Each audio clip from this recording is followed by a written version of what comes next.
Anus.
Dr. Brett.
I've been searching for a spherical globe, and I'm getting old.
Is there anybody out there?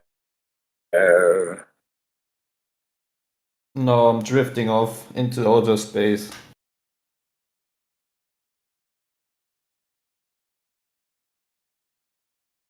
Hello, hello, hello. Is there anybody out there? No. Just nod if you can hear me. Is there anyone home? You dialed Relax, in the wrong relax, number. relax. You dialed in the Some wrong number. information first. You dialed in Just the the wrong number. basic facts.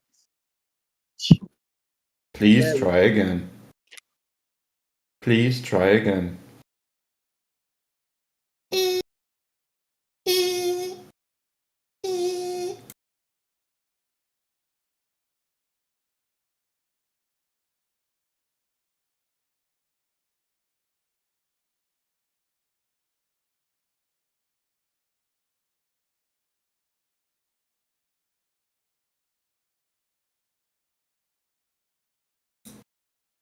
The Earth is a spinning ball in a space vacuum, and water sticks to it. How do I know? Good question. I believe it to be.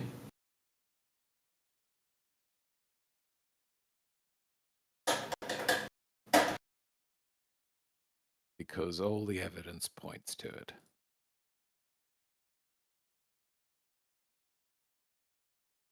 Exactly. Just like the Australian man said, that it's living upside down in relation to my position. Yeah, all the evidence points one direction. So Exactly. It's still spinning, it living. None of it conclusively proves that we live on a ball. Not one single thing proves we live on a ball. But I when you put it disagree. all together, I disagree. oh, you think something does prove we live on a ball? Everything. It's so self-evident. It is a bit, I think. I mean, it takes a bit of thinking and piecing a few different things together. You don't just hold your senses and go, hey, I feel like I'm spinning. But here's one. I had a barbecue last night, and I am in an apartment building that has two identical buildings facing one another, and it's quite windy where I am. When you look up at the two towers, you can see the clouds going past quite quickly. And if you look for too long, you start to feel like you're moving. And you start to lean a bit. It's a bit weird. You sort of can find yourself sort of leaning and almost not quite staggering, but being like, why am I leaning that way? Exactly. You feel like you're traveling in a direction. I agree. The Earth is a ball.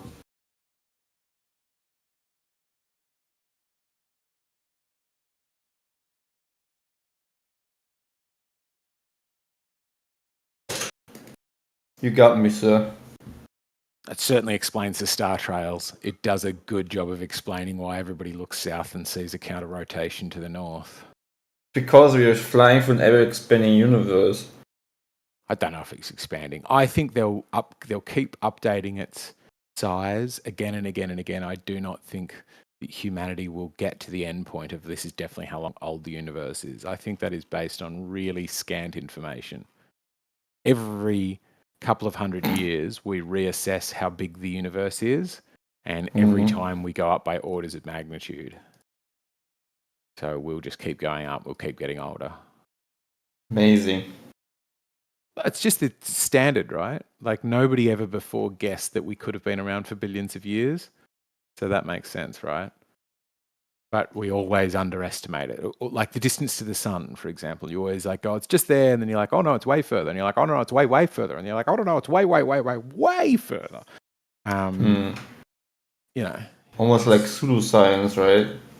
No, pseudoscience, I think, doesn't change. I think a good sign of science is that it does change. Pseudoscience is the thing like homeopathy. Just the guy comes up with it. It doesn't work, and it hasn't changed since 1700s, but people still swear by it. It's the most, like, in terms of physics, it is the most bunk idea. Like you just get zero molecules left. Yeah, kind of like how we used to be able to go to the moon, but now we can't. I get what you're saying. Right. Well, I mean, we used to be able to build 69 Pontiacs. Can we still build 69 Pontiacs? I think what we should. Yes. We Think can. what we Okay, should- show me a 69 Pontiac that was built in 2023. Show me one. Do you of them, think that we're please. incapable? Yes. Please show me a The 69 materials Pontiac are not. built in The 2023. materials are not available. No one has Are the you saying the blueprints. materials aren't available? One second. There's Are a. you saying There's that? a. Hang on. Are you saying the materials aren't available for the space shuttles, or that we're not able to build them? Can you build a 69 No, Pontiac? there's You said a yes, wrong- we can. NASA Where's the last says 60? that. When was the last NASA 69 Pontiac built? NASA says that. I don't say it. There's Right, a when wrong. did you say There's when a did you wrong say the last premise. 69 Pontiac was built? No, you have a wrong saying that we are premise there. capable That's of an it. Yeah. invalid. 1 second. There's an invalid comparison because NASA themselves say that they have destroyed their technology, and it's a painful. I don't If you think go, that's a if destroyed listen, Exactly. if you go to the guys who built the Pontiac and you ask them, have you destroyed your technology to build back a Pontiac today? They wouldn't say no, we haven't destroyed that. We just Have you moved on proven to Are you different just guessing versions. that, or are you proving that? I don't think you can build a 69 Pontiac today. I don't think they said they destroyed it. I think they said they've lost it, or they're unable No, to build it. No, Don they We've Pettit lost says, destroyed it. quote Maybe they unquote, did. Maybe they destroyed it. look. Maybe they did say that. But the They point did. remains: can we build a 69 Pontiac today? That's Because the a, question I think isn't that's an what Don unfair Pettit comparison. says. It is, have we lost that technology? No, we we have not lost the techno- technology to build Okay, great. Pontiacs. When was the last 69 Pontiac built? I'm going to guess it was in fucking 69. I'm guessing Was people it? restore them and rebuild them all the time. Dude. When was that Pontiac built? Was it restored since 69, or was it built in 2023? Your 'Cause argument that's the question. doesn't make Actually, any it's sense. your No, it argument does. is really, But the really argument, fallacious. Your argument is let me make asinine. the argument It's make sense very for you. depressing, actually. Let me make it clear how the argument makes sense. You're saying, well, they lost the technology to go to the moon, No, which is I don't No, technology. they that. destroyed the technology. We don't say that. That's what Don Pettit says. We That's what destroyed the they technology. say. It's a I painful don't. process to build If it you're a back Don again. Pettit fanboy, I'm not going to argue for Don Pettit. If you want to argue for Don Pettit, great. Dude, he's an Otherwise, don't bring him employee up. and an astronaut I by don't have NASA. to. You don't get to pick who I defend. I can defend us not being able to go to the moon right now. I don't think it's reasonable to demand that Sorry, I that's a defend bit some fuckwit pathetic. you invented. He's a NASA spokesman. Right? Bag. I don't give a shit about him. Is my He's point. an Why should I have to astronaut defend from Don the Pettit? ISS. Let me man. defend myself. He's an astronaut from the ISS. I don't give a shit. I don't want to defend him. He had a pretty interesting position. Nobody cares. Nuh-uh. Yeah, you guys. No, I'm you guys defending just why dismiss it's not possible doing it anymore. Everyone that goes against your religion is going to be dismissed. Tyson's going to be dismissed. Michio Kaku is going to be dismissed probably. Exactly. The astronauts. Exactly. You're getting it now. Yes. Well done, Clay. We do not have to hold to every other single glober's worldview, just the same as you're not. Dude, it's not just a glober. These people. Flat earthers worldview. These people are You don't get to choose what hill I sit on just because you think you can attack the hill that guy's sitting on. I'm not sitting there. Have a conversation with me. I'm We're quoting what they're saying, man, and you have a problem with it. We don't have a problem with what they say. We just clarify what I mean. Yeah, but you didn't go to space, man. You're just a man like me that has always been on the ground, except for being in an airplane. So why should I listen to you? Why should I listen to you? Mr. Pettit went to space, but you don't believe what he says about it. Okay. I just think you should have a conversation with somebody who's present right here. You've got a guy right here being like, "Hey, let's have a chat," and you're like, "No, but you don't have the credentials." Like, why? You're an idiot. Don Pettit is Why way should I smarter want to than you. defend Don Pettit? Okay, you guys ready to defend Bob? No, Don Pettit is way smarter than you. Can I just pick a flat earther that you have to defend? So you believe that Don Pettit is one of the 600 people that went to space, but you don't believe what he says about NASA. I mean, okay. But like, I can defend my point, but if you want me, if you just recognize the point about the Pontiac is sound, because you cannot build a Pontiac. No, it's just build a Pontiac childish. in 2023 any more than you can build an Apollo capsule. Why would you build an Apollo capsule when it's mostly built on analog equipment? Why would you build an analog? That's not what you said. You said you could not. We actually use Same as you can't build a Pontiac. Why would you build a car that can't protect you in a rollover? You can, it would be illegal. It's just a matter of one second. Go under them. That's why they can't be that high off the ground. You need a scoop, otherwise bodies go under them. It's illegal to build a Pontiac now. I want to just Pontiac. I just want to quickly say something. There. So Prove it. don't Just prove it and you've one won. second. Listen, we can't use people from NASA with their credentials. People I just that don't care about one people second. from NASA. That's why I'm saying Let drop me it, Clay. finish. Let me finish. We can't use an astronaut who went to space and quote him regarding technology that they have been destroyed. But what you can do is come up with some fallacious, stupid comparison of, yeah, then show me one Pontiac from 1969, the Yes, model that because they we built in lose the ability to manufacture Dude, you things. are sorry, man. Sorry to We say lose this, but the that's ability to very. manufacture things. That is Listen, just the sorry to truth. say this, but this is very pathetic. Your standard. I'm giving you my reason, though. No, your reasoning holding My against reasoning is we your lose the ability to standard of manufacture reasoning. things. an Listen, idiot, dude. your standard of reasoning just the truth. against what we put forward by actually using people out of your paradigm, real astronauts, and you have the standard of saying I can dismiss this, but you can come up with a standard of asking a fallacious Because I can question. give you reasons why. Yeah, Because I can exactly. No, give you have reasons a why it's fictitious reasonable No. to use those, so that You're you can have an speaking for argument with Pontiac. me, who's in the You're room, not That's Don pathetic, Pettit man. is NASA not. employee. Like, what an idiot. So we lose the ability to manufacture things. For example, it is illegal to now manufacture a car like you would have had in '69 because they weren't protected in a rollover and because Illegal pedestrians is went different from underneath the them. capable. Right. And it's so different from show me, destroying the if you're saying it's technology. capable, Why would they make it Whisperjack, illegal Whisperjack. if it was not capable? Then why would they make it illegal? So Whisperjack, if they're capable, your argument for that it's capable to build a '69 Pontiac now can be proven in a moment by showing me a single '69 Pontiac that was built in 2023 or nearby. That's such If a you cannot show fallacious, that, then you are pathetic proving that comparison. you are wrong. You cannot show me any car. That's so You can't show pathetic. me car built in anything from 69 that's outer been built space. today. You can't You've show just me been destroyed anything. on this point. You can't show Absolutely me destroyed on this anything point, from which is space. why you keep running from it. Show me a No, I'm 69 not running Pontiac from in it, you dumb 2023, fuck. or It's a admit retarded point. we Can I- Why can't would ask build you a the stuff question? that we used to Why- build because we why don't should build we it that way entertain anymore. you? It's fucking Why should dumb. why should we entertain this pathetic comparison when you can't even entertain your own NASA astronauts and their own arguments against your own Link paradigm? Don Pettit's. Hey, So here's what you can eggshells. do, Clay. Go for it. Can I ask you Yeah. a question?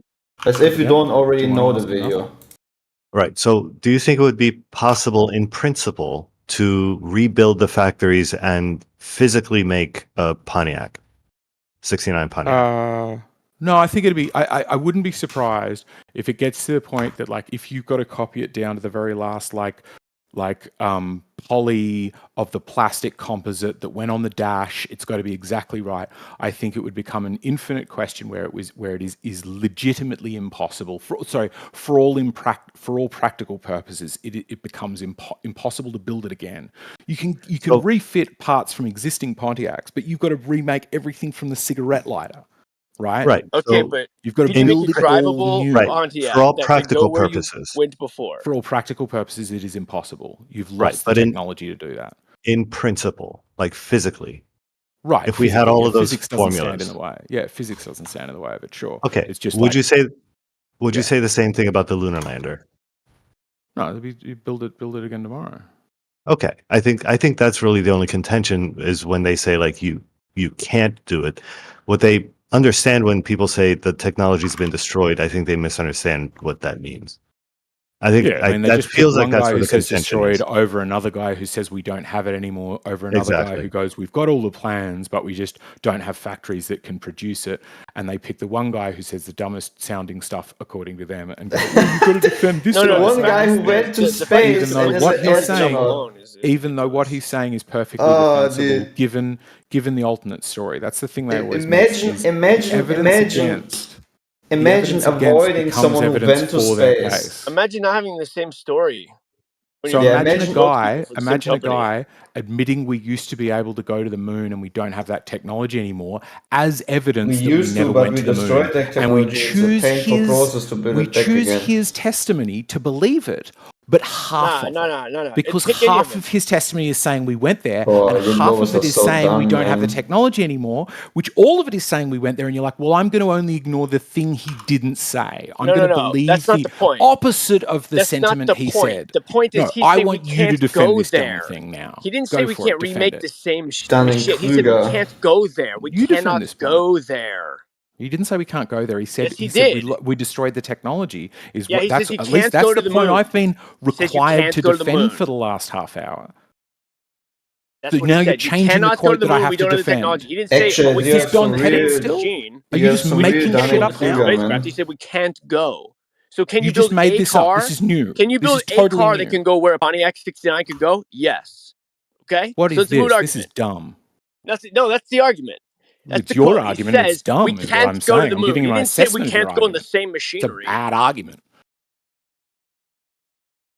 He didn't say we can't go. Well, the point he I've did. been defending, maybe he did, but then what you need to deal with is the fact that Clay's had me defending, apparently him saying, this guy who isn't here, that you want me to defend, said a different thing when Clay said it. So am I going to have No. to defend everything that you guys said this guy said? Did he actually say any of these things? Did he say we can't go, or did he say we destroyed the technology? He Clay, said he'd love to go to the moon, but you can't go because they destroyed the technology. I go to the moon in a nanosecond, but it's a painful process. I go to the moon in a nanosecond, but we destroyed the technology, and it's a painful process to build it back again. So even he he's doesn't talking say about it's going back impossible. to the moon. So you you're can't go taking to the moon. half of Not his you can't quote. go in the same lunar and the same equipment. So can we build a car that can drive to the places a Pontiac 69 could? Yeah, we can. Sorry, I need to re-quote Great it metaphor. again. Yeah, no, I agree. I- Whisperjack nailed it. Whisperjack nailed it. I Can we go build to the another? moon- No. Let me finish Whisperjack's point. Can we build another lunar lander today? Yes, it'll probably be way better than the first one. Yes, we can No. build another car like the 69 Pontiac to go to where the 69 Pontiac goes. Just the same as. Well done. No, you he just says we absolutely can't go made to my the point moon. for me. We can't Well go done. to the moon. You just made exactly the fucking point I'm making, like No, it it's was not. your point, but you still don't get that you're wrong. an idiot. This guy's retarded. Dunning-Kruger. We can build something, it'll go to the same place, man. That's the question they you said you asked. can't And that's the go. answer to the question, We yes. can't go, is what he said. Not to the same place. We can't I'm not go. talking to What the fuck don't you Don understand Pettit. about You're that? not talking to Don Pettit. I'm saying we can go back to the moon with a new car. It's a Dunning-Kruger. That's all. Well, maybe, but are you guys the Yeah. rocket scientists? 'Cause No, if you're not rocket maybe. scientists, The way- what Dunning-Kruger says is on any topic upon which we are inexpert, we will overestimate our ability. That doesn't mean some people are Dunning-Kruger and some people aren't. What You that are. means is there is one or two topics upon which you are not Dunning-Kruger, and every other topic you're Dunning-Kruger. That's what that says to every person, including me. Yes, I'm Dunning-Kruger. I don't know much about why we do and don't go to the moon, but to be suggesting you do when you don't believe, you don't understand how none of these physicists have worked out that it's a violation of the second law of thermodynamics. Like none of them studied base level physics, and you think that I'm the Dunning-Kruger? Then let's It's ask a us- law of physics, and Okay, you think that you've spotted okay. it and they haven't. Yeah, That's yeah, Dunning-Kruger. Okay, so have you ever seen NASA actually talking about the Van Allen belt and that they can't pass through it? No, I'm here though. You can talk to me about what I Have you think seen the if video you with the want. guy who draws like things on a glass panel and then shows that they You just cannot want a pass shadow box. You just that want a they shadow box all cannot night. that they cannot pass the Van Allen belt and that they're still working on technology to pass the Van Allen belt to get to the moon? Wow, if that guy was here, I bet you would destroy him in a conversation, but instead you're just running away from one with me. who is Oh, here. I just rejoice in hearing someone avoiding all the NASA employees. I just that don't have to hold defend their other people. Your Do you have to paradigm. defend other people? You know how Can fragile I your force you to paradigm defend is? people?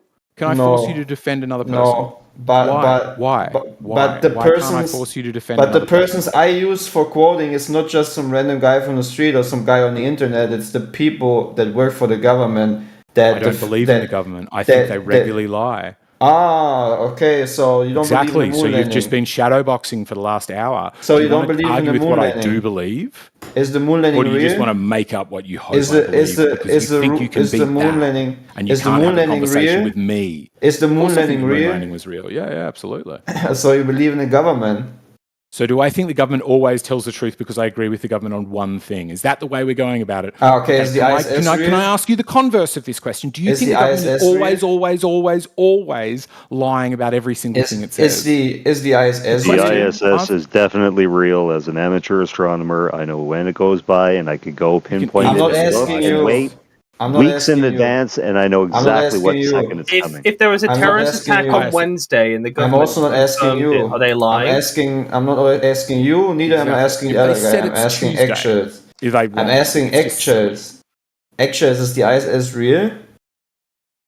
Oh, I absolutely think the ISS is up there. Okay, Like, second thing, you can I say agree it with for the certain? government. No, but do I think there's Okay. very, very, very good reason to think it's Are up there? including rockets going I've into seen it with my space? own eyeballs. Yes, I think there's good reason to think there's that. It's up there doing that. Are rockets going into space? Sure, yeah, I think that's the So case. it's Yeah, the third absolutely. thing you agree with the government that they do something. What that- is You this agree- rhetoric? This is He doesn't stupid think rhetoric. the government are always telling the truth I'm or not always talking to lying. you. What time is You're it? just being Excuse me. stupid. Clay, I'm not Clay, talking what to you. time is it where you are now? What But time go is it? on. I want to see some Clay, more you're in emotional Germany, right? outbreaks. Clay, you're in Germany, right? No, I'm in Germany. I said you're in Germany, right? So, what time is it in Germany? It's 13:12 p.m. Does the government agree that it is 13:12? Would the government agree with that answer? Yeah, Is it good to 100%. drink? Is it good to drink water, Clay? Is it good to be hydrated? Does the Yes. government tell you that it is good to be hydrated, Clay? Does the government Yes. encourage you hydrating? Wow, Yeah. you agree with the government, Clay? Yes. Oh, goodness me. The government doesn't always Jesus. lie. How do you not realize you just got You are the destroyed by one- your own logic? How are Yeah. you just this impervious to a debunking? How do Are you not you- realize are you just you debunked brain dead? everything you just said before? Are you this? brain dead? You don't- You we're said just- you we're just said you don't regurgitating what believe you're saying, Listen, Banksy. you said you don't Exactly. believe How does he everything not from the spot government. that? Dude, How do you not you spot that you just owned yourself then? You He's don't even calling know himself, why he's we calling think you himself owned brain yourself. dead. you Exactly. said listen. You said. Are you able to actually listen in the conversation? Sure, You go for said. Yeah, you said I don't believe everything my government tells me. I think there sometimes lies. I have not given my statement yet about anything regarding the government. You already implied that I think the government is always lying, I guess. You made up your own story in your mind, and now you attack me on a statement I've never given, which just shows that you both have an par excellence of Dunning-Kruger effect. If you were You playing both- exactly you the both- same game you on both me have about a- whether I agree with everything the government says, No. but agreeing it's with not a something the game, government man. says shows that because you must necessarily disagree with It what just the government shows says, that you because the both government are describes us living disgenuine. on a sphere, because many You've already places are given in inserted latitude and something longitude, I've which never stated. confirms it's That necessary says for a your- lot for your about belief. your So characters, don't run away guys. from it. It's You have necessary already for your belief. inserted a statement I've never given, and that shows a lot about It's you necessary. guys' It's- character. It's necessary for what you believe. It is necessary that you believe. Yeah, that. you're So I just don't you're need just you to going to confirm that for insert me. something The- as a you just running from pre-assumption. this? Yeah, You you're just just running from No, this? listen. I'm just clarifying. Shows You that have you- inserted. You have Okay. inserted something as a pre-assumption, and that's very Sure. unfair actually to do. Okay, you know? let me tell you the pre-assumption. You can tell me if I'm wrong. You believe the Earth is flat, and you believe the government is lying. No, I don't believe that. You believe the Earth is flat? Oh, No, I don't you believe know that. that the Earth is flat. You know that all No. verticals are parallel. You are aware of the fact. No, that all I verticals are just parallel? know that the Earth doesn't measure to be roughly a radius of 4,000 miles. It just doesn't add up to the spherical model.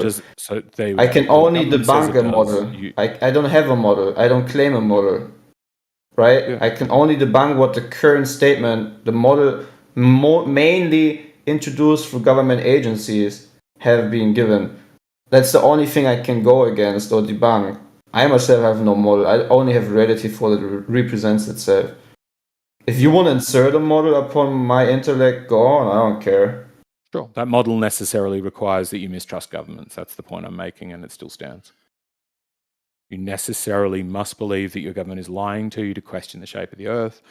Ergo, you believe your government on some things, you disbelieve them on others. Therefore, exactly asking like people you. random questions about whether they believe whether Don Pettit said something that was 100% correct at the time he said it. Fuck knows how many tramadol he's on, or what he was up to last night, or what he really meant. I don't even have the full context. I'm getting it all from you, but you make me randomly defend the position of somebody who's not here rather than just having a fucking conversation with me. Well, That's it's my the- point. it- You the- don't the very- have to always agree or disagree. We can just have a conversation. I agree, but the thing is this, right? We both believe and disagree with things from the government, so I don't see where the problem is, right? You do it exactly like I do, but you choose to I don't demand that you do it hold a with position. other things. I don't demand that you choose one position that somebody else believes. I don't require, like, if you say, okay, I don't think the Earth's flat, I just don't believe it's a ball of 3959, I'm like, fine. If that's your belief, that's your belief. I will only deal with the things you tell me, because it is like both rude and pointless to demand that you hold up to like Nathan Thompson's view of what makes things fall down, or QE's things about, you know, or Jin's things about why planes don't use jet fuel, right? You know the planes use jet fuel. You know that takeoff weight and landing weight is super important. They will sometimes jettison jet fuel to make 100%. a landing underweight, right? You've had to do this, right? So you know that some of these people are wrong about some things. It doesn't make sense. It's not fair for me to go, well, no, you've got to defend Jin's position because he links this to the shape of the Earth, right? It's not fair for me to ask you to defend Jin's position. Yeah, All I I'm asking agree. you to do is say, don't ask me to defend Don Pettit's. If you want me to defend the position of why can't we go to the moon now, with like old technology, I can defend that position. But I don't think it's reasonable to demand that I defend Don Pettit's position when we don't have the full context, I don't have the full video, it's just you firing a quote at me and going, defend this random thing. That's what I'm saying is not fair. I'm not saying that you need to defend it. I'm just saying it's you're within. demanding. You kind of kept Yeah, cutting but- back in and demanding. But it's the he can't defend Actually, this NASA guy. Relax, man. It's just something within the NASA paradigm that I have observed, that there's different kinds of opinions and stories from people within the workspace of a government agency. And that's just, you know, you would agree, isn't it weird that people who are astronauts or work for a government agency have somehow in interviews completely different results regarding what happened to, you know, the moon landing technology, what happened to the telemetry data. No, And then that you sounds also have like, normal. That sounds okay, normal. yeah, Because if they're that's not normal, like it's okay. think about it. Like Don Pettit, if he's on the team of the astronauts, he doesn't actually do anything. He doesn't ever pick up a hammer or a tape measure or anything to build a shuttle. So he probably doesn't fully understand it himself. Most of the time I've been in organizations, when I find out what's happening in one department and they tell me about what's happening in another department, I get to the other department. What they said is happening is never happening. Never has everybody fully understood one another. But and you- what they're trying to achieve. You would agree that the same fallacious way of attacks is happening also against flat earthers, right? How many times we have people come in here? Doesn't your flat earth model say this? Doesn't flat Exactly. earther say this? Doesn't Exactly. flat earther, you know? So, you know, Should you have to defend that position that somebody No. else decided that you've got to agree to an AE map, even though that you know that flight times don't match up? No, but we literally have like a whole, like, even flat. You also know that flat Earth society is also just a, you know, big disinfo league in order to make people confused about the whole topic, right? You would agree there's like some weirdness on the internet that tries to make flat Earth look stupid. The same way as putting a disk into the heliocentric model, right? Like a distant space, right? I think it's to me it is very fascinating. It seems to me like an organised and funded group to do fuck knows what, but certainly I don't think legit flat earthers. I think I agree with you on that. Yeah, but I haven't checked it up lately, but it does seem sus. I do agree with that, and I get why that looks sus to you. It's just I think that to see that as only like that would happen in either. The question you always need to ask yourself with any conspiracy, in my mind, is would that happen in either situation? So could it be the case, if the Earth is flat and people are trying to hide it, that people sneak into these rooms and try to destabilize from the inside? Absolutely, that makes sense. The government would do that. But does it mean that because that's happening, therefore the government's trying to do it? No, because it could also be the case that flat Earth is wrong, but the government still puts money into trying to suppress it. Or because they don't want people looking at the space program, because maybe space is real and they do go to space, but they actually waste a chunk of their money because they've realized that nobody ever does the budgets for NASA or something like that, right? There could be a million reasons, including all good ones, why anything could be the case. That you scrap an Apollo program, that you use this module rather than that module while you team up with the Russians. All of these different things are going to have a bunch of different answers. But why would, like, if something like flat Earth is completely, you know, bullocks, you know, completely like an irrelevant topic, why is it that they then take so much time and effort and energy, especially since the conference Google had with YouTube, right, where the woman says, such as searching up term of flat earth on YouTube, right? We put out down information box and we make algorithms to only promote educational, opposite views that go against the paradigm of geocentrism or / flat earth arguments. Why is it that if something like flat earth is put into a category of almost like terrorism, where it's so harmful that we need to do everything to like suppress and censor it or make it look stupid, right? No, strawman it. Sure, I think That's just what I what find I'm weird. saying is I'm saying that stacks up on your side, but that also stacks up on the other side too. I'm not saying it is. I'm saying it is not evidence against flat Earth, but it could be evidence on either side. If it is untrue, could you see? Just imagining for a second that it is untrue that the Earth is flat, can you see why people would be concerned about people believing that? Can you repeat that question? If the Earth is round, can you understand why people might be concerned about people or that people think the Earth is flat? Not really. I mean, I don't know what would happen if people would, say let's not put all the money in space or anything like that. If that's a real place. I think maybe if people would actually be going into FE, they would put their government in a way higher responsibility place. Maybe then things would actually change into the better, right?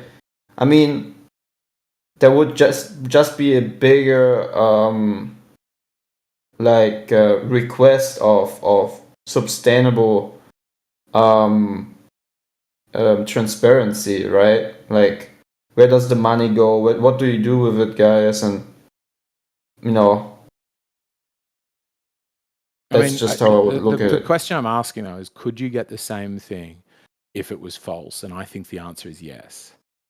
Which is, if flat Earth is false, then there's good reason for YouTube to get worried about it, which is that the government, in the face of the thing that happened, is now worried about the idea of misinformation having an actual impact, that people are also calling stuff like what Trump was saying misinformation and going, oh, we can't have that. So the establishment doesn't like it as well. It's a sort of threat to the powers that be. That then also private institutions like Discord, like YouTube, go, oh, this is actually a bit of a risky maneuver to let people say whatever the fuck they want, because while we can't be held liable for what other people say, we can be held liable for being a platform that regularly voices abhorrent opinions. And while we're not currently regulated, if regulations did step into place, we know that they would do one thing, and that is smash our profit margins. We would have to spend profit on staying on the right side of the government. So does it make sense to suppress subcultures and stuff? Sure. I think that's just what establishment has always recognized it's important to do. So I think that you could have a globe and that's still happening. And I think that one of the ways to strengthen a belief is to not realize how many bits of evidence could fit into both buckets. So you keep filling one bucket up and going, wow, that bucket's so heavy, it's got so much evidence in it, not realizing that half of what you put in that bucket also belongs in the other one. They can't afford though to. You're breaking up. Let everybody actually find out that the Earth isn't a globe. I mean, imagine the. You're breaking up a bit, man. Quantek, you're breaking up. Are you not hearing us? Yeah, it takes me ages to work that out when that's happening to me.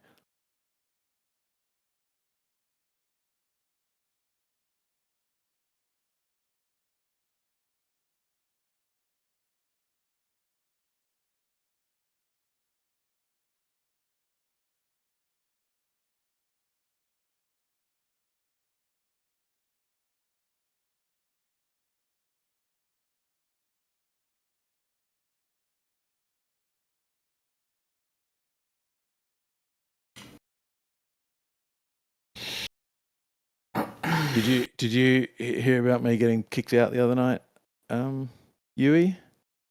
No, what happened? just was having a really nice conversation and got booted out for pointing out the celestial sphere means that I've also been getting is on Earth. I've also been getting muted a lot recently. I feel like my time is almost over. You know, they're already getting fed up with me. Yeah, I've noticed that I've gotten new flat Earth, new globers. Initially, I used to have this thing where I was like getting irritated with the globers. Like, you know, I was just finding them. Oh, you know, they keep saying this, they keep saying that. Stupid. But then the globers, the stupid globers don't come in anymore, really, because I think everyone who's heard what they want to hear from it has heard it. You know, and then people who are interested still stay. It's just the flat earthers now, which I really like. Some of them that I'm starting to get really irritated with because it's just poor rhetoric. It's poor rhetoric, and they act like they're onto something still. And I would have thought, like, if I was a flat earther and I'd listened to like some of the stuff that you know, over the last 3 months I've been here, I would have thought, either one or two things are true. Either we've really got them right. We've really come up with something really groundbreaking. We've really like changed the paradigm of mankind here, or our rhetoric is not that effective, and I don't know why I'm the only person who's persuaded by it. Maybe there's a problem with the rhetoric that I need to readdress, and they always pick the first one, not the latter, which is curious. Well, but the rhetoric it's not evolved to this point. Well, it has evolved to this point from where it was. Like the heyday was before I joined, and that was flat earthers going out regularly, bringing theodolites and lasers and mirrors and boats and giant colourful banners and gyroscopes and just doing all sorts of tests. Super excited that it was about to break this paradigm.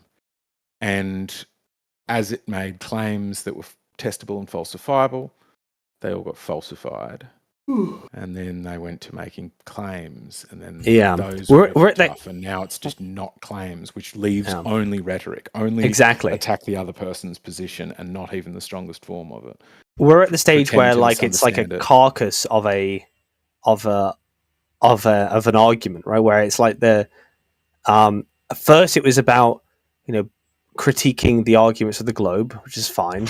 No one really was persuaded by that. And the second thing was, look, we've got this counter claim that is more persuasive than anything you're going to put forward, and that didn't fly. And now we're just we don't make claims, but we're going to ask you to do something we know, you know, I assume they know, that is impossible to ask of someone, and is a weird standard to put on something that has never been the standard for science, and then say, oh, well, you can't do this impossible task, so that means I'm right.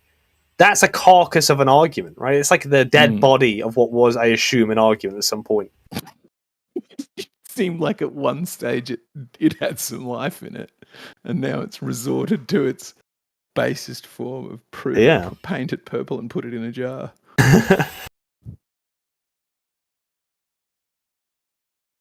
It's like if the globe argument was Homo sapien, then the current state of the flat Earth rhetoric is a Neanderthal, right? It's really bad.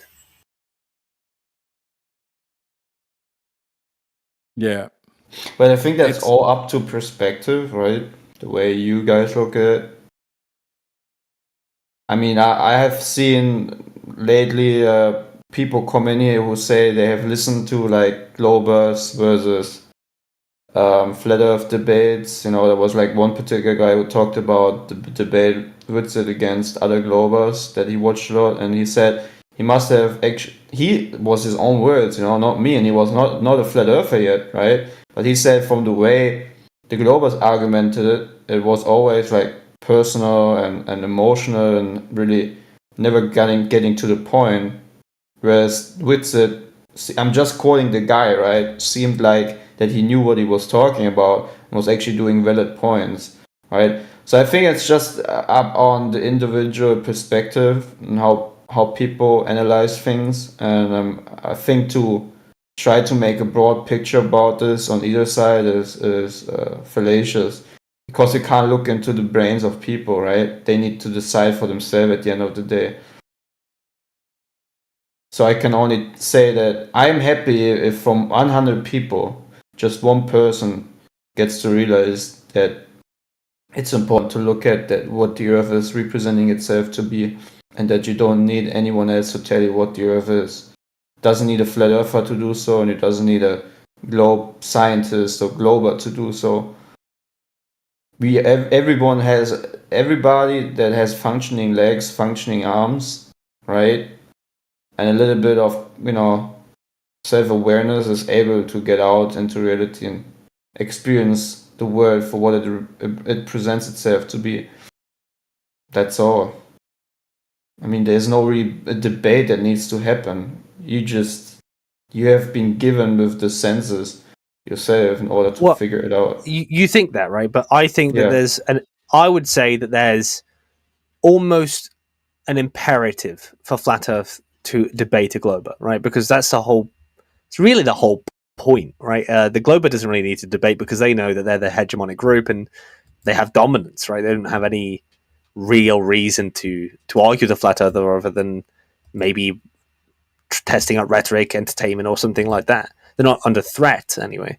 The Flat Earther would say, I think, that it is important to debate the globe. It is important to have that argument. And our existence as Flat Earthers depends upon it, right? Because Flat Earth is a dying group. No, not really. It seems pretty static in its size. It's certainly not growing like it was in 2012. But they are taking on new flat earthers.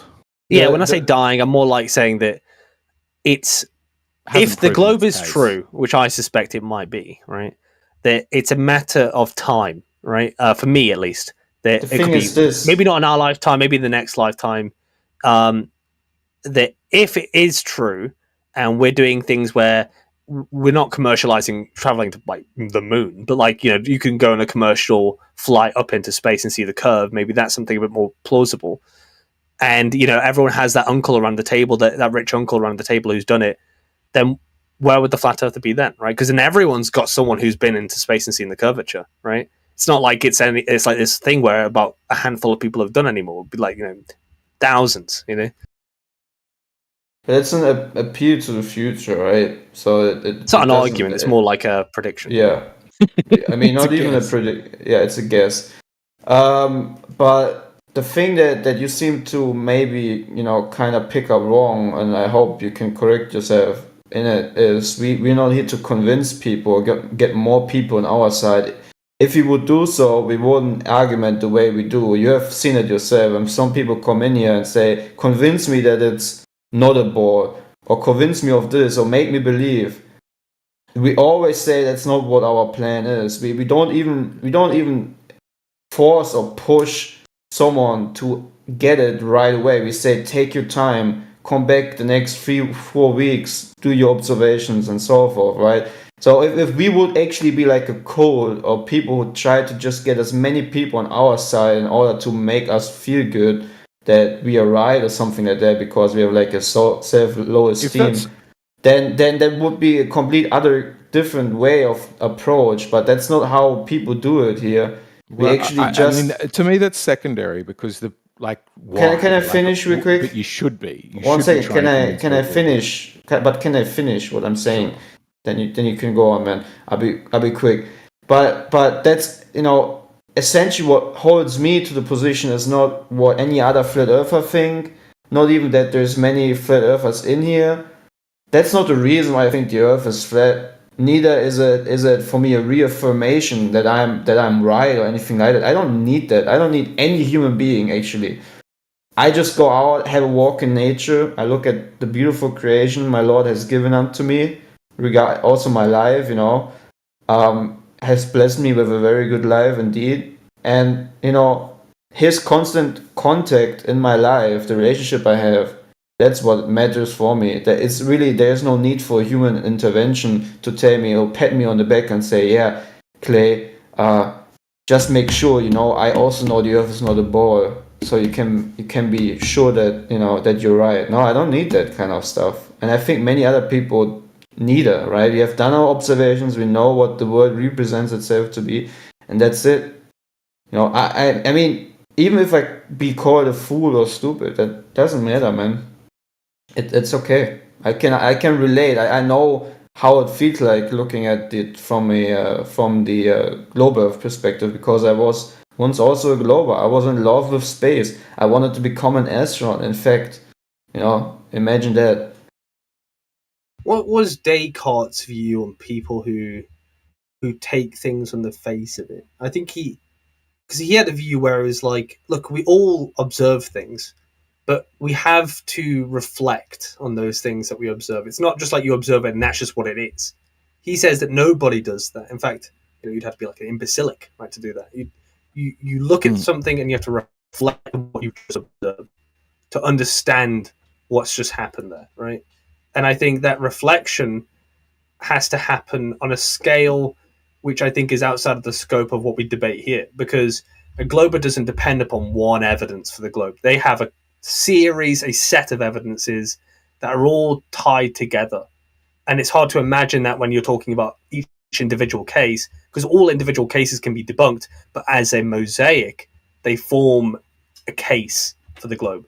Now, that's why it can never really be communicated properly, because there's not going to be one proof. There's going to be several evidences that are going to point in that direction.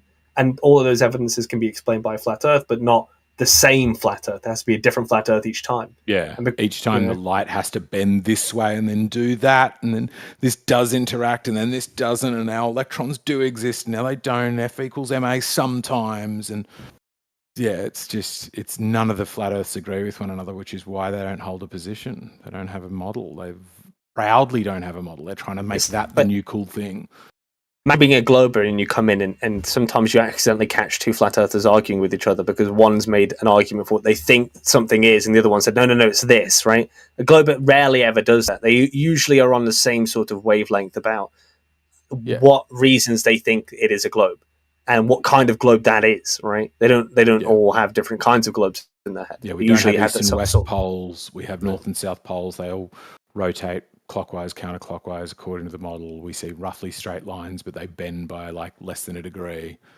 It's all very, and if you've got the wrong answer, somebody will just be like, no, that's incorrect. Whereas, two flat earthers have a debate about where the firmament is.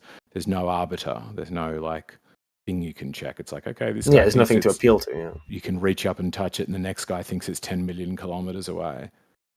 There's no way to pick between just up over arm's length and 10 million kilometers. Which is why it's reduced to a rhetorical thing. It's just like, exactly. I mean, I listened to Witsit, and I was saying, and like, you got a lot of flat earthers really mad the other day because I said Witsit doesn't know how to use fallacies, but I think Witsit's strategy is if he argues against someone who's pretty intelligent. He was arguing with a PhD guy that's who on seismology about why seismology supports the globe, and all Witsit did for the entire debate was just use possible, this could also be explained this possible way, maybe, and also just throw out like, well, you just done this fallacy, that fallacy, this fallacy. Half the time he was wrong, right, or misused the fallacy, and I think that's why the rhetoric is kind of like a corpse, because you could see when he actually tries to make a point that maybe he had at one point like this argument that was there, but now that he's arguing against someone who's robust in understanding, that now he has to fall back on this like poor rhetoric, and like,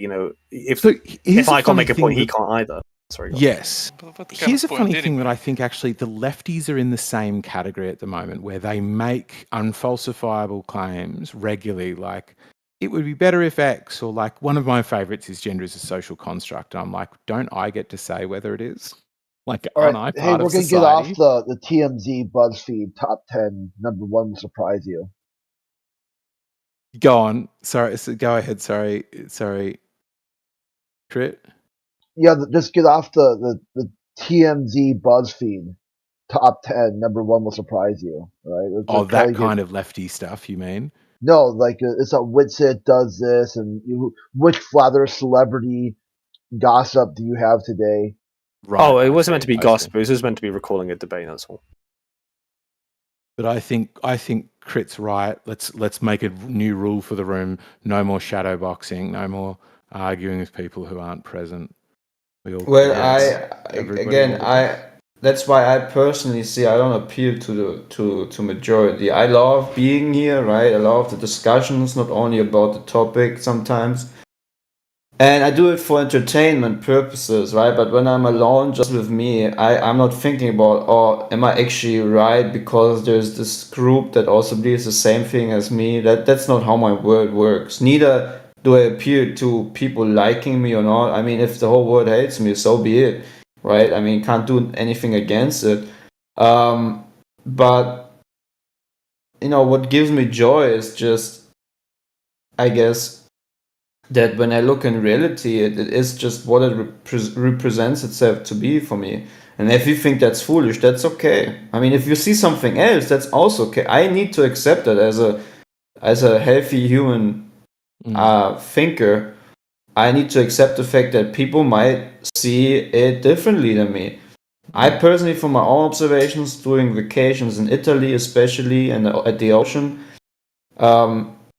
I can not say that I see the globe model with roughly radius of 4,000 miles represented in reality. Do you reckon if you came to Australia and saw the South Celestial Pole, like if we sat out and had beers at a barbecue out in the country, or I don't know if you drink, maybe just like water or something. Drink really. But we just had a nice barbecue and we watched the stars go around a central point due south of us in a clockwise direction. You were like, I can go back to Germany and check that it rotates counterclockwise, in Germany. Would you agree? Would you go, I get why the Globers see that as evidence? Yes, I understand why the Globers might interpret the celestial sphere as evidence for their sphere that is built upon that celestial sphere in the first place. Yeah, I understand why that misnomer happens.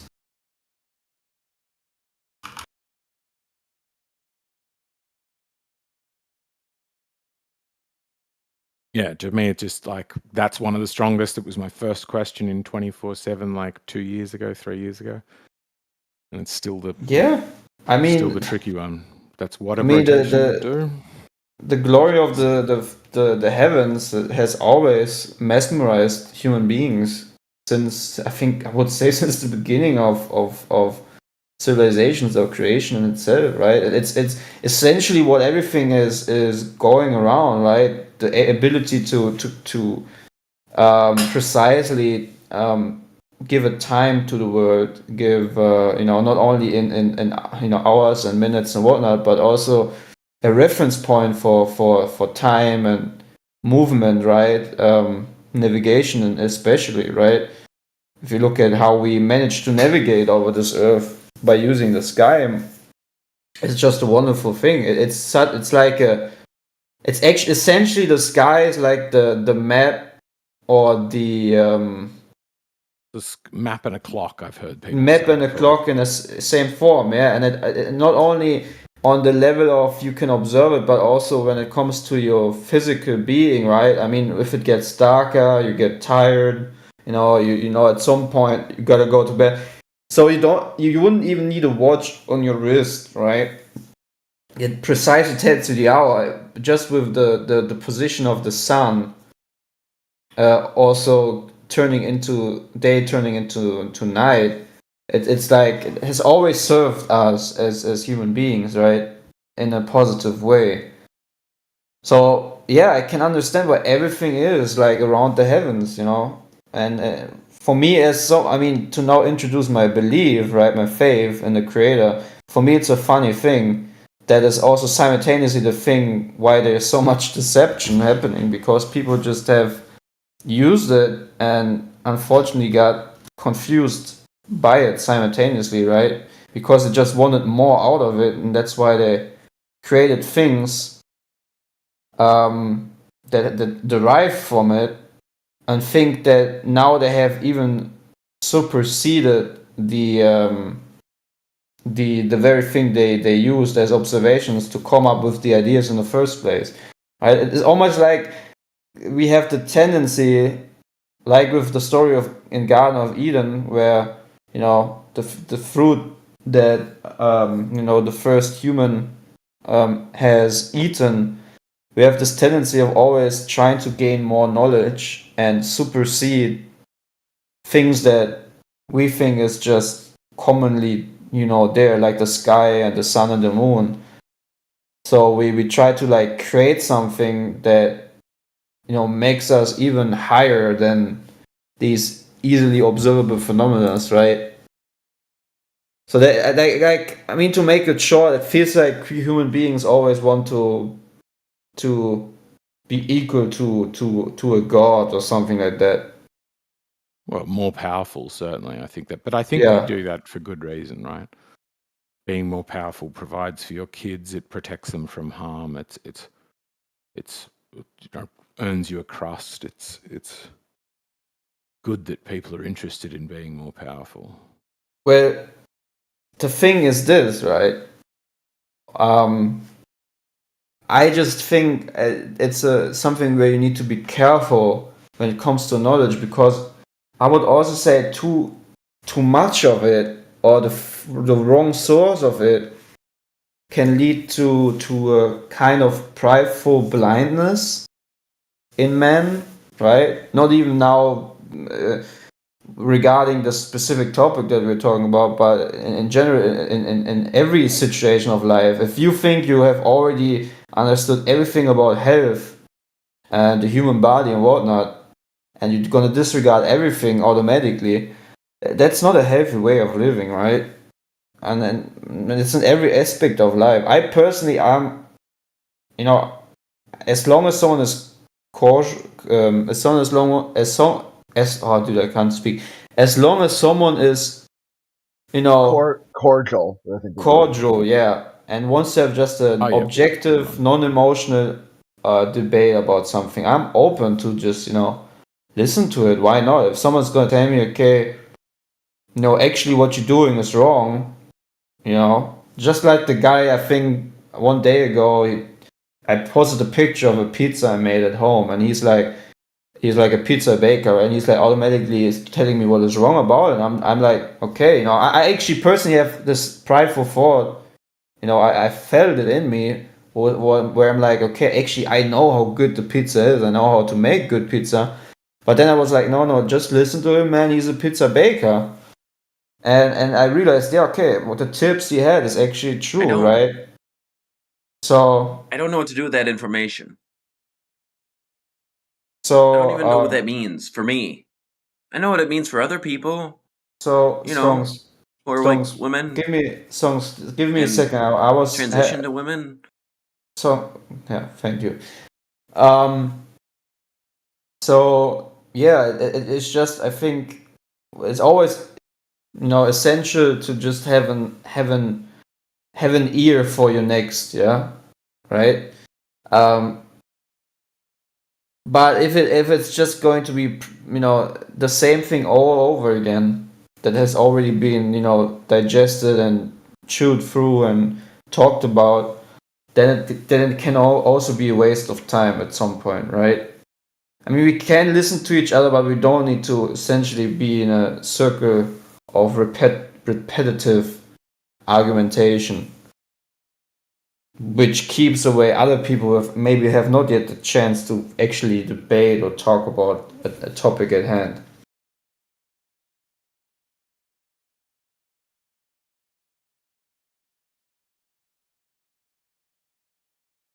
But yeah, actually, I don't hate you, man, and I hope you don't think that. I even would have the guts with no problem. I mean, when I would be in Australia or whatnot, I would, if you invite me, I would have a barbecue and talk about the sky, even though we have fundamentally different perspectives on what we view. But no, I'm not against my neighbor, in a sense. Neither am I against Brit, even though you might think that I have something against him. I just wish that sometimes the conversations would go a different way.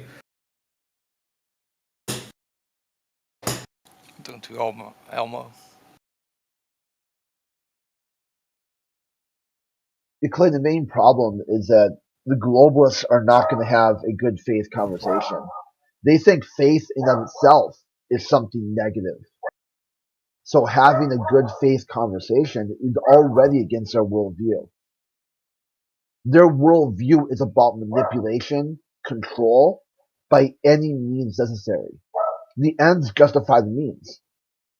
So if they can try to convince you through like a soft sell or a hard sell, at the end of the day, their full goal is to get you to believe something that you know is not true. Because once Who's they've they gotten and you, who's you in that? once they've gotten you to accept the contradiction, then they can get you to do anything. Am I the you though? Thank you, by the way, Clay. I share the feeling. I thought I was unmuted. Who's the they and who's the you in that crit? We'll listen to it again. It's clear it was they. I identified the group. I said globalists. I mean, did you not hear it? Right. Am I a globalist? Yeah, dude. Oh, Are you okay. including us in this analogy, or are we So excluding? we're Yeah, not didn't you say you. like your goal is to smash flat Earth idols to get people away from a harmful ideology? No, don't I think don't it's think that it's harmful harmful. because nobody's being harmed by it. Yeah. Like I think that it is like I may be deleterious to mental health, but I don't think it's harmful to other people. I think it just sort of makes people within it struggle and feel a bit lonely sometimes. But I Lonely? don't interested in smashing it or destroying idols. I mean, I do find some of the idols funny, like as anybody would. Like if you don't find QE funny, there's something wrong with you. I personally don't listen to Kui that much. Neither am I actually amused a lot about flat earthers who use profanity without saying any names. I'm not happy about debates that end up by both sides or one side, doesn't matter which side it is, attacking each other with all these obscure words. I mean, you have noticed that I don't do that, right? You The don't only curse thing at all. I have noticed that. Yeah. Did you stop or did you never curse? I was used to be a very, very frequent cursor, even in school, man. I would like end every sentence with the F word, and my English teacher would always be like, okay, hello, relax, right? Because English was my favorite, Flat Earth region. But the thing Stop. is, Don't talk to me. Oh man, why is it always happening when I talk? No, the thing is, it actually came along when I was born again, with my faith relationship to the Creator. For some reason, that fall away. Like I sometimes still think bad words. I would be lying if that wouldn't. So or sometimes even say stuff like shit, right? But it's just like there's like something that doesn't want me to say words like this, right? Like it's like I don't know. It just feels wrong to do so. So that's why I don't do it. The only thing I do sometimes is say that someone is either obviously foolish, or if someone is acting pathetic, I can say it's pathetic. That's just a description, right? For me, like insult is if you just unreasonably say you effing piece of what things like that, right? I mean, there's a distinctive difference, and if I'm wrong, correct me, right? But yeah, I just don't like these very harmful words. It's just it doesn't feel quite right, and it really doesn't make the conversation go anywhere, I would say.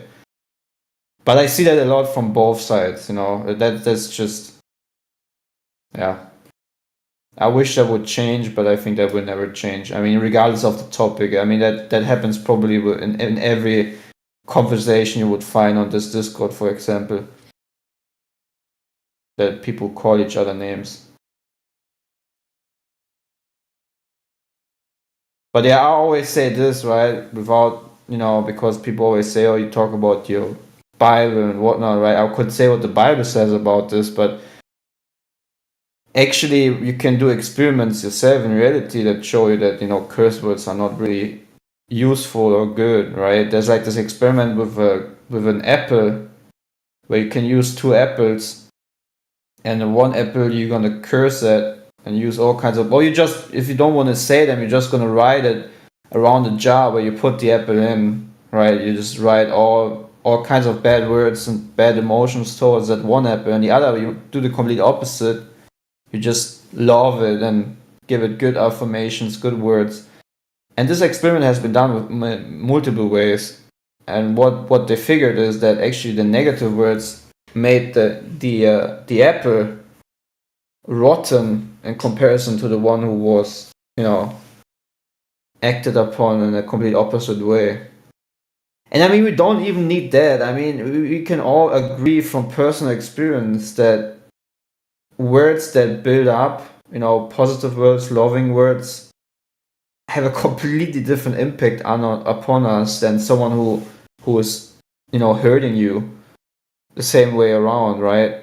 I mean, would you agree, actually, that from personal experience, words can really cut deep, especially when it comes from someone that that is close to you, for example?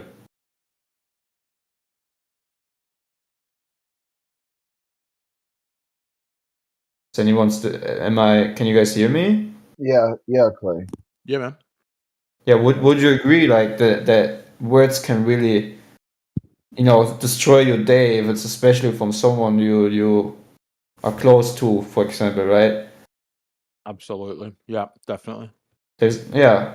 And then there's like power on the tongue of a man.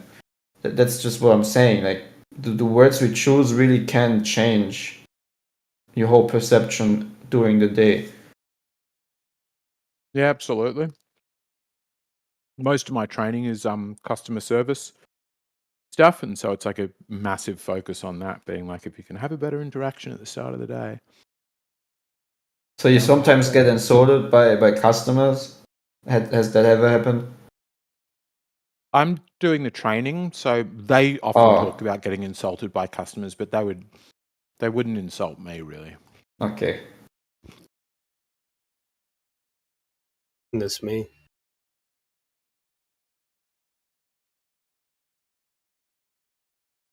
I think at the end of I was cheating, but yeah, it's the same thing where like the words you say to people can really affect people. Yeah. I think at the end of the day, we all just want to get along, right? And I mean, we don't need to agree upon what we think or believe or have principles upon, but neither does it give us the right to make each other feel bad and attack each other, right? Because that doesn't.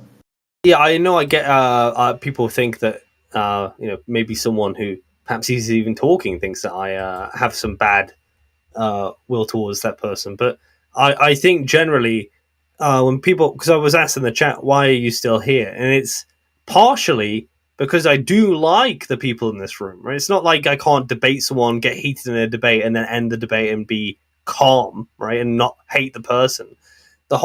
There are some people on both the globe and the flat Earth side that see the other side as the enemy, as this evil group that's trying to that wants to overthrow them, destroy them, and destroy everything they believe.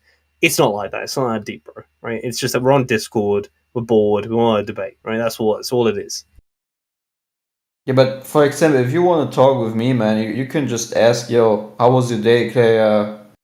What just a casual thing, right? You don't need to like do whatever you do, right? You know what I'm talking about. So I have nothing against talking to you, but if there's already like this it's just the approach, that really defines it, right? Indeed. Like I said, I think the people who've constructed an enemy are the people you should be most suspicious of, because they're the people who will make it so you can't speak to a globe or a flat earther, because if you do, then you're on the wrong side, right? And that person is isolating you from other people, and so that person automatically should be looked at suspiciously. Yeah, I'm way too lazy as a human to have enemies. I don't make myself enemies. I'm way too lazy for that. I mean, I figured that just trying to get along with people, or actually even loving them that hate you, is way easier, way more relaxing, you know, because you don't constantly think about that person, right? You're just gonna say, okay, let's move on. Yeah, some of my closest friends are the people that I started off by having a really awful relationship with because we debate all the time, and you can still have those debates, but you don't have to make it personal afterwards. That's what I'm saying. You can be aggressive in the debate. I can call if I had a debate with Eggshells, because I imagine politically we don't align, right? If I called him a cunt in a debate, he knows that after the debate it's all well and good, right? We're not going to hate each other. You know, What it's position over. do you think I hold politically? I reckon you're a libertarian right winger, personally, but Oh no, not libertarian. Fuck no. No. authoritarian right wing. Authoritarian. No. I think it's good. The government. I'm Australian. We're very happy with the government telling us what to do. Most of us. And I think government telling us what to do is a good idea. I hold to right wing views for most of the things. That basically my idea is apply the free market if you want to see more of this thing. So if you want faster phones or safer cars, apply the free market to that. If you don't want more of this thing, like courts or you know, orphanages or something like that, then that's the stuff the state should be doing. I consider myself to be a modern right winger in the sense that 10 years ago, everyone would have considered me an extreme left winger. Only 10 years ago. That's how much the political compass has changed in the last 10 years. Because my views haven't changed, really. But see, the thing is this, right? Sometimes I personally, if I'm truthful towards my neighbor, right? Sometimes I might be saying something that, for example, the person I talk with what doesn't like, and even think it might be insulting to him, right? I don't conform to what we have gone to today, where everything needs to go through a filter and needs to be declared, okay, is this right to say because I could offend someone?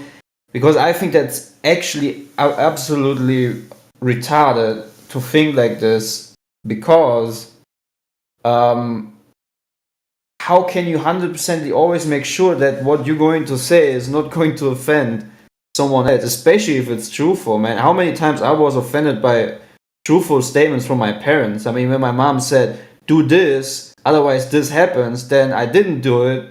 Then the thing that she warned me of happened, and then she was like, didn't I tell you to do it so? Right?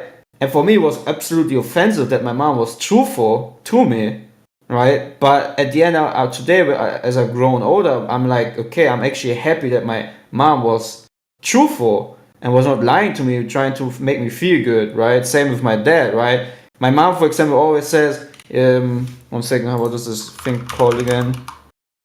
Pity. Having pity is nonsense, right? Like my mom always told me, having pity with someone who just, you know, that is not, you know, who's just searching for pittiness, if you get what I'm saying, right? Someone who just tries to make themselves look like a victim to get, you know, this pity from others.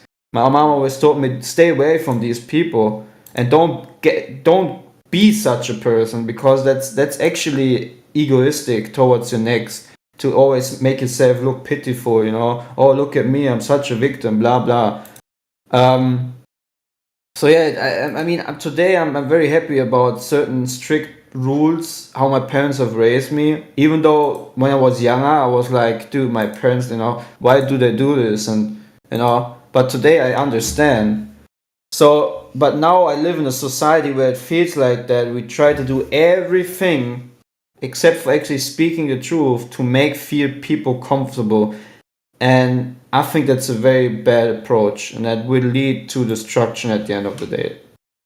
And probably people would disagree with me, which is fine, but it's just my observation.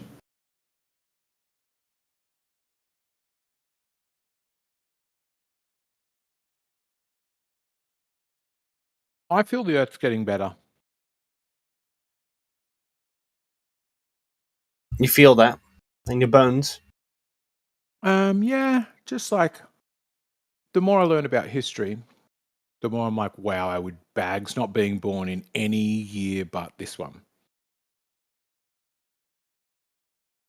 Because even if you like idealize some, they're only in the recent history. So you're only ever winding the clock back like 30, 40 years, being like, oh, imagine going to Woodstock.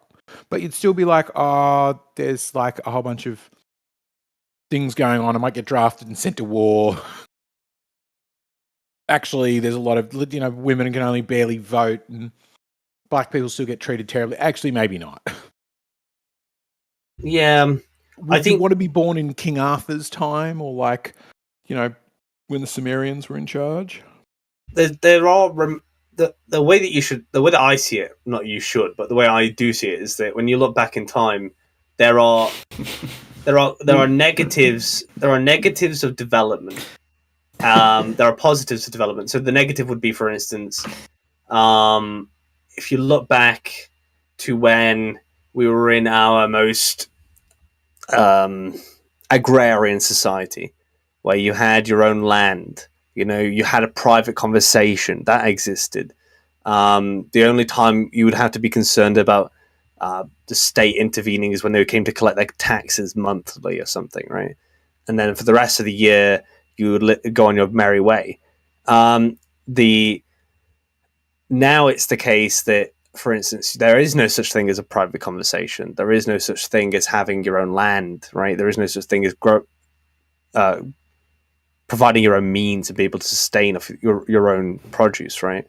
A part of our nature is in those sorts of things, and in the sense of us crafting our own thing, right? A tangible commodity. Those things we've lost, and that will have an effect positively and negatively on us as people. Life extension isn't always a good thing. Death is an important part of tragedy, right? And yet we're already thinking about the idea of the eternal living human being, right? Imagine that. I hate the idea of living forever. Oh, nothing would be more horrific. Being forced to still exist. To never be able to not exist. Yeah, death is a freedom, I think, in some way. Yeah. But to quote Dracula, to die, to truly be dead, must be glorious. That was awesome. That was really nice, Joe.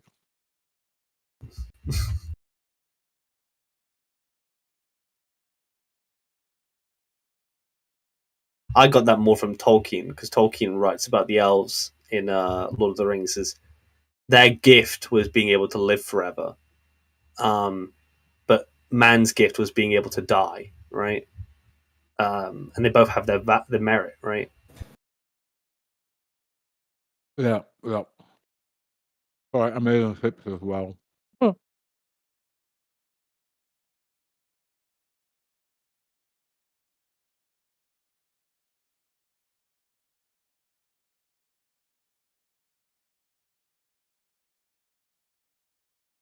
I'll be honest, I don't want to die. You'll soon change that too. I feel like I would be happy. I said it the other day. I'll be happy with 80. 80, then I'm like, all right, take me away whenever. I don't care at that point. Yeah, I think so. I just don't want to lose my marbles. Yeah, I agree. That's my main. I don't want to. I mean, I'd rather lose my marbles, but not. If the trade-off was like having a year of shitting in my bed, of looking like a ghost, that would be awful. If it meant that I had dementia just before I die, but I was somewhat there, like, somewhat, I still recognize people, then I'd rather that over. Oh yeah, I'd go disgusting. the other way on that one. I'd be like, no, I'd like to be shitting in a bed, but able to complain about why it sucks to be shitting in a bed, but still like. Well, when you have dementia, you're already dead, right? Passing. So. Yeah, but just imparting last little bits of wisdom rather than going off as this doddery person that nobody respects anymore. Yeah, maybe. No. I've not seen much death though. I've only seen one loved one die, and that was it. So I'm sure you guys at this point probably seen a fair bit of it, so you know exactly how to die. We're good at it. My family's very good. I actually, for some reason, have never visited the very point when someone died. Every time there was something where I just were not present. It's very weird. When my grandma died, I was having... I don't know. I mean, it's just something... For some reason, I've never visited directly. I mean, I've seen the people. Oh, I've not when they were seen there. someone die. I've just been conscious enough to know that that happened, right? I'm not seeing a dead body yet. Well, I had this discussion with my brother about my faith and what I believe in, and he told me he just don't want to have eternal life. He just want to die, which makes me very sad. But then I also realized, okay, if people want to make the decision to die, which I can't do anything about, it's their own pursuit, right? Either you pursue life or you say at some point, I just want to don't be there anymore. No thoughts, no nothing, no recollection. But I personally think there's just way too much. For me, there's just so much that I want to yet explore, especially about the creator.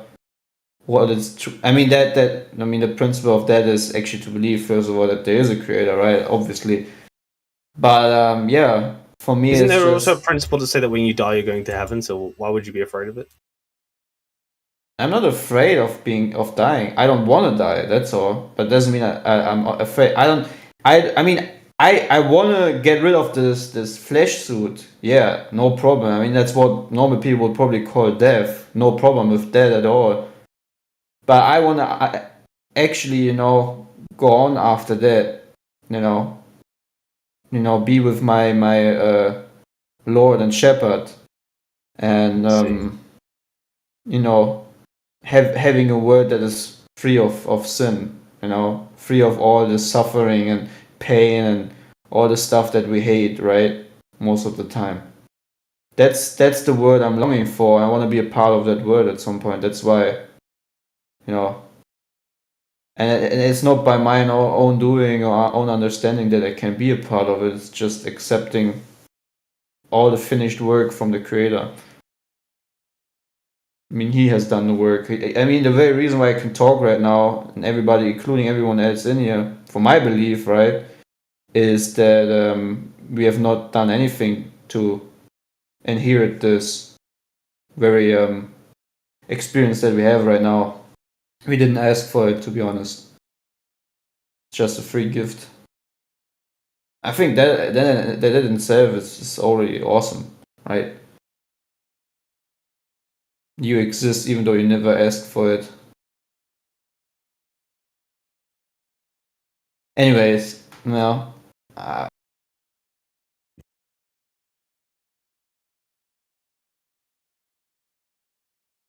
I think there's just so much to yet to unveil, so many mysteries.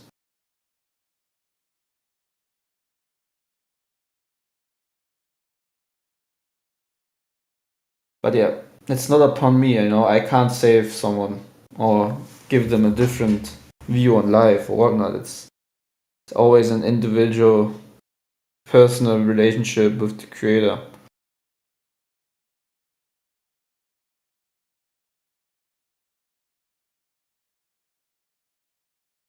Yes. Yoda said death is a natural part of life, so listen to Star Wars. But he did have the ability to come back from after death. Also, he lived for 1,000 years. Of course he's going to say that, right? Yeah, you're going to get a little bit tired of the whole living thing after a bit once you're a little shriveled up green guy. But the thing is this, right? I think for us, since we don't live in eternity right now, we live in a frame of time where time passes and time goes on. That's why it might feel like that when we're 80 or 100, it's, now it's enough time has passed, right? But when you're an eternal being with a completely new creature with a completely different body, to move in, right? I don't know how that body will look like, right? But if you live in eternity, there's no recollection of a beginning or an end, right? It's just existence. If you think about it, right? You will never think about how much time has passed now. Or when did I actually come to be eternally right now, right? That is a thought that will not actually exist. Neither then will ever exist this feeling of, oh man, so boring. It's just going on forever, because there's no recollection of time when you're an eternal being. When you are in eternity, right? You're just gonna laugh. Maybe you can think about the concept of a time, but you're just gonna laugh about it because it really cannot bother you anymore, because it doesn't rule over your life anymore. There's no recollection of that, right? Of that feeling, being in a period of time. I don't know if I can remember when I'm gonna be in eternity with my creator, if I can remember time passing regarding my old life. But yeah, I think wouldn't eternity, like living infinitely, to me entails logical contradictions, or at least if they're not logical contradictions, things that make eternity an instant becomes an eternity, and everything in between is meaningless. Where, like, if I don't, do I have to eat? Like, can I just not eat and not be hungry?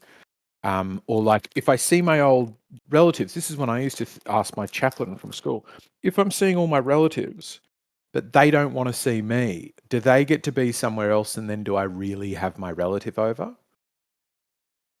Or am I forced to hang out with all my old relatives because their heaven has me in it, and I've got to really actually be in it legitimately? But I don't want to necessarily always hang out with my grandparents. You know? So it just ends up entailing these things that make it, I don't know, difficult to conceive of, where death seems like a better option. Like, can I still ride motorbikes? Well, are they still dangerous? If they're not still dangerous, will I enjoy them? Will I be instantly perfect at them? Or is actually that a bit of a rip-off to be instantly perfect at riding your motorbike? Well, does it change? Like, are some people instantly perfect and other people have to struggle because that's heaven for them? And then are we living in the same heaven if somebody else can become instantly perfect at motorcycling and I chose to struggle? Well, I think this, right, that my current perception of how I see the world in this very limited way and fashion, even thinking about it, even, making my mind up and imagine how would as an eternal being, eternity feel like for me if there's never been a beginning or nor an end, no timeline to be attached to, right? I can only make stuff up mind, but the mystery behind it and the glory in it I personally is gonna be so, beyond my horizon, right? Because of the limited creature that I am right now, limited creature or creation that I am right now, within the frames I live in, that I think no thought I would have about it would ever give it the glory that it in actuality is, right? Because I can only trust that whosoever created everything, established everything, that he's doing it right, and that I don't need to worry about it.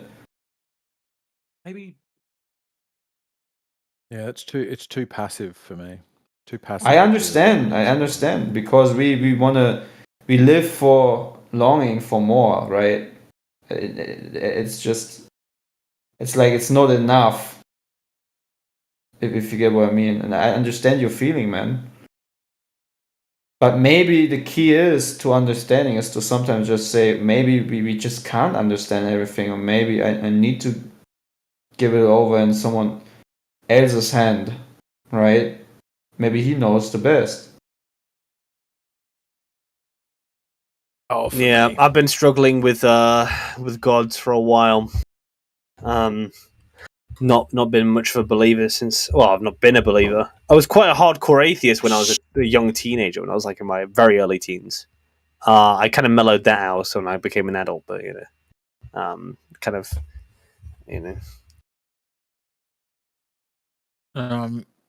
So you're not a hardcore atheist anymore?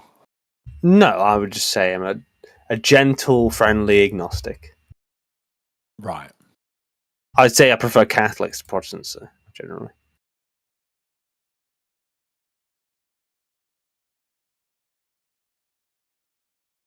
Although I was raised Protestant. What about you, Eggshells? Are you you Bible boy?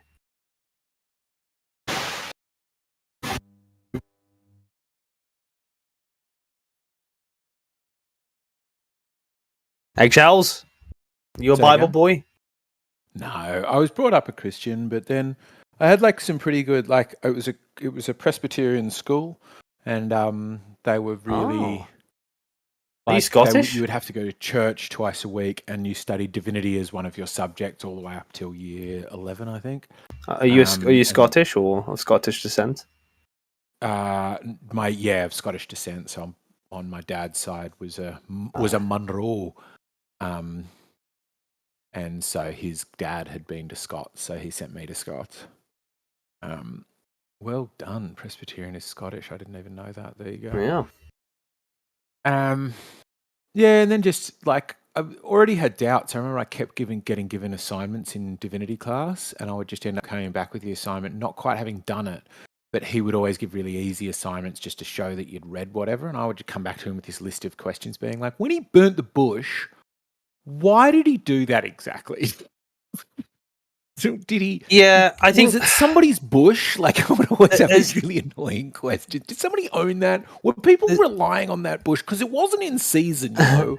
So yeah, I agree. For doing what it does is kind of like being angry at Dad for creating the Earth as it is. I agree. I felt like I had that sort of skepticism when I was going through that. I think that there's two ways you can look at it. On the one side, I say like, you know, should I take the Bible completely figuratively and think, look.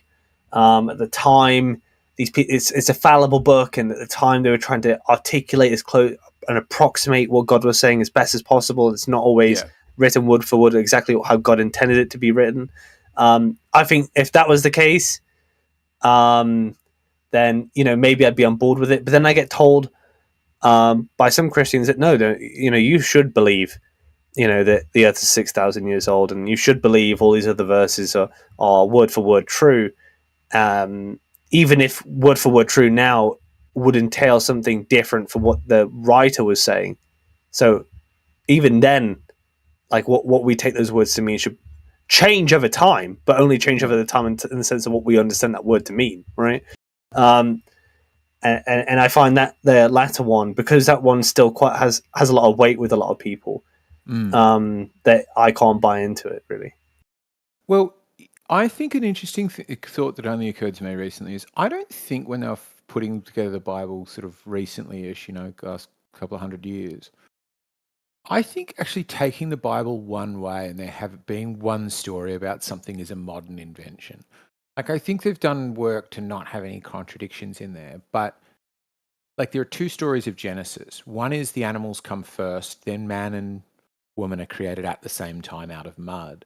And in the second story, Adam's created, he's bored, so God makes animals for him. He's still bored, so God plucks one of his ribs out and makes Eve from it. It gives this completely separate story. And there are other examples of that in the Bible where like people at two different ages, as a king will ascend to the throne. In one, he's 4 years, and the other, he's 40 years. And you're like, one of those is weird. Like, or even the story, Matthew's story of the resurrection of Jesus. He gives the same story virtually word for word as, I forget one of the other books, but one of them. And then goes, and then the earth shook, which is the other one says as well. And then he says, and all these people all of these old prophets burst out of the tombs and wandered around Jerusalem, and many people saw them. And it's like nobody else mentioned that there was this army of undead walking around. There's that one controversy, and I think it's currently like because the Bible has contradictory ideas, and basically, the idea is for people who are interested in historiography is to determine, you know, what is true. So you know where the sources have come from in the Bible. Each book in the Bible draws from several sources elsewhere. Now, the way that we probably know things are true is if they align with each other. If they're, for instance, if one book and another book, which are different sources, are saying the same thing, then, and they're probably far apart from each other, you know, North Africa to Greece, you know, they're saying the same thing to their local Christian communities, then that's probably true. Now, where you get alien stories, like usually in John is the king of inventing things, right? Where there's anomalies where all the other books haven't said this, but only John has. So, for instance, none of the books have mentioned that Jesus said that he was God. No other book other than John. And you would think all of those Christian communities that were sourced from all those other books, Matthew, Mark, Luke, and so on, would have brought that up, right? You know, why is it that John, who's also the last source we have of the Bible, would then bring that up, right? It's almost like why that. Is he inventing new stuff? When people closer to the time describe this savior in a very different way. There's a joke about that in one of the. It's like it's something like Monty Python, but it's not that. And John is it John? I think it's the last one that's continually like, that's right, and the gays. And Jesus is like, for the last time, I don't care about them. I swear, if you write this down. And this idea, like they're already, before Jesus is even dead, they're already getting ready to, like set up the way they want the church to head. Like they're already planning on how it's going to be perverted for their means. I think if I was a Christian, I would definitely look into the inconsistencies with John, because I think that a lot of theologians that I'm aware of typically say that if there is a book in the Bible that is wrong, if there was any infallible part of the Bible, it's probably John. It's probably him, They don't say Matthew. That's interesting, because I don't know much about the Bible, but I was like, maybe it'll be.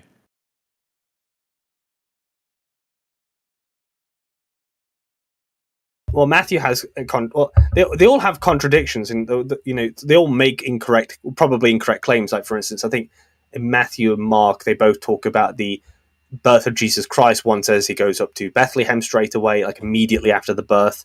The other one says they go into Egypt to escape Herod, and then they go back up to Bethlehem. It's not Bethlehem. I can't remember where it is now. I think it's Jerusalem. I can't remember off the top of my head though. And those two stories can't both be true at the same time. So how do you discover which one is true, right? That's the whole point of historiography with the Bible. And you've got to find out those contradictions that exist and then weed out where the truth of it is, right? Yes, that was one of the interesting things. When I was like, before I got to each place, I was like, what's the history? And you'd always end up having to go back to ancient history, like the earliest they know.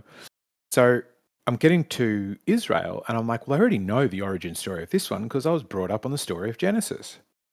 And then I read up about it, and it's like, no, most academics, including religious ones, now consider the story of Genesis, the out of Egypt story of Genesis, to be probably at least like a fair chunk of it being fictional.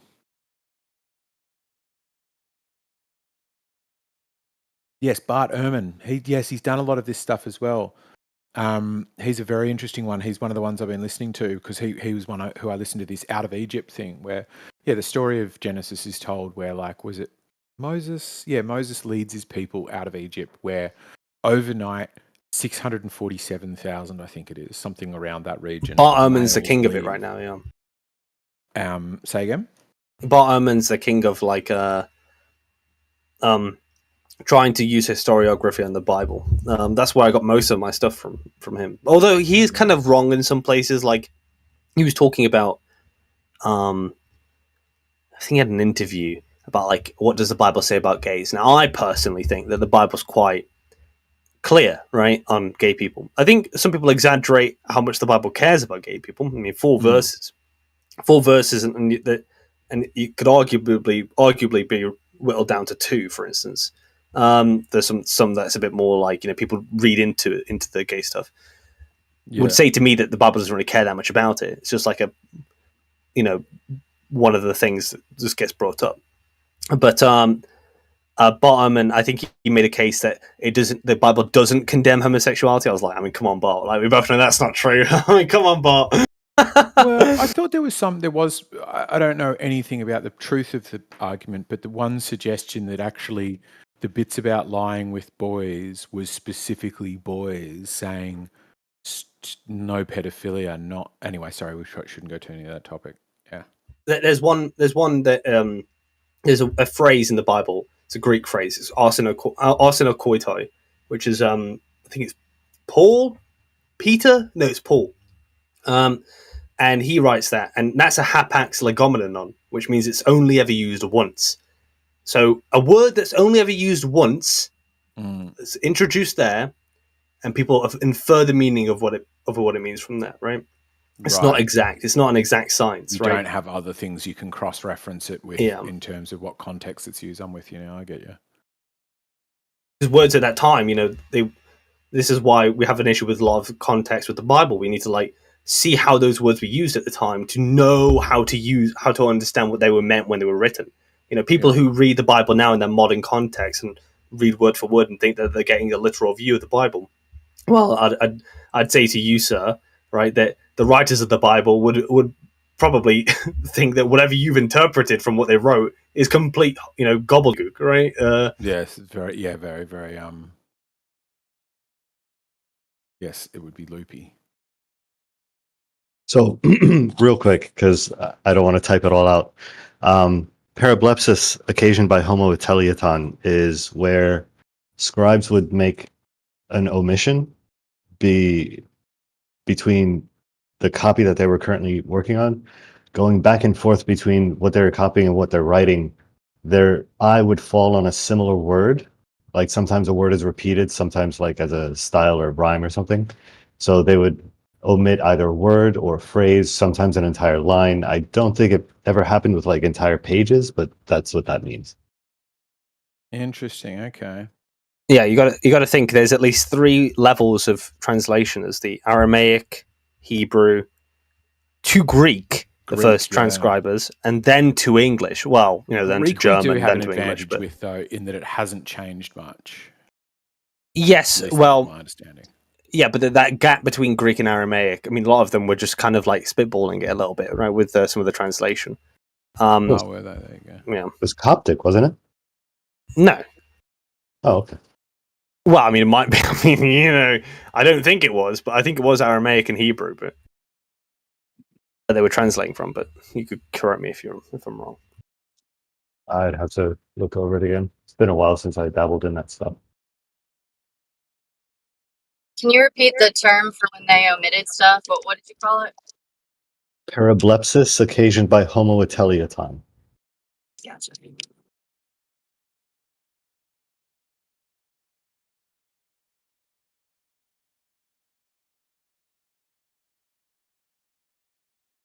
Sorry, can you explain what that means again?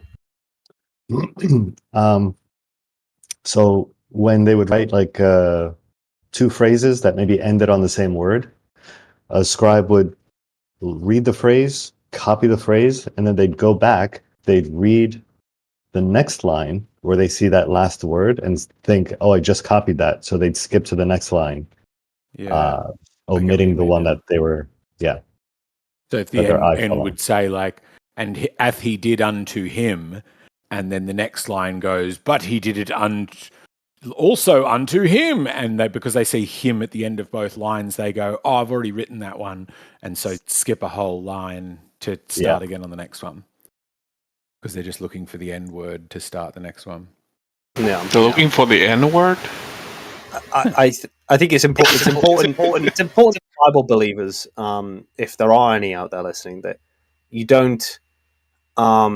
If you are doing it solo, right? You're doing your Christianity solo, and you're not going with a religion. That you investigate biblical historiography, because that's how you're going to unlock what those writers actually were trying to tell you.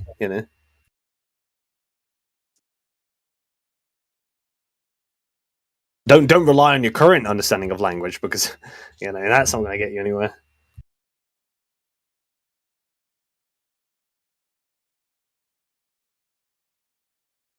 Better go to bed.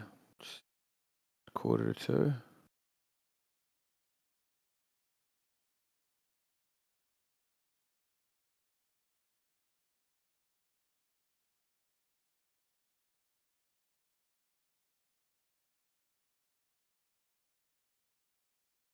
Yeah, go to bed, eggshells. You're getting need your nap time.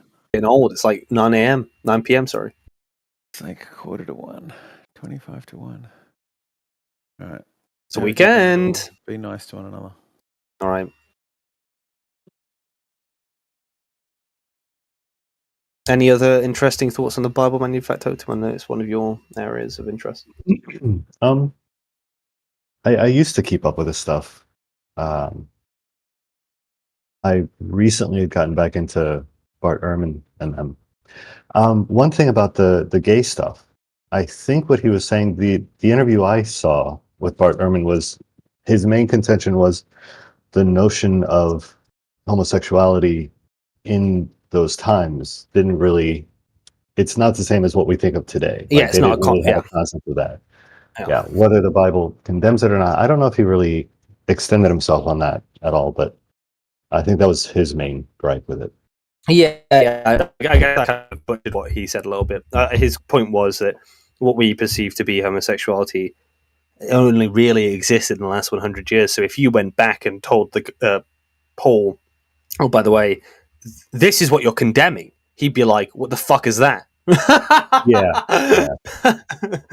So, yeah, I mean, in a way, so it's one of the flaws of, like, you know, trying to use modern language, modern understanding, modern concepts on literature that, you know, obviously was not designed to account for that. Yeah, exactly. An interesting one, you mentioned some of the, I think you were talking about contradictions. One of the interesting ones was the verse that was clearly added after oh my, after Jesus rose from the dead and they saw him leaving, the women saw him leaving, and they were told not to say anything to anyone. And then there's like several verses after that about how he performed miracles and people could handle snakes, and all this stuff happened that they were witness to. That seems to be an addition that was added by some later scribe, and interestingly has become the foundation of like the snake handlers of West Virginia, which doesn't seem to have actually been in the originals. So there are a whole, was that in John as well? Or? I think that's a good question. I don't remember. I think it should be thrown out, to be honest, with the Bible. I think it's one of the. He's a slippery little boy, that boy. Yeah, it's fairly heavily propagandic. You know what I mean? Yeah. The only things you should say you know from the Bible are the things that can be corroborated in other areas of the Bible, right? Other than that, if it's a one-time thing in the Bible, I'd say, personally, don't put too much weight on it, you know? That's if you're the kind of person who doesn't think that the Bible can be fallible, right? If you think the Bible can be fallible, then do that, right? If you think it's infallible, then obviously have at it, right? But, you know, I don't think I'd jump on that ship with you. Well, someone mentioned a couple of days ago, what's wrong with me? How maybe it was you, how we shouldn't expect to have our rules applied to God. Like, we shouldn't be able to say what God is allowed or not allowed to do. And I was thinking about that, and it seems to me that in the Bible, at least, God is pretty justified in everything he's done. Like, we're not allowed to kill, but, you know, God can order the genocide of an entire people. And because he's God, it's not wrong. I don't see why that shouldn't extend to lies. Like, I don't see why God wouldn't be allowed to lie for some divine purpose. So when people talk about like the infallibility or the not trustworthiness, yeah, sort of what God says or what's attributed to him, I think that's reason enough to be able to doubt the accuracy. I think the Catholics, when Jesus said that even the Son doesn't know when the time comes, or something like that. Yeah, the day and the hour. Yeah, something like that, yes. That he was actually kind of lying. Because God can't be all-knowing. Like, that's their logic of it. Yeah, that causes some confusion with the triune, the nature of the Father and the Son and how that all fits into the Godhead and such.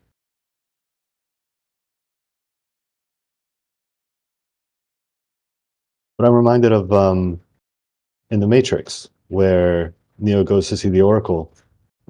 Well, after that, when he tries to save Morpheus, when he does save Morpheus, in fact, and he's about to confess that he's not actually the one because the Oracle said that.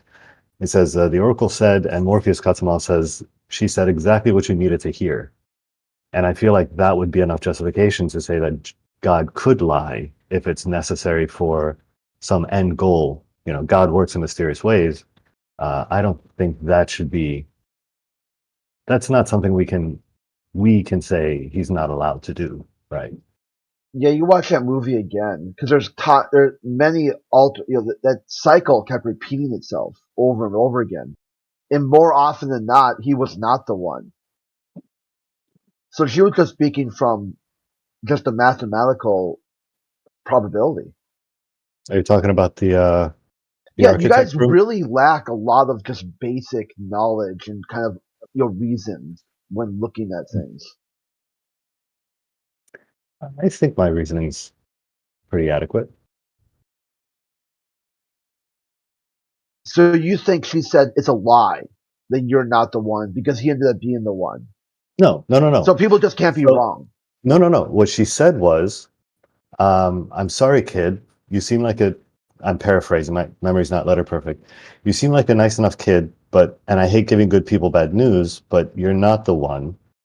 And then he said, Neo says something, she says, maybe in another life. So Neo does die at the end. So whoever she was speaking to in that moment, that person died. And when he comes back, then he's the one. So technically she wasn't even lying. Like technically she wasn't wrong. He was the one in another life after he was shot by what's his face? Smith, yeah. The elf. Smith, yeah. Yeah, that's a good take too.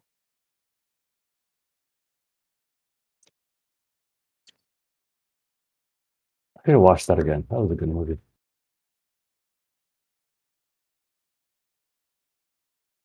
You guys seen the fourth one?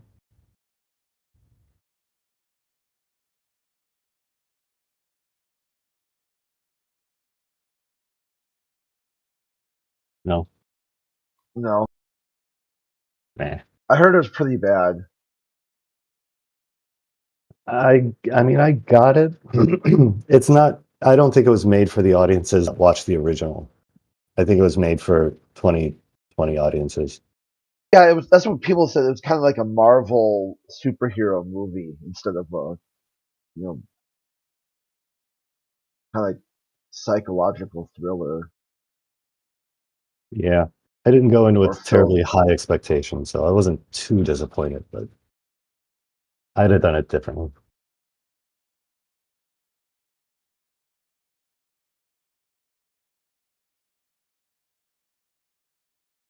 Anywho, I gotta go pick up my mom. I'll catch you later. Have fun.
And welcome to the Flirth chat.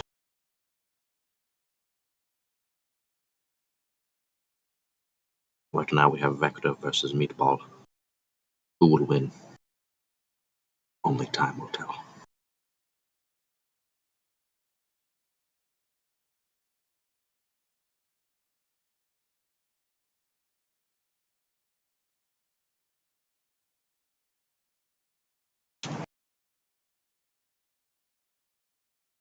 You mustn't be afraid to speak. You cannot possibly sound more stupid than I, so do not worry.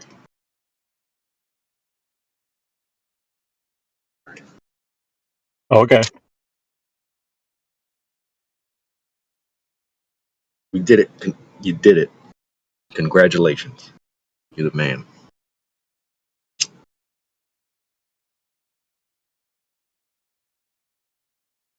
You did it, Mason. You did what I could not. Dragovich, Steiner, Kravchenko.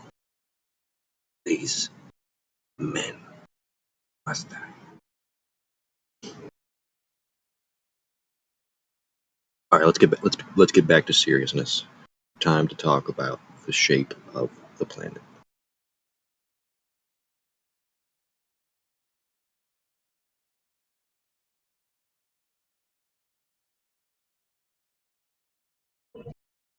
What shape do you imagine it to be?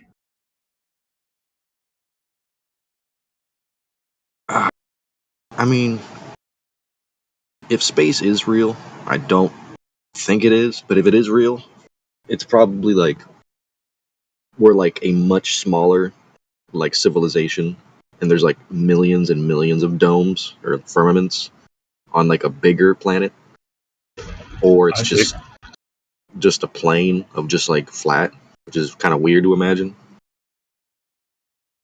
But I don't think it's like the fucking the Google Earth shit where you Google what's flat Earth. I'm gonna get into this, and like every fucking picture is like a waterfall disc like floating in space. Like it's like, oh, that looks ridiculous. So you think it could be? So you think our realm could be part of a bigger object? Possibly. Alright. If space is real, like how they say it is, like we're a globe, then like if that's true, then we don't have access to actual space. Like the South Park episode where the aliens are like, "You have been cut off from the galactic civilization."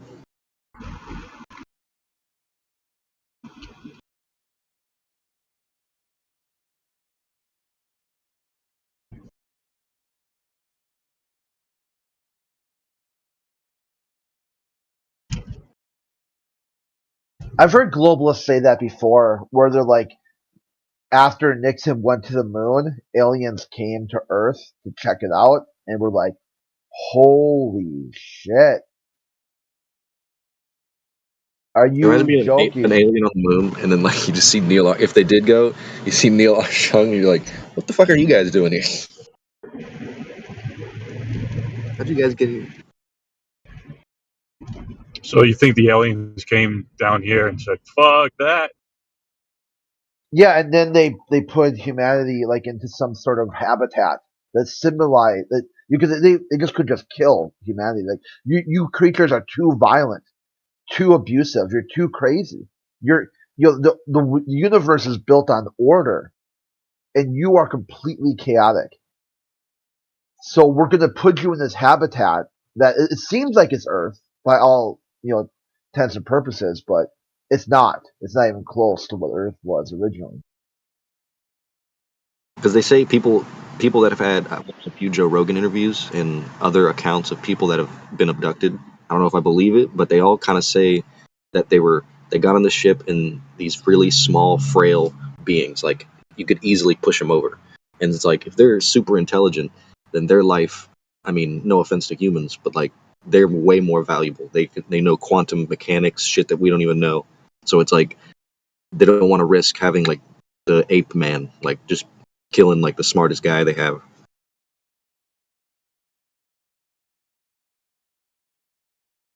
Because notice what's going on with us. Like we're slowly becoming smaller and like weaker and like kind of being more peaceful. So it's like eventually thousands of years are probably like we don't need strength, we don't need hate and violence, and like we don't even understand how to be violent anymore. We're just all about like advancement. I think it was on TikTok, or I'm not sure where I saw it, like a clip of it, where it's like aliens watching Earth, and they're like, "Oh, look at they created fire, oh, and they turned it into a weapon. Oh, look at they invented the wheel, and it's a weapon." And like every single thing, like oh, they're exploring a new country, and they killed everybody.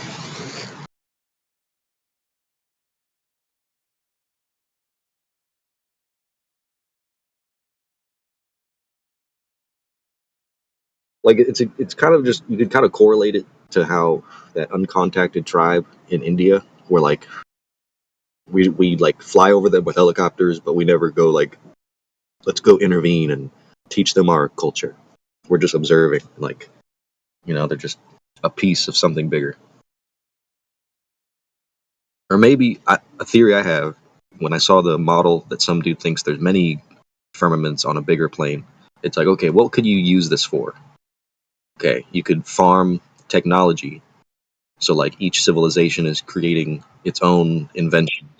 And like you have one that probably has anti-gravity, invisibility, jetpacks, and then you just have access to all this like fucking technology.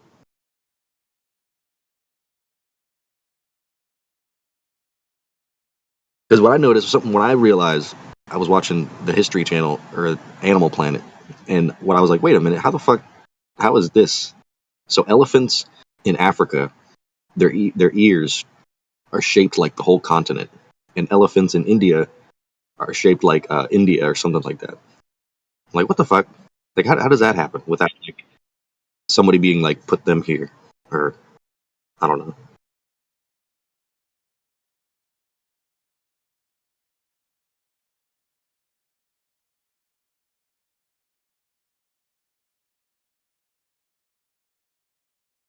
Another thing I don't understand is the flood theory with like Noah's Ark, because like how the fuck did Noah put like lions and tigers and like grizzly bears and fucking with no bathrooms, just like how the fuck did he feed them?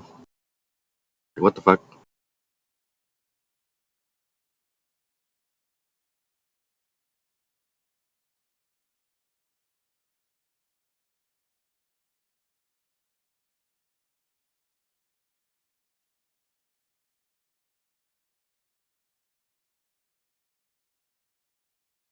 I don't know if it's.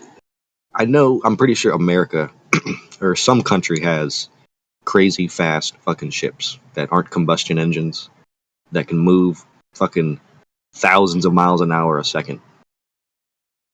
And because I've seen it, I was fucking taking out the trash when I was 12. Never smoked weed. Never.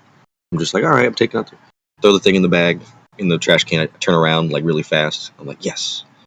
And like I start walking the opposite direction, and the direction I was walking, this thing above me with 3 green lights. Couldn't see a ship. It was just dark. 3 horizontal lights, like directly looking like they were gonna go over me, and moving really slow. I was like, what the fuck? And then right when I looked at it, it's almost like it took a second for it to realize I see it, and then it shot off without even turning. And I heard like 5 other people across the thing go, whoa. I was like, oh shit.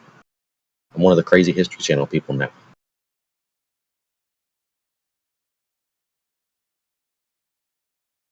So they do have some fast shit.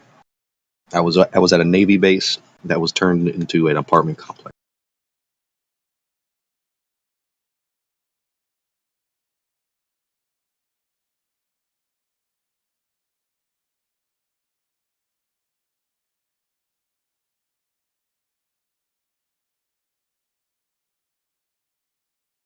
There's even patents. I mean, they're literally showing us. You could look up, just type in on Google, U.S. patent, Navy anti-gravity craft. And it has like a picture of it. It's like a black triangle. And there's like a page long of equations, like algebraic equations. And it's like, I don't fucking understand any of this. But it's like there has to be someone that does.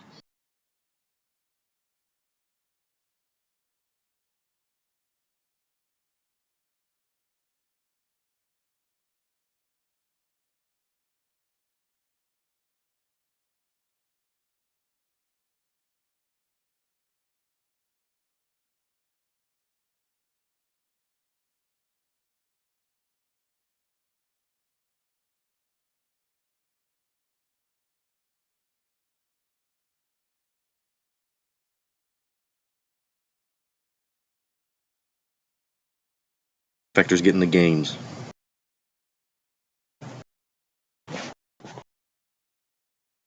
You gotta do full extension curls. Gotta go slow down, all the way down. And when people do pull-ups and push-ups, and they like only move like a little bit, it's like you gotta do full extension.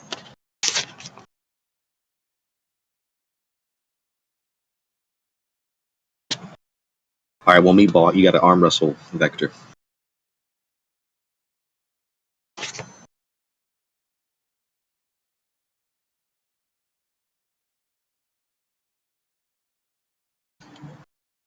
Okay, well then technically meatball's correct. You got one more year.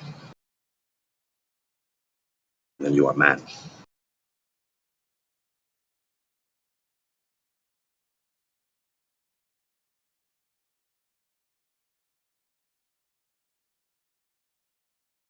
Damn, I feel fucking old. Fuck, I don't feel 26. I feel like I'm fucking like 10 still. Older. Oh no.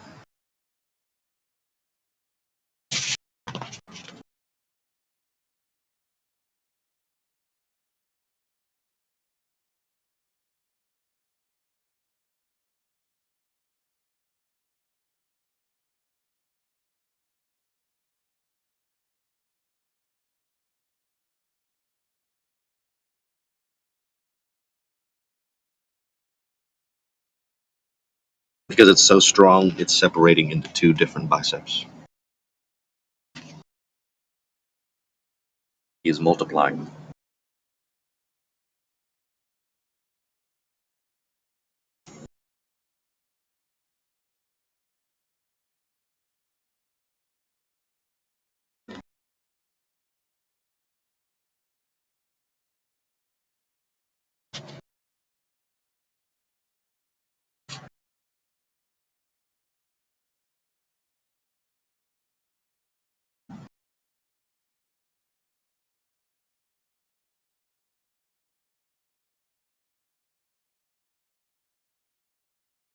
Wait a minute.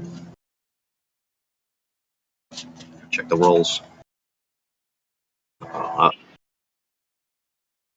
Vector, you exposed yourself. We gotta give you the choid roll. Choid him.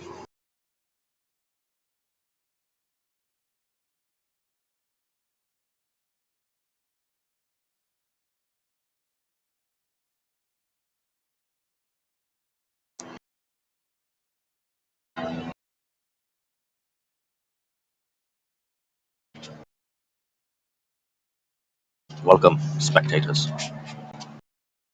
Welcome. Mm-hmm. How are you, Lamb Man? I'm good, spaceman. I appreciate you not calling me X Space X. Is space fake? Well, I mean, you look at it like this. You go, okay, well, they told us World War I was started legit. And then you look into the sinking of the Lusitania. Like, okay, that was a lie. And then you look the Vietnam War, how that started. Legit. No, that was a lie. Because the Gulf of Tonkin. Okay, they just lied twice. 9/11. Well, they lied. COVID. They lied again. Okay. Now, what is the shape of the Earth? Oh, it's a globe. Oh, so now they're telling the truth. Okay.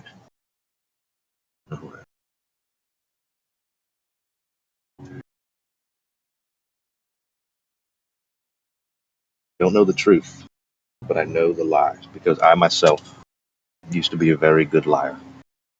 So when you're very good, it's almost like the movie Hannibal Lecter when the lady was like trying to find the guy that would like eat people, and she goes to the guy who's used to do it. He's like, "Well, all you have to do is you go here and you find him." It's like when you're good at lying, you know liars, and they're lying.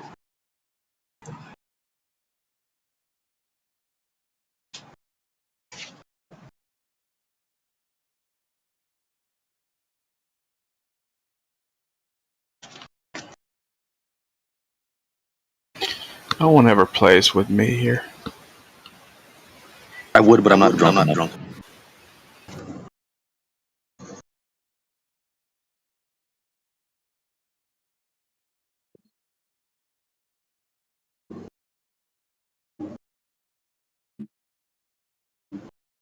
Interesting.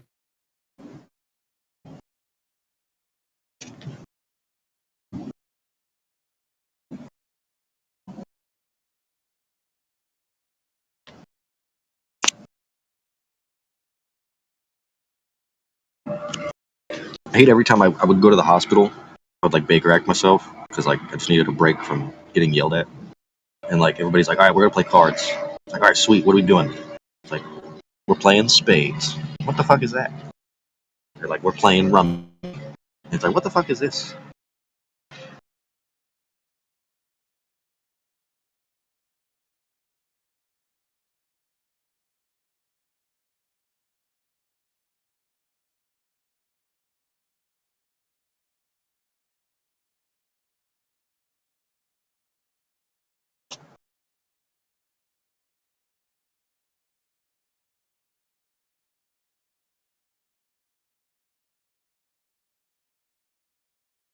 Alright, Vector and Meatball, there's only one way to settle this. Send picture of your nicest shoes that you own.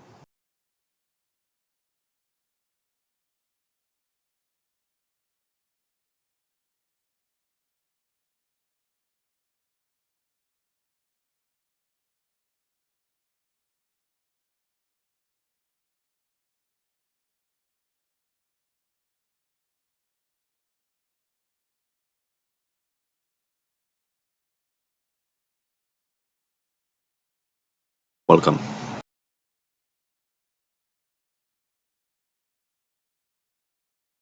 You'll be saying, welcome to 24/7 Flat Earth Discord. How may we help you? How can we treat your globe syndrome? Hey, my name's I'm just calling in. My name's Randy, and just wondering. Well, Neil deGrasse Tyson said we're globing. So, like, what do you say to that? We're globing.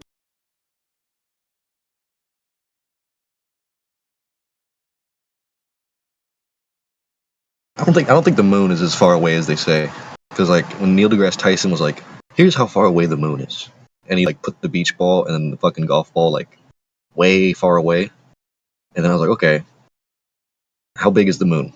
And it's from end to end. Like if you walked around it, it's the size of the United States, like going from California to Florida. And then you're like, okay, so I'm only seeing half of the United States in the sky, 300,000 miles away. But I could like, with my naked eye, like see features of it. Mm.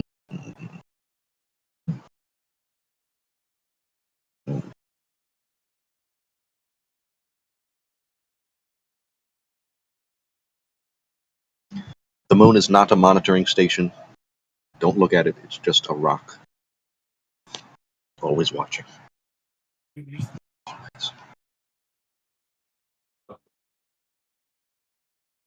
Hey, you know my favorite Neil deGrasse Tyson quote? You guys remember when he was talking about the NFL kicker who kicked the field goal, and he said the earth spun underneath the ball, and that was the reason they won the game? Neil's a net. Coriolis. Is that what he said? Yeah, Coriolis, yeah. That shit was great.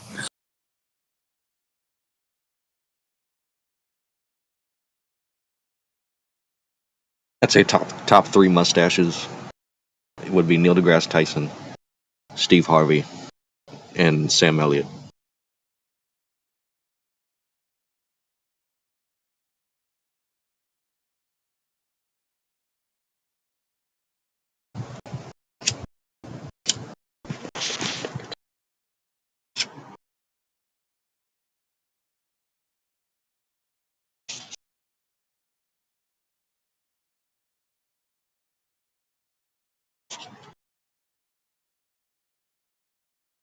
Dude, our generation is going to be like the nuttiest people in like retirement homes in 50 years. Play me some god dang Little Wayne.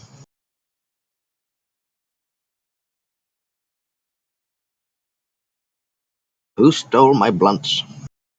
I mean, the worst part is though, it's like we're gonna have these young kids that are looking after us though. When we're old, and like I don't want that shit, bro. These fucking kids are terrible.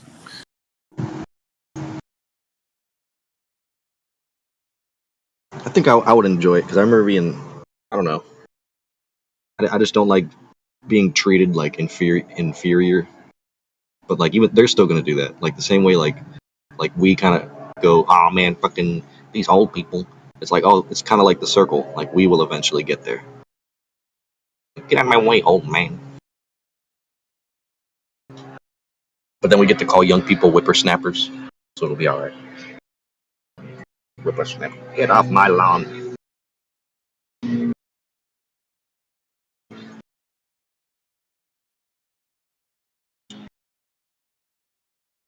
You kids today don't know about god dang Juice WRLD.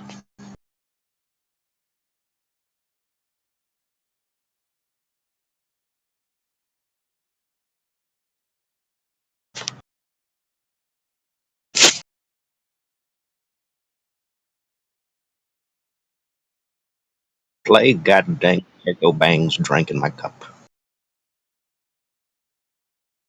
Again, Grandpa? Yes. Again.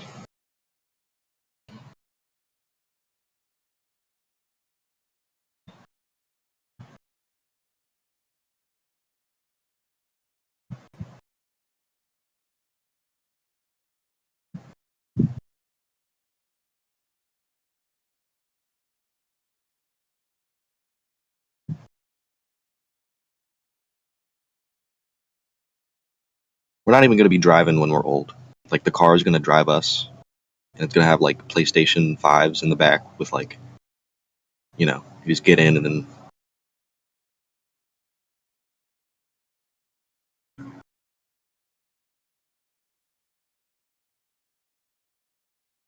I don't want no damn robot taking care of me though. Grandpa, we're going to the store. Stay with the robot. Don't fucking leave me with that thing. It's got knives and shit.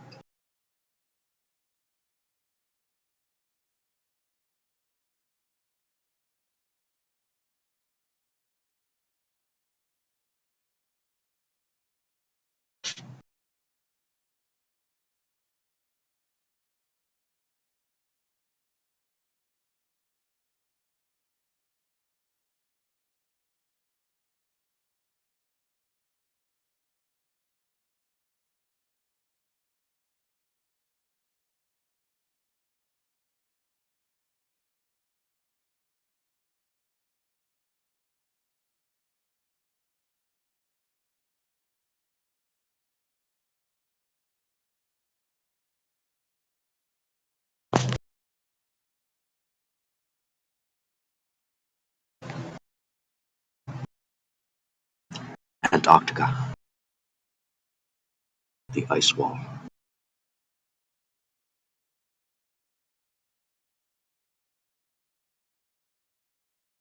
Yeah, we had a physicist, PhD from Berkeley, the other day. He was saying that his daughter was in Antarctica, stationed at McMurdo, and he was telling us all about the 24-hour sun. And then he gave us this link as proof. He sent us a few other links, and we kind of denied them. Right, so showed where they edited, and then he came back with this one. It's a VR set. I think it's pretty funny.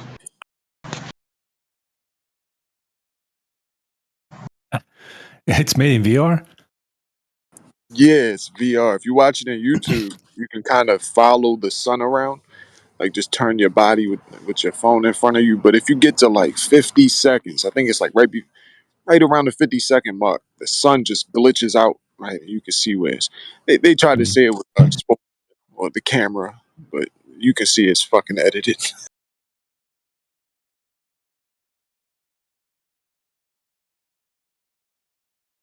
And It's also the good thing, oh my fault. The good thing is like when you check into these guys' track records, like the guy who loaded that video, I forget his name. It's on the video, but if you look at some of his other videos, like they're so bad. Like you can see like the same clouds and where he edited the sun and looped it and claimed it was a 24-hour sun. Yeah, his other videos are really bad. I like the video on when they're on the space station, and like the guy does a backflip, and then the guy next to him like pulls an invisible wire and like moves him. Or what about the one where the fucking guy just goes floating by and he has the harnesses all rigged up to his waist and he's just looks like he's swimming behind the two astronauts? I like the one where the lady does the backflip and like her hair's straight up, and then she does her front flip, and then she just stops, but her hair doesn't even keep moving, like just stays. Oh It's yeah, like I don't think that's how kinetic and potential energy work. or when they drop stuff, right? Like there was one guy, he was holding like a bolt or something. He just dropped it, fell. That's not supposed to happen.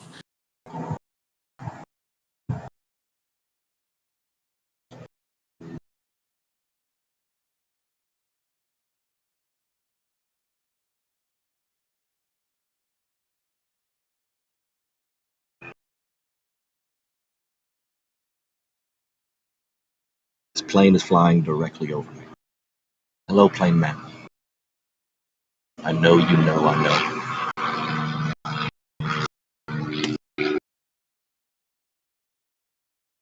It's chemtrailing you. Yeah, I remember I used to panhandle outside, and like I'd see the planes doing the chemtrail shit from like miles up, and then like an hour later, I look up, and they're still like in a complete straight line, but like 100 feet above the ground. I was like, what is that? How wind works? Like, what's going on here? Yeah, bro, it's just Spirit Airlines, bro. Nothing to see.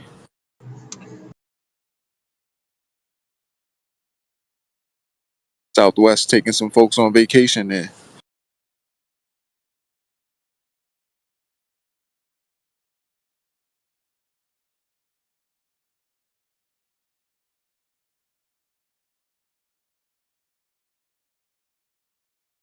You notice how they never like? There's no documentaries on like what those wires are and like all the stuff on the space station. It's always like, we have all this shit, but we're gonna show you floating toothpaste and backflips.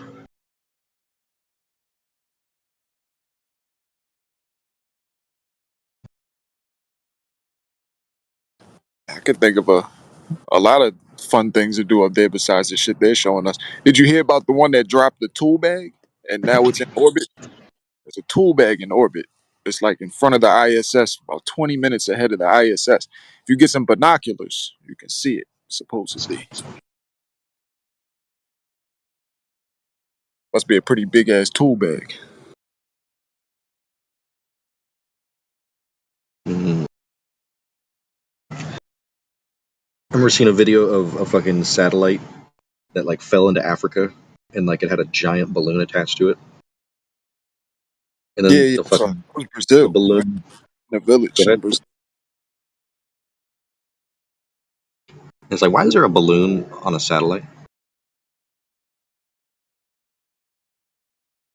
It's just a conspiracy theorist, man. And then you look AI up got who's the you down, biggest. man. Remember the Chinese spy drone that looked exactly like a satellite? I was like, dude, it lost helium, and then China's like, it's ours. It's ours. It's us. Like 5 minutes later, China's like, oh, that's our satellite, our spy drone.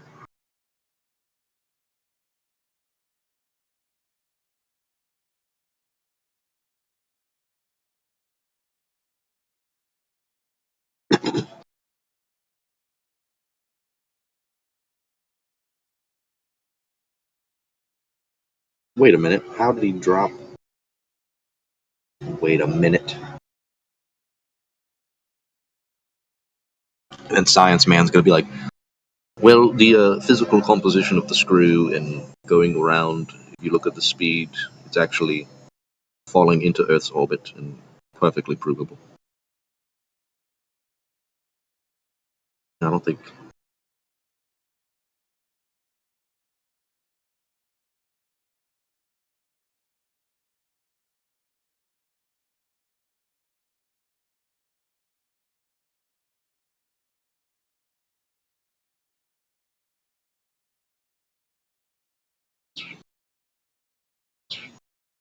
Flick it, Iris.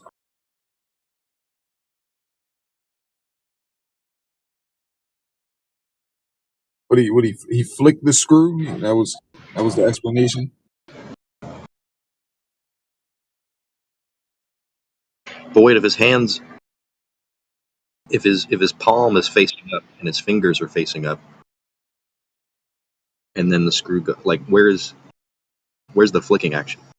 Because like his hand is up, turns it up, and then I don't know, man. Detective Vector, I think he figured it out already.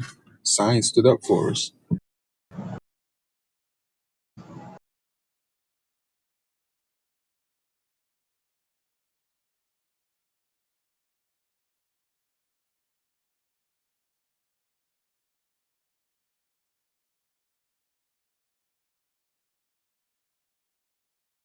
Like it really doesn't matter what you show a Glober at this point, right? They'll just always have some explanation for it. Like they already have it all figured out, right? Like you can point out all the inconsistencies, you can point out all the copied and pasted clouds, all the shit in the videos.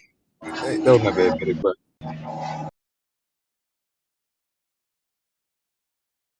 no, I understand where they're coming from because, I mean, I used to be a globe earther, and it's like when you truly believe that like they're not lying to us, then you have to go. They have to go through their own path of observing information, and either be like, holy shit, they're lying, or be like, or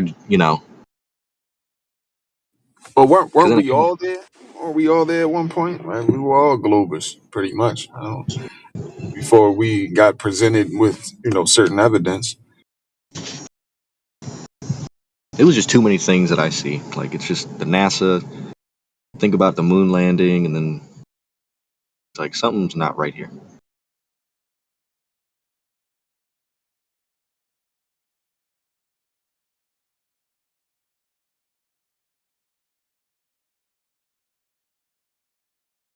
It's way too many things, bro. I mean, it's like I said, NASA now they're just putting out anything, and people are just going for like no one. The Globers aren't really thinking about it anymore. Even if we show them, right, like in one of the satellite pictures where they spelled out the word sex in the clouds, like they'll just deny it, right, and say that's Periolia, right, or they copied and pasted clouds. They'll just deny this shit and say, well, Flat Earther probably edited that, even though it's on NASA's website. It's clearly right there. So I say they always have like some explanation handy to debunk what we're saying. It's funny. It's not like we're trying to be like join the club, buy my T-shirt, or like I never see like us having our ulterior motives. We're just trying to like explain bullshit, Because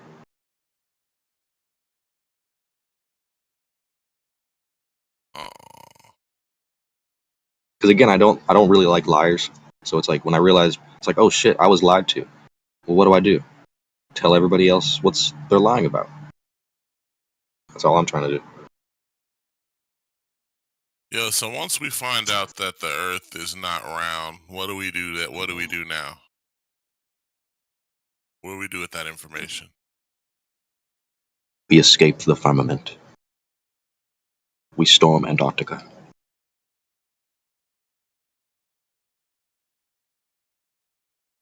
What do you usually do when you've been lied to? Well, you do different things depending on what the lie is. Yeah. Now, what would you do? I mean, when you I don't find know out the truth. What is there to do? Oh, I'm asking you. You should know. No, No one should be telling you what to do. I started with the question. So what do you all do? All right, then fine. I'll ask you, what do you do with the information? You just disseminate more information? Like, how does it affect your life outside of just knowing that it's not true? Well, imagine all the implications and all the stories from space, asteroids, meteors, you name it. The sun gonna die out after a certain time. Like, all these stories goes away. You don't have to be scared anymore. You have to think of those things anymore. Yeah? Resources being depleted. Yeah? That's just one amongst other things, but yeah, the rest Like is you up to figure you. out, it's like, all right, let's say the containment model, like we're under something. It's like, okay, if we're under something, and then what is the sun? What is the moon? Like, because if it's under here with us, then what the hell is that? Where's the edge? Where's, like, it's just like more information. There's probably like a limit to how far we could know. Like, okay, now we know what the sun is. Now we know where the ice wall is. And eventually it's like, all right, personally, the end goal for me is to just have everybody on Earth, like, understand that we're not on a globe and know what the sun is, the moon, the ice wall. I don't really know what after that. Then I'll just kind of move on, probably.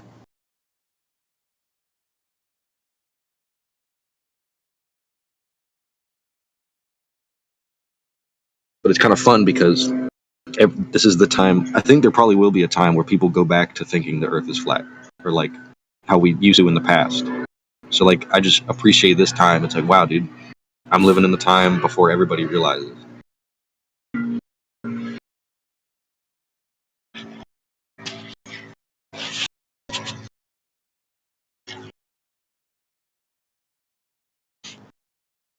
Like, there will be a time where there's more flat earthers than globe earthers.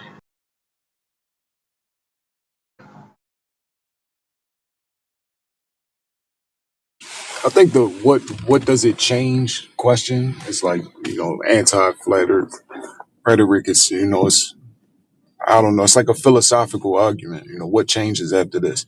I mean, like, I forget who said, well, what do you do when you figure out someone lies to you, right?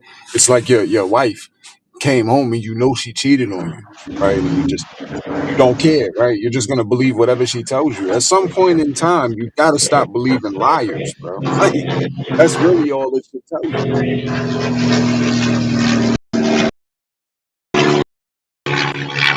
Oh, helicopter or something.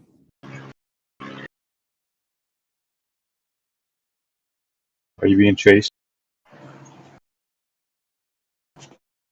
Are you hanging out the side of an airplane? Oh yeah, I don't know. I think it's the CIA. But no. But then we go, okay, wait a minute. Space isn't real, and we've been giving money to NASA, like billions and millions. What the fuck are you guys doing? Exactly. They have some. They got some answers they got to give, right? They stealing all this money to give us cartoons for damn it. We're going on 100 years of this bullshit. So when is the end?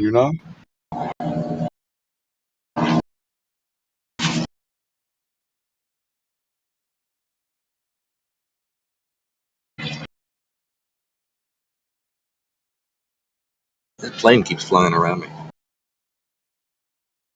I think they're on to you, bro. Oh, I know that. I know they know. I know, which is why I'm scared to, like, go on a plane, because I feel like they'll, like, have it land somewhere else, like space. We need you to fly the anti-gravity craft to save the galaxy. And I'll be like, I'm ready.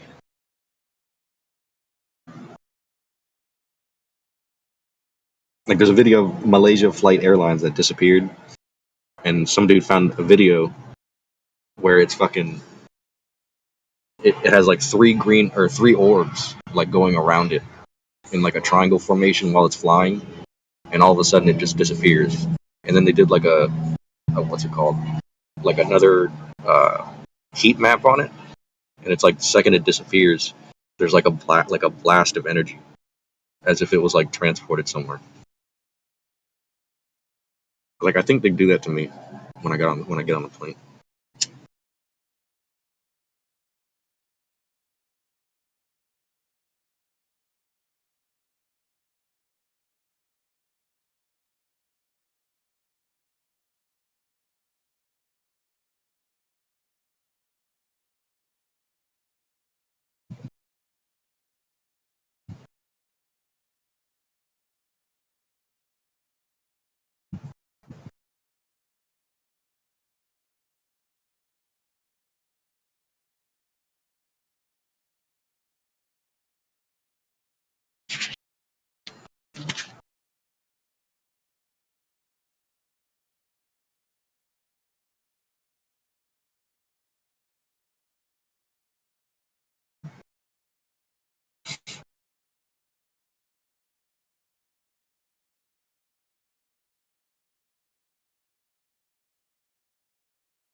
I would tell you guys a crazy story, but I'm not drunk enough, and you wouldn't believe me.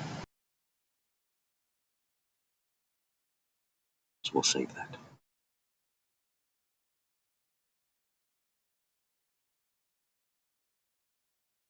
All I'm gonna say is never stay at a cheap motel.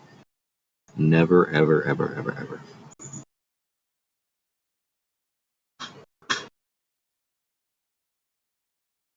How cheap we talking here? Like less than 100.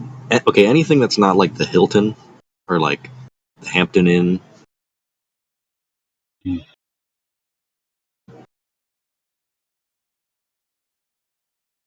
Why? What's your horror story? All right, prepare not to believe me, but I'm gonna give it a shot. So, I'm a very quiet guy. Like I kind of like just to listen and observe in like every situation I'm in. So I worked at an oil change shop, and I'm doing my thing. Like all right, yada yada yada. I lived inside of it. I made a condo. Got kicked out of there, so I had to find somewhere to fucking live. I was like, all right, I can't sleep outside. I'm gonna fucking go to a motel, like $50 a night. And I get there, and I'm noticing everyone's like coming near me, coming around me, and like I'm just quiet. I'm just okay. Everyone's fucking trying to make me notice them for some reason. People are asking me for drugs and shit. Hey man, you got any? Okay, this is a weird fucking place. And I notice every time I go to bed, at like whether it's 10, 9:30, 8:30, I do a routine. Shut the lights off, get ready, and lay down. And every time I lay down and close my eyes, a car would pull up with like it's like headlights like blaring into my room for like a minute, and then everybody starts walking outside my door every fucking time, same people. I'm like, okay, and I notice for some reason I didn't think anything of it. You know when you lock your car and people lock their car and it goes doo doo, right?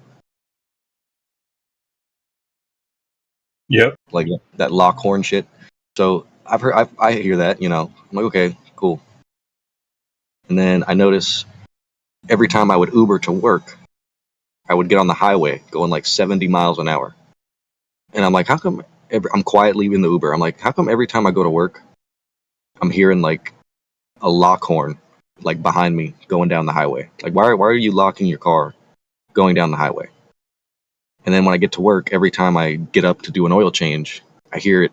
It was like every fucking 30 minutes, the same fucking thing. I'm like, okay, someone's fucking followed me. And then I was homeless, and I'm like hanging in a parking lot where it's like a big view, and like everyone's asleep. It's like 3 o'clock in the morning. It's still every 30 minutes from like across at the other place, I'm hearing it over there. And every time I walk over there, it's gone, and then it's at the one I was just at. So it's like, so I looked it up, and it's called gang stalking, and people pay people to follow you around for some reason. And I don't know if they want to abduct me or what, but what's weird about it is when you look it up online, you look up gang stalking, the first like few pages or links are like, oh, it's the belief that someone thinks that they're being followed. And it's like, okay, that's kind of weird. I'm like, because I know I'm being followed. Like, I'm not fucking, you know. And you get into pages, and apparently there's government groups that do this, like people in the government, and there's like businesses that do it. But I think who's doing it to me is one guy, because the guy who lived above me, I noticed his wife would always bend over when she's like come near me and shit, and I'm not into other people's women. And one day at the end of the night, I walk outside, and everyone's in their apartment. There's like 50 of them, and I'm like, I yelled, whoever's following me and my fucking family, come outside right now, or you have a tiny nutsack. 1, 2. And the guy right above me comes out immediately and just starts smoking a cigarette. Like, immediately. I'm like, okay, that's who's doing it. So I'm like, all right, I guess I'm going to have to fuck his wife. Eventually. Tiny nutsack, huh? Yeah, that was my go-to. But then I moved out of town. Like, I went to my brother's house. and I was hanging in the parking lot, and I didn't hear it anymore. Like people were pulling up, doing this, that, and how I knew I was nuts. I was like, "Dang, I'm kind of lonely now. I miss my follower friend." Like I'm fucking nuts. And then I moved back into town, and then it starts all over.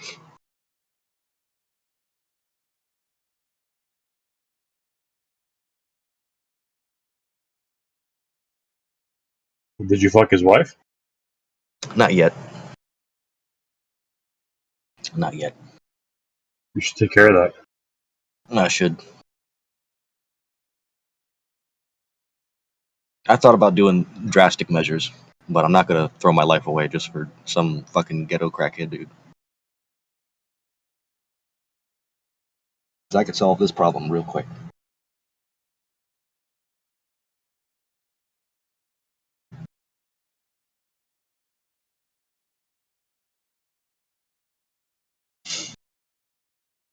But yeah, never stay at cheap motels.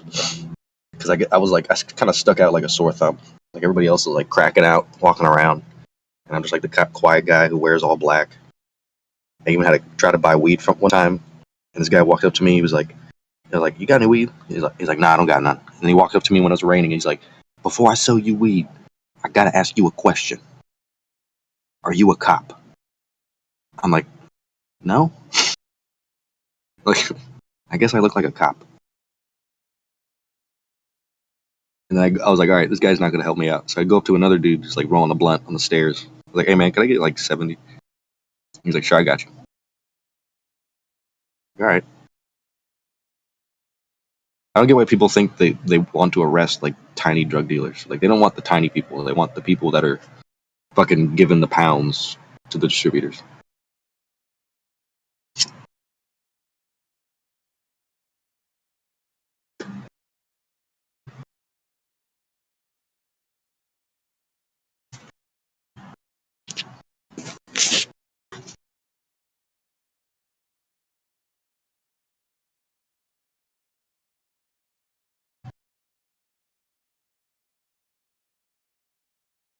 Oh, and I think they're entertained by it because another time I went out in the parking lot at my job and I was like, I forgot what I said, but I was like, whoever fucking is doing this, come out right now and face me like a man.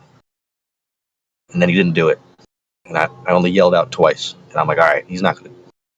We're just going to have to let this roll.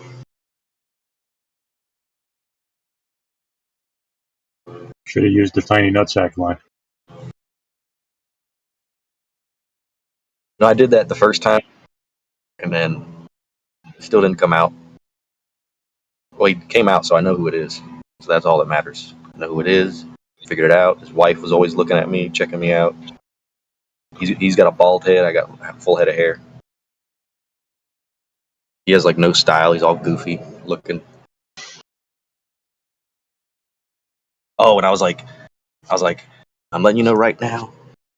I forgot. I was like, you better fucking get all this shit out of here because I'm calling the police and I'm shutting all the drug shit down. And immediately I started smelling like fuck tons of weed in the air and people getting in their cars, being really shady, and like had their like hat tipped down and like had like a smirk smile on their face. And I was like, I'm closing that fucking hole in the fence because you're gonna keep fucking with me. And they closed the hole in the fence because I'm like, I know you guys are fucking. I'm like, you fuck with me, I'll fuck with you back.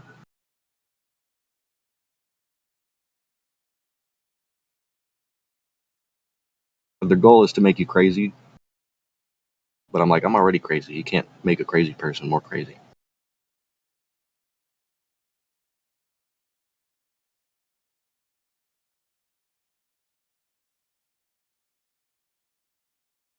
But yeah, don't stay at cheap motels because you'll find out some shit you never fucking thought you'd experience in your life.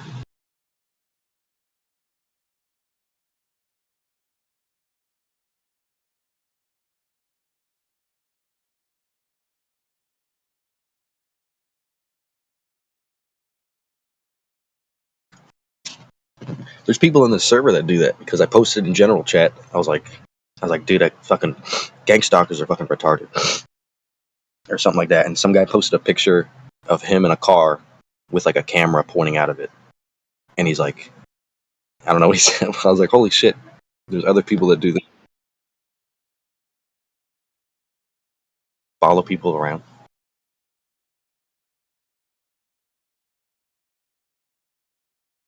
He's probably got a good story though, because like I used to work at an oil change shop, and then I worked as like a maintenance man, and then I worked at 7-Eleven, and then I would like panhandle and dance in the middle of the road, and then yeah.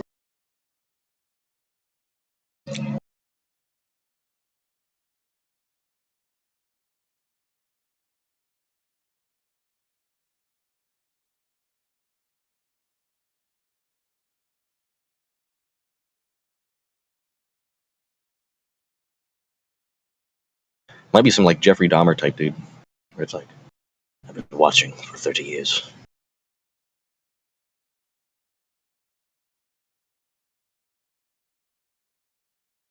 I even like slept beside of a lake, like where no one could see you, and like I use like black trash bags as a blanket because it was cold. And I'm like, dude, I'm about to get in there. Like, well,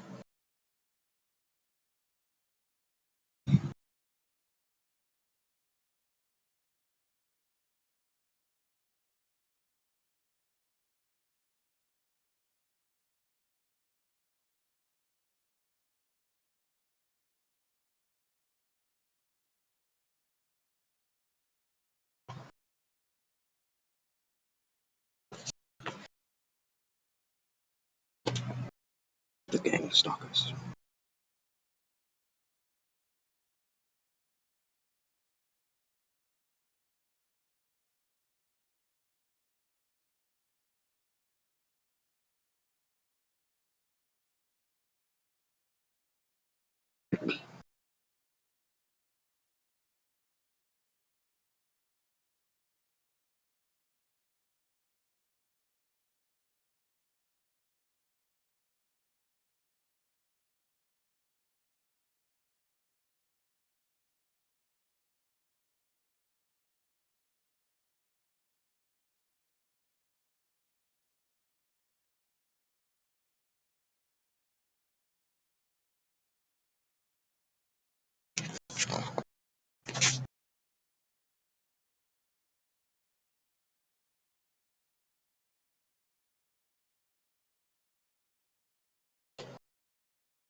Welcome to Flirth. Hello?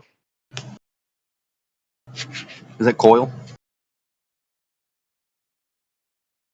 What's Greg? Hello? What's up, Greg? Yeah. Yeah, I feel that. There he goes. Never to be seen again.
Be right back. I have to get another drink.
Come fly with me, let's fly away.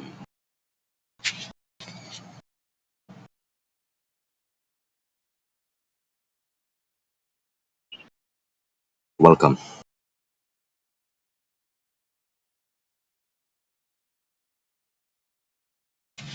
You're tuning in to 97.1 DJ Joey. What's your name, caller?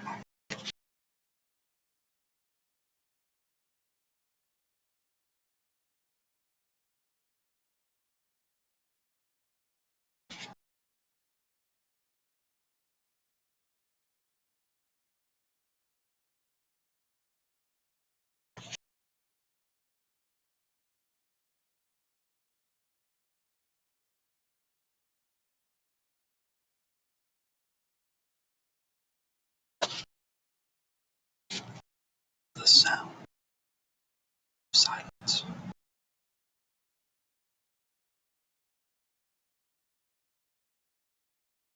Alright, let's play Simon Says. Alright, Simon Says, everybody don't say anything.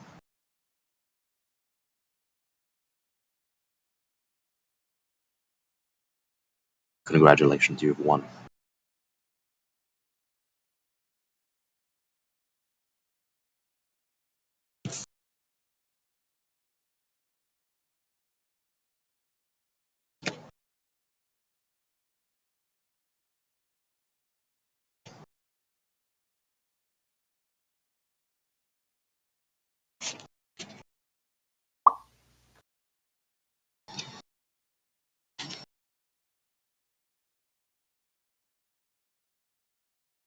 Was that a notification?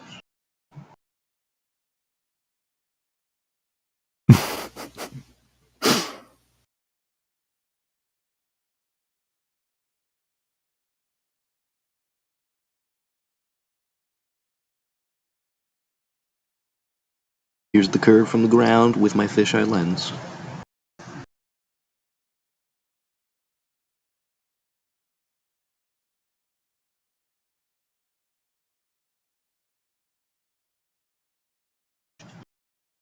Alright, let me try to dissect why people don't speak in this chat.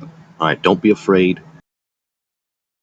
People will judge you No whether one you wants agree to with talk to you, bro. I don't want to talk to me either, so Aw. I don't blame. Yeah, see, I it got didn't dark. mean it.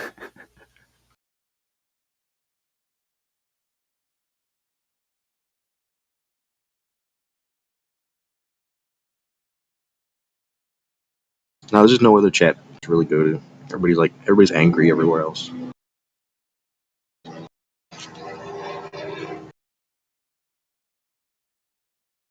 It's angry. Why is everybody online so angry?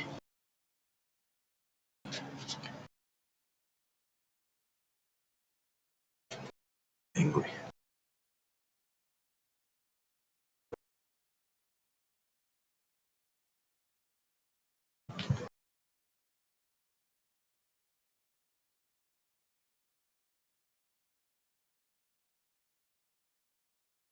Don't worry. You don't have to be afraid. They can't hurt you here.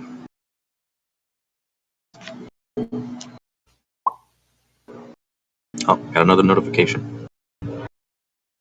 And it's not a girl again. Fuck.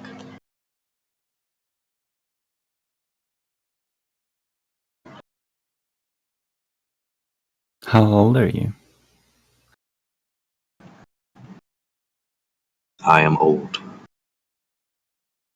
I'm gonna quote another guy. Compared to the flower, I am a mountain. But compared to the mountain, I am a flower. God damn, that's deep. Dude, that guy would always get deep, dude. Like, I would love smoking weed with that guy, dude. He gave me a fucking ego death. Weird. Smoking is bad for you.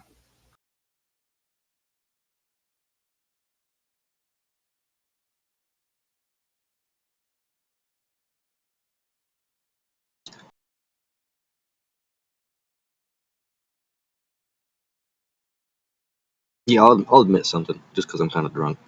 I don't know about anybody else that smokes, but like, I kind of have like an underlying moral dilemma I'm dealing with. So it's like, kind of like, you know what? If I eventually just I'm not around, like I won't have that moral dilemma. But I know I'd probably regret it if like I got cancer or something. I'd be like, fuck.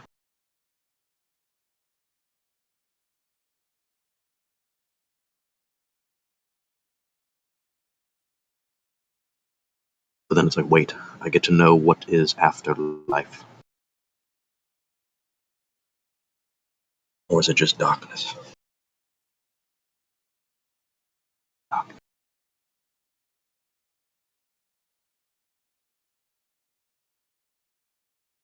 That's why I kind of cherish everyone that I know, like when I have friends, or like even you guys, even though you don't want to talk.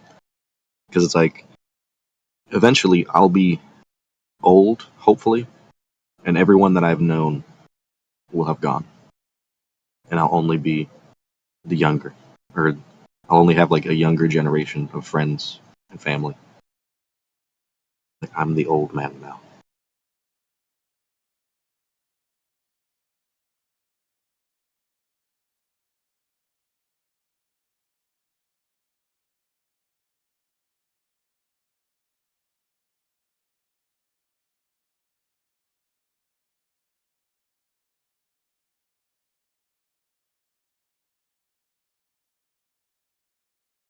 Understand this. Everyone in this room will become old. So look at your hand. Look at it. Because one day, it will be a very old hand.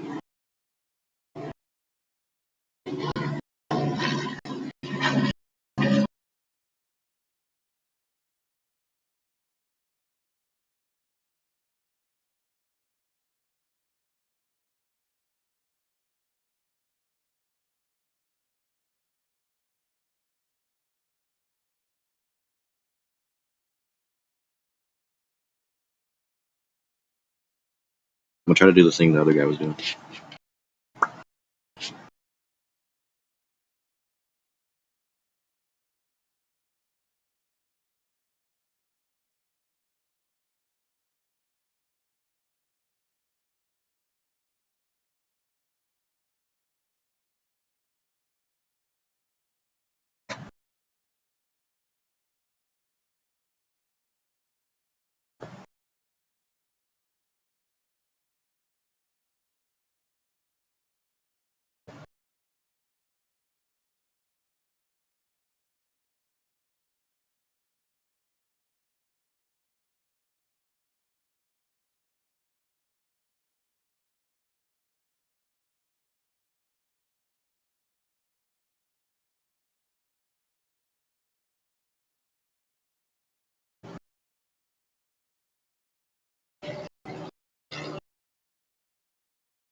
Someone's typing.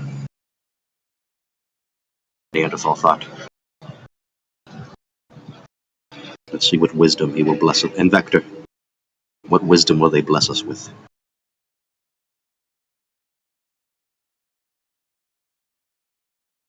Ah yes, Vector, using hieroglyphics.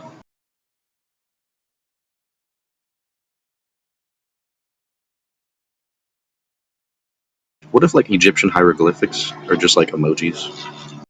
Like they just stopped using language?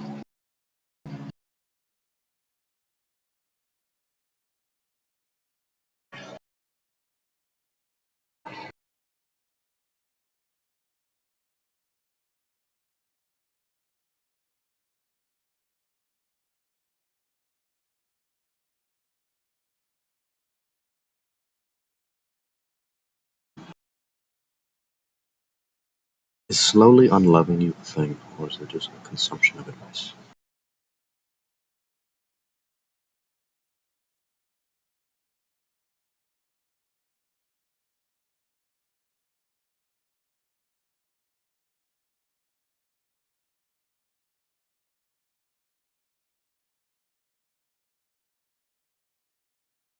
The body may perhaps compensate for the loss of true metaphysics.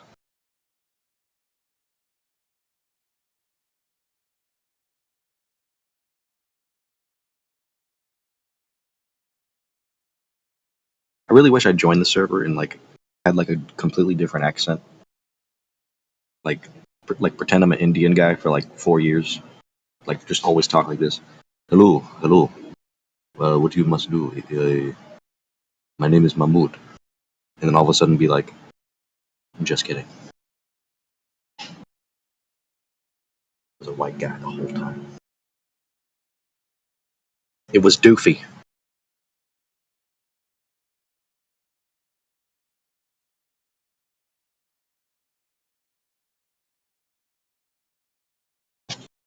Next scene.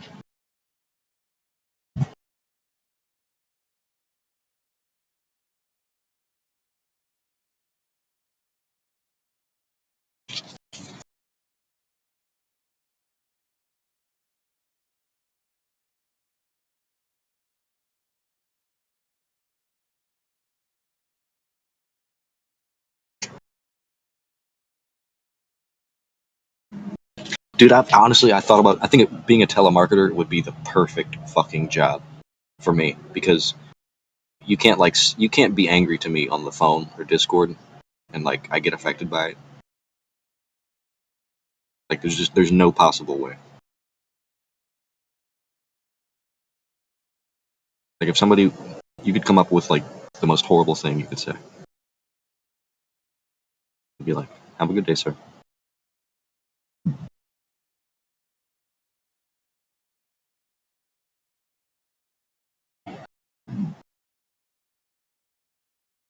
Because I've noticed most people when they're confronted with insults on the phone or Discord, their reaction is to reciprocate the negative energy. I'm like, you know what? I'm gonna be nice. I'm gonna flip the script. So like they kind of just like think about it, like go to bed, like, how was that guy nice to me when I was a dick? Can't sleep. Yes.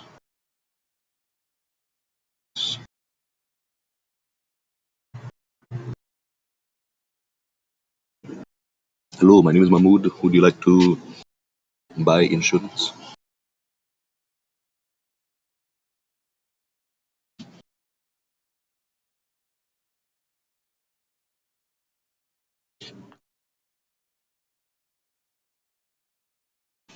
Vector, I can't stop looking at the fucking Kirby gif. Like, I've been staring at it for like the past 5 minutes.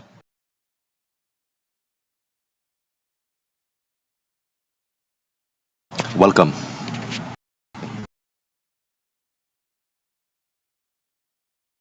But yeah, I was just finishing a story. But yeah, anyways, guys, that's pretty much how I saved Christmas. But sorry for that long story.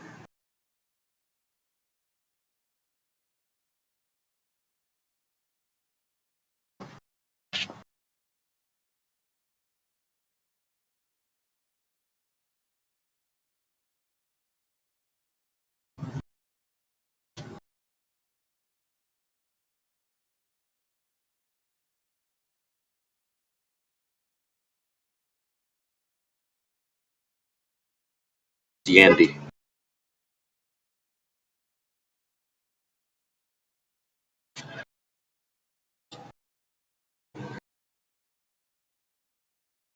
Dude, look at the shirt, dude. The shirt's fly, dude.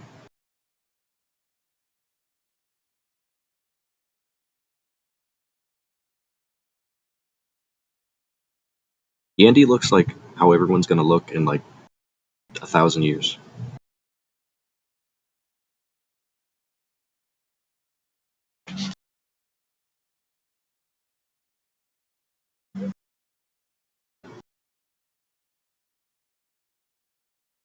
Yes, cognitive dissonance. Yes.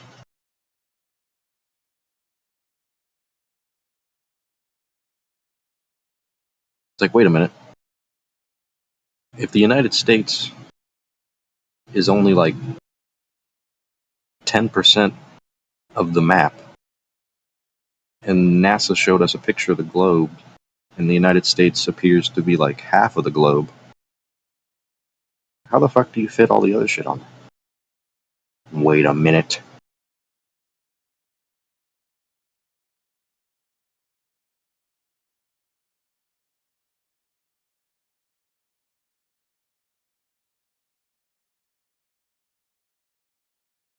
Yeah, I love flat Earth chat, dude. Because it's like everybody in here is like, well, I'm a scientist, a PhD, and I've been studying physics for 45 years. But it's like, but I know the true shape of the Earth. Vector, you will regret spending your time here. You must contact lady friends.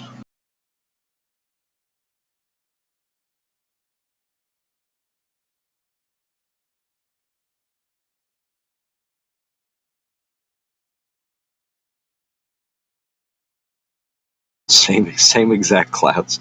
Did you see the video, the picture where they zoomed in on the clouds and like you could tell where they like cut and pasted like sections of the same clouds like right next to each other. Like it took some guy like 5 minutes. Look at the picture of the guy who came up with the blue marble, where he has his face there, and you could see like in his eyes, like his soul is like, he's like, what the fuck am I doing?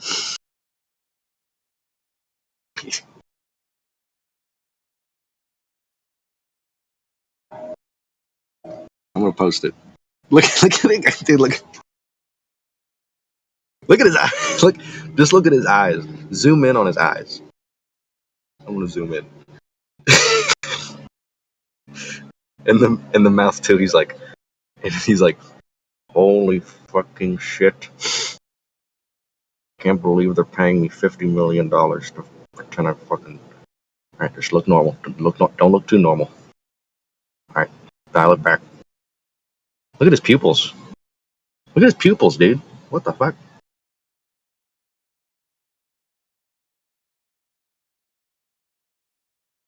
What in the fuck?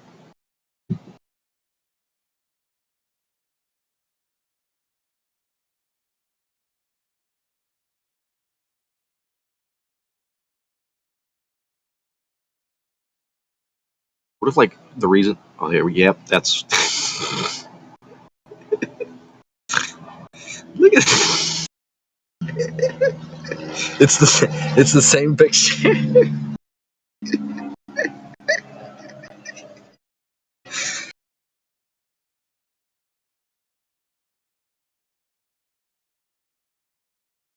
Map of.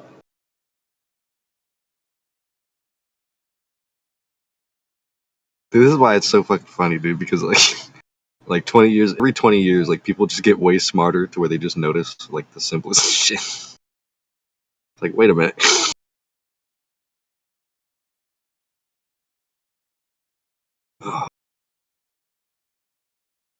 Notice there's like no interview of Robert Simmons. It's just like that one creepy photo of his like soulless eyes.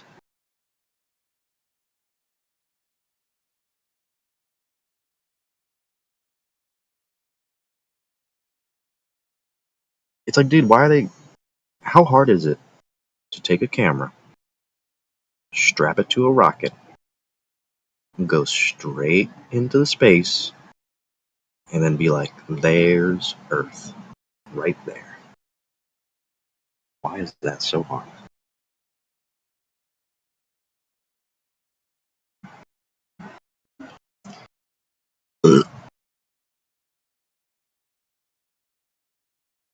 Vector, you say that, but you are still participating.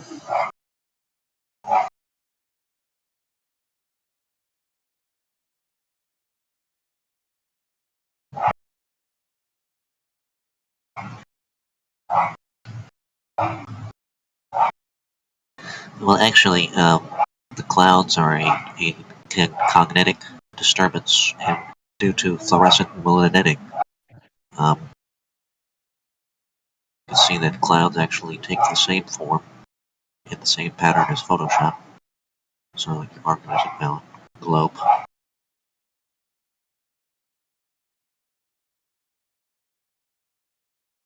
That is correct.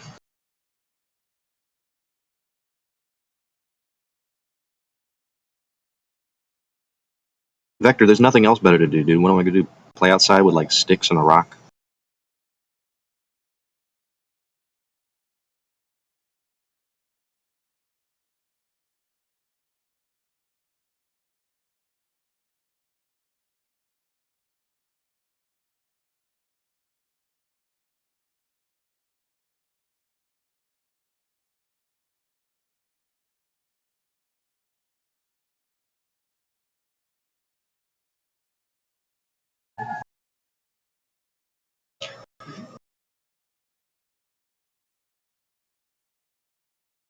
Exactly.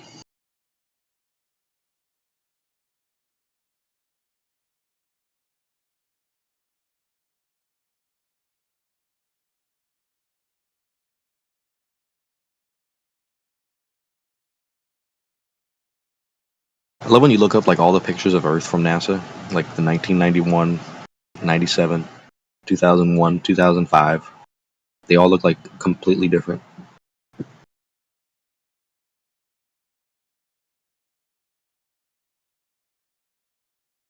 That's why they're like, all right, we gotta dumb people down, dude. They're figuring out shit. Let's give them 7-second videos.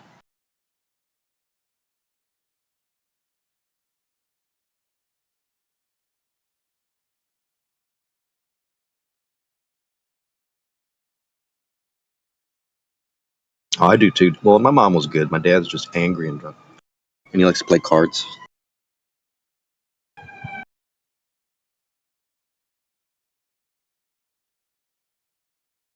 Oh my god. Sorry about that.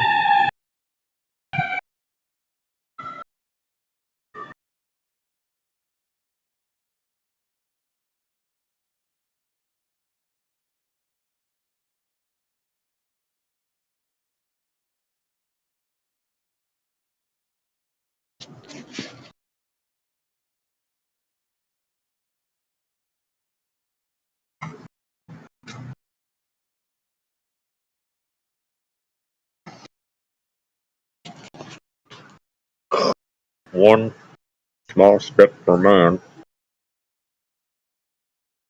and one giant leap for mankind. Welcome.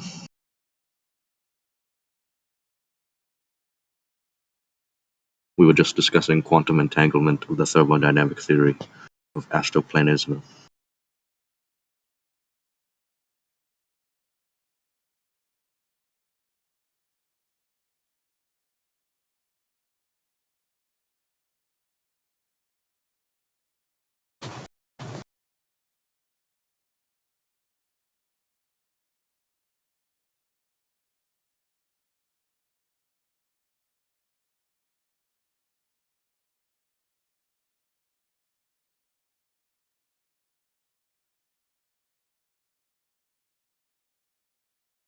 Gail, that gif of the guy on the smoky floor, that's how I feel every time a girl texts me back. It's like, ah, Superman.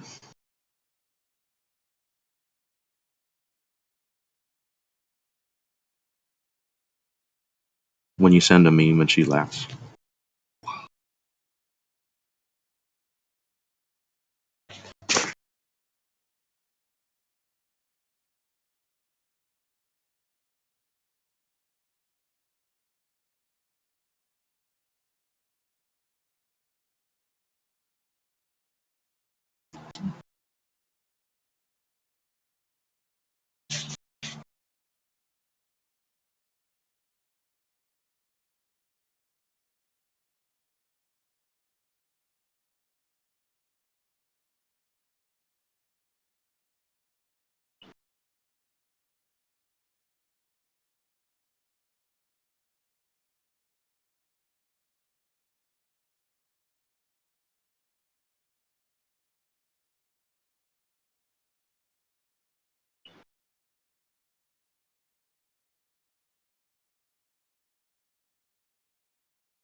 You ever wonder what MOON stands for?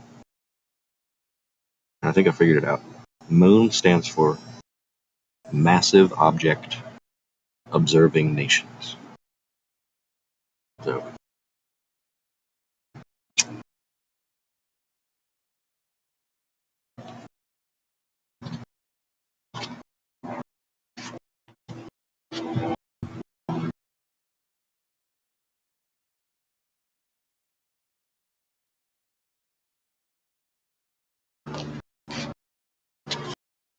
remember the SpongeBob episode where Mrs. Puff, when he drew the picture of Mrs. Puff as Big Fat Meanie, and she was like, and to think I really look like this. I drew that in high school, and my friend Stone was always joking around. He's like, He's like, shut. He's like, da da da. And I'm like, and to think I really look like this. And he's stuck.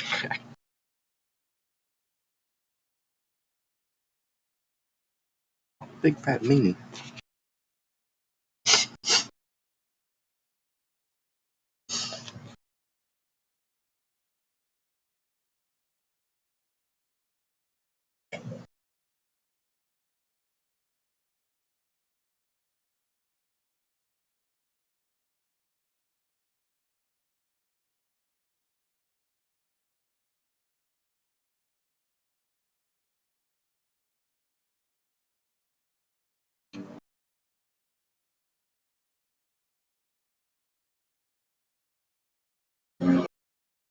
All right, it's time for a face reveal.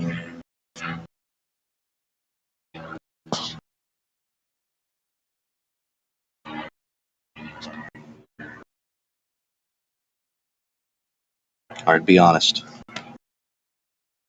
Do I look as stupid as I sound?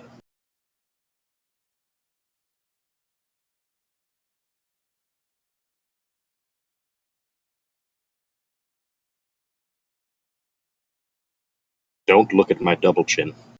It's where I store my energy.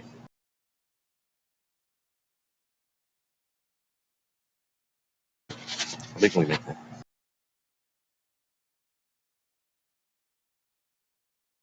Here, somebody screenshot this.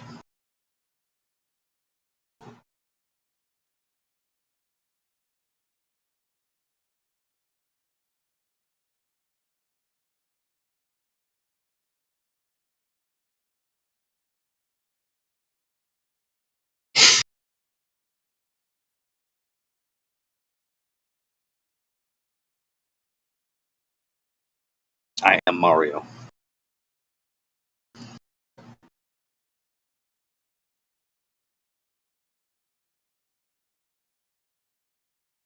Yes, Mario smells. Don't look at my teeth. They're made of wood.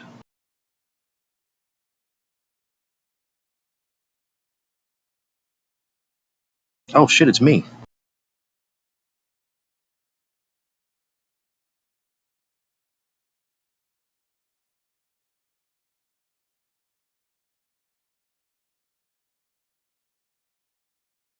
Wait a minute. I'm the maniac.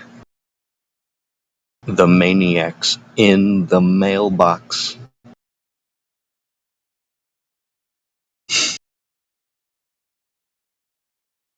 Alright, I got like 5 more minutes. I gotta figure something out.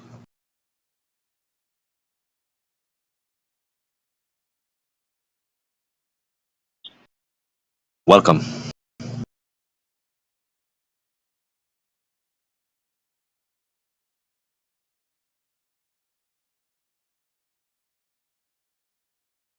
Alright, look at the camera real quick. Hey, it's a nice place you got here.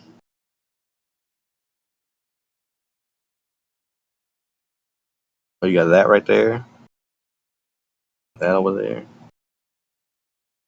It's a nice fan. Oh, look at that keyboard. That's cool.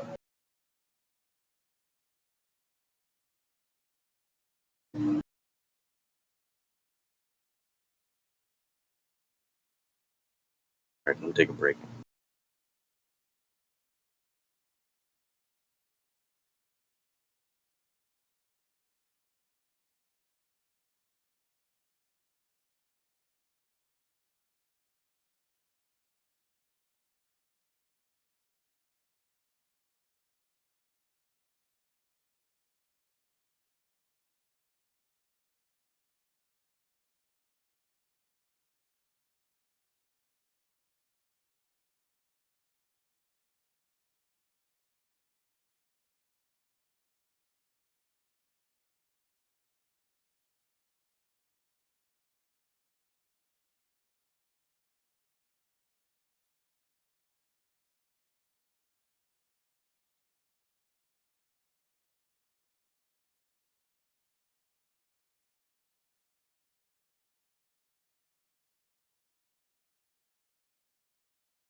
Be right back.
What's up, everybody? Is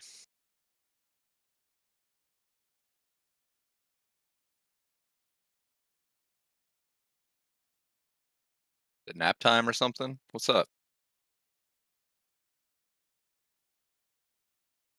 You?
Does anyone in here think that large bodies of water have the ability to maintain and display convexity on the surface?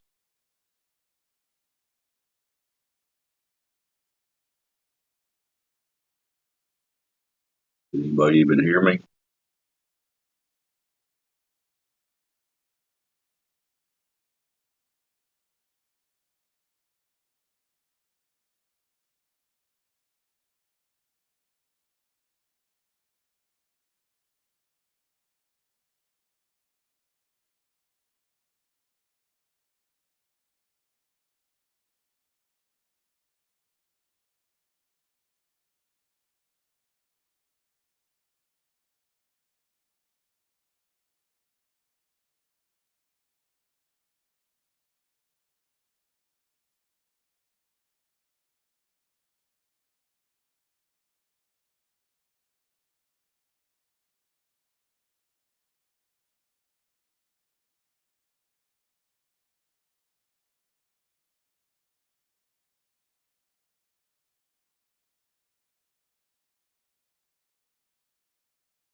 Morning.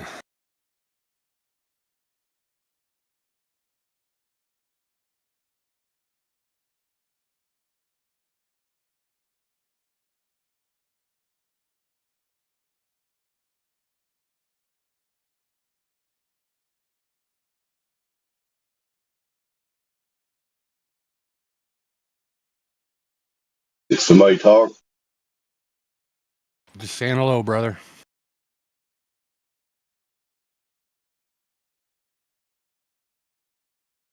So do you think that large bodies of water have the ability to display and maintain convexity on their surface? No, bro. Water's flat. Damn. That's weird how they don't do that, isn't it? It is weird, eh?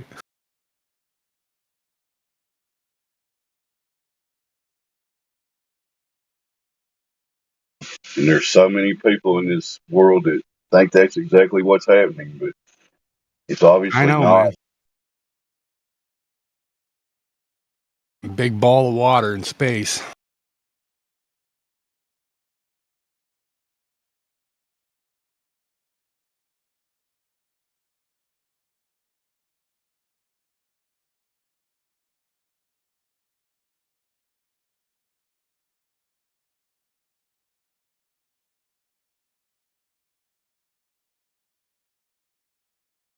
I guess living around water helps a lot too. If you don't see it every day, then I guess you really wouldn't think about it much.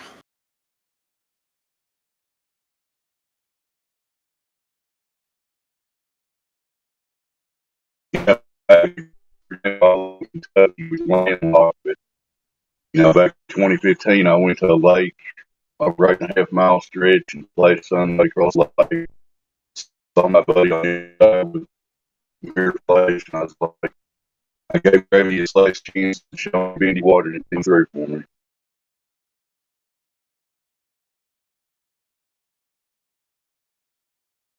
You broke up all the way through that.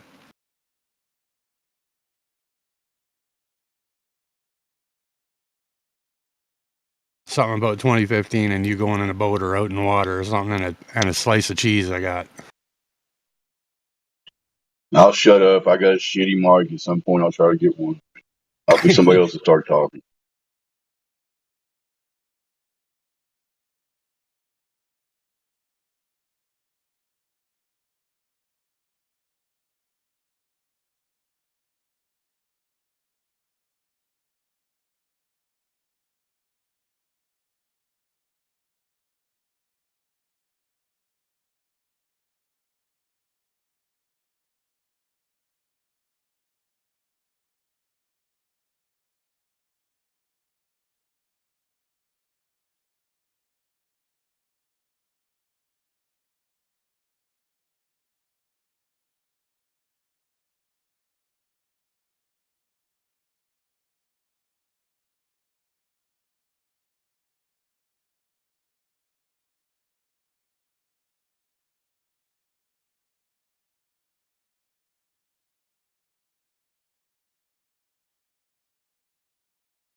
titties and beer.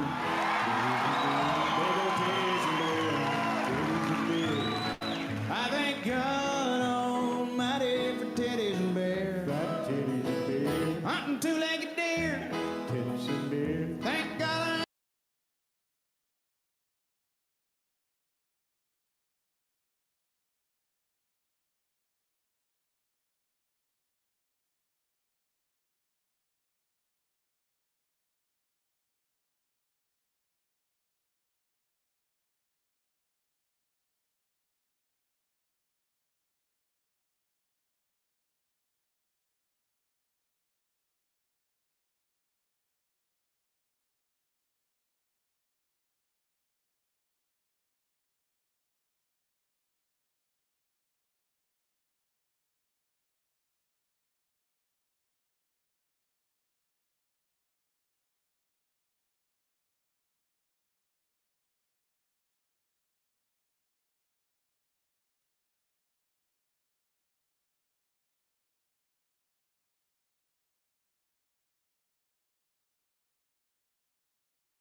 Good morning, guys.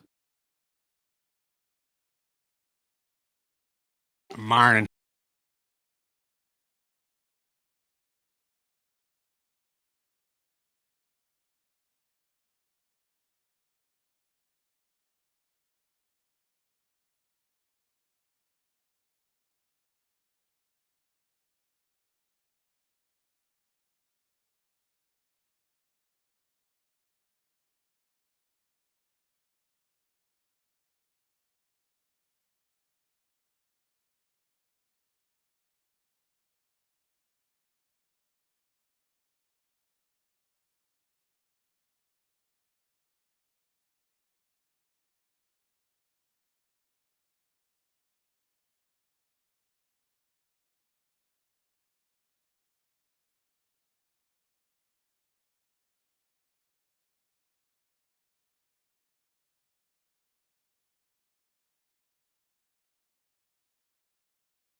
Yo, is there any discussion going on here? Not at the moment. Oh, are you a flat earther? You want to talk about it? Doesn't matter where I'm at. Really fucking What do you died, want to talk bro. about? Well, it sort of does matter because I don't really. I mean, I want to talk to somebody that's like a globe earther.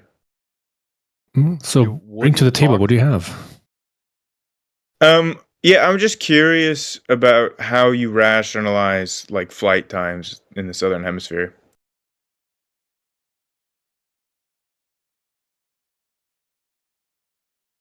Hello?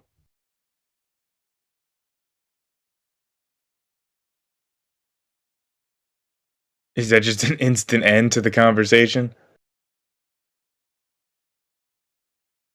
Do you guys like genuinely believe that Earth is flat, or is it like a troll room?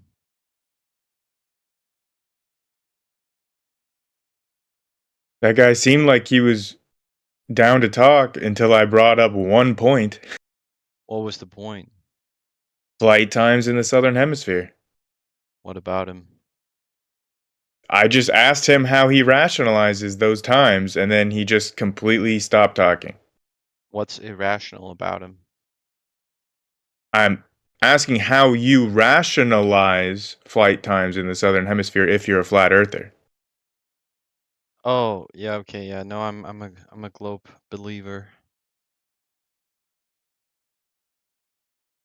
Yeah, because I just don't know what a good explanation is for like the actual like times that we can all look up and verify ourselves for traveling between cities in the southern hemisphere. And they make sense on a globe and they don't make sense on a flat earth. So that's what I was curious about, but he said he was down to talk, and then as soon as I asked him that question, he just ghosted.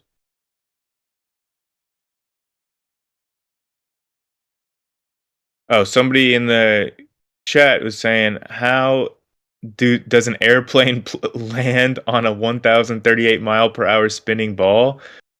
Because the airplane is spinning with it. Duh. Conservation of momentum, smart one."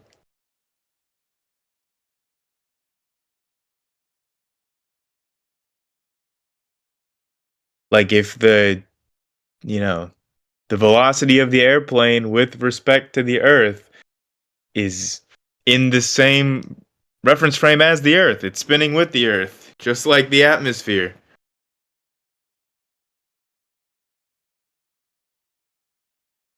Like no doy. Like right now I'm sitting on the ground and my velocity with respect to the ground is 0. This is super easy to understand.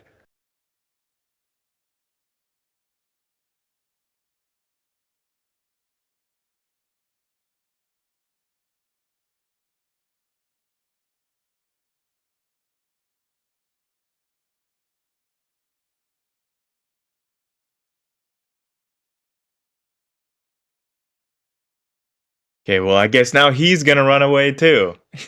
So he's not responding in the chat either. Man, every time I make one point to these flat earthers, they stop talking.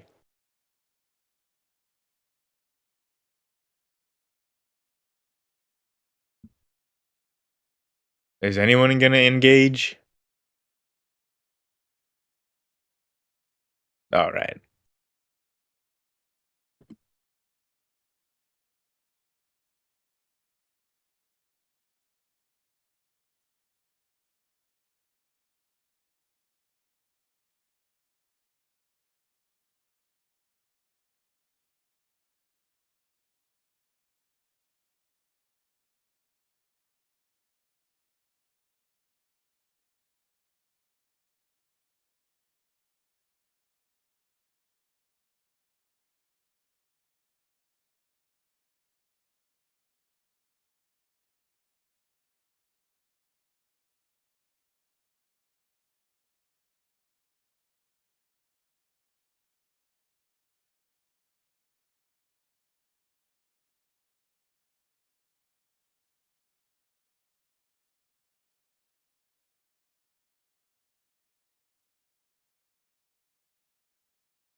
Welcome to the Flat Earth today.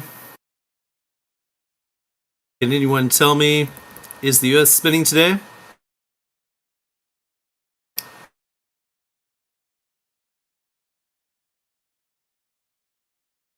Anyone out there? Is the Earth spinning today? Anybody?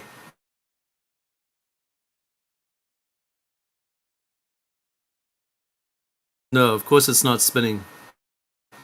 Like I thought. Welcome to Flat Earth, everyone.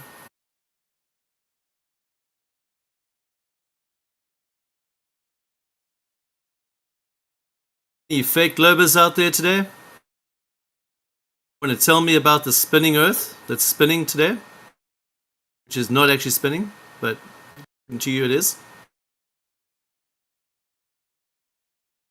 I didn't think so. Because you got nothing to say, right?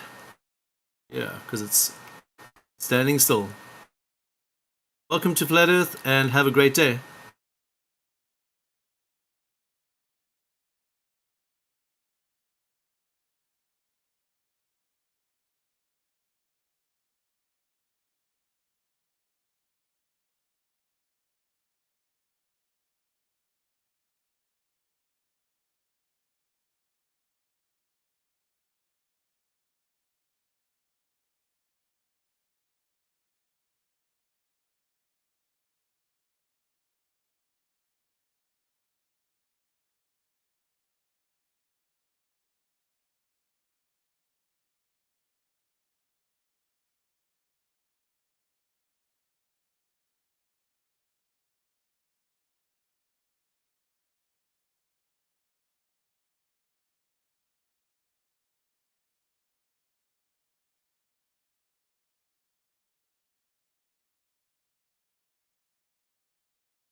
Hello.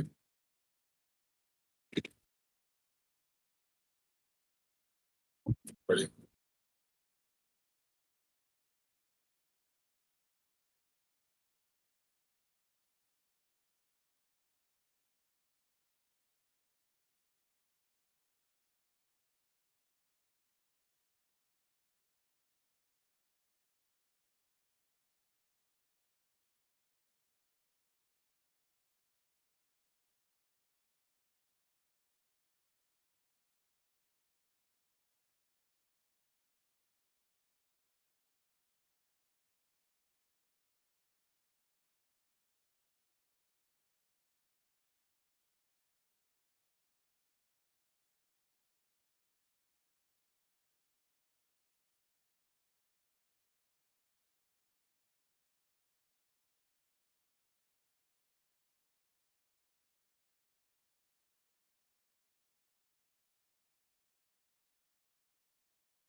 news source, like that doesn't disqualify the fact. I don't know if YouTube bot should be in here, guys.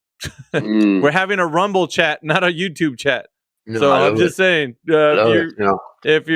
yeah, we're having a Rumble chat. So if we're having, I'm just saying, some of the things that are being said right now are Rumble and not It's YouTube muted. worthy. Okay, yeah. Is it muted? Yeah. But it does. Yeah, it's It can muted. still hear us, right? I put up a thing on Um, I put up a thing on Facebook. So you know Facebook shite fucking It's thing. server muted. Yeah. Oh, I okay. put up a thing on Facebook. The Zionists. The No, Zionists. hang on. No, 1 second, Gadget. No, Timbo, what I'm saying is, can it listen to what we're saying? Because I think it can be. Maybe It should can. I deafen it as well? Yeah, I think that's how. When you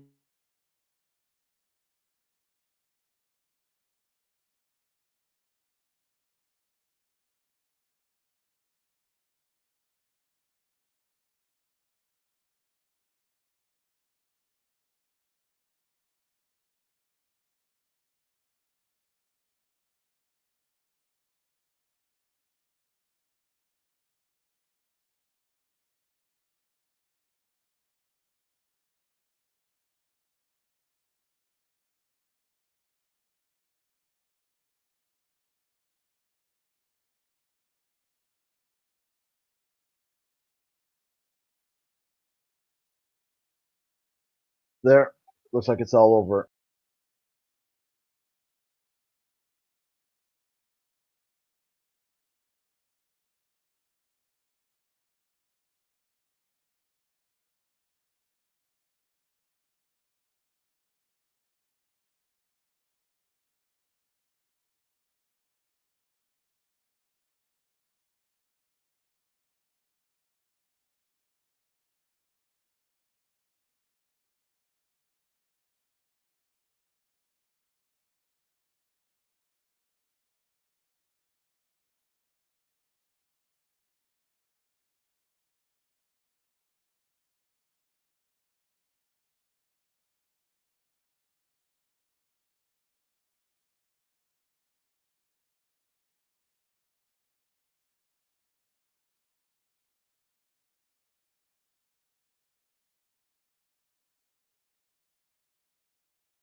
It is just a vaccine, a flat vaccine. Got him.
Happy Friday to everyone across the plane.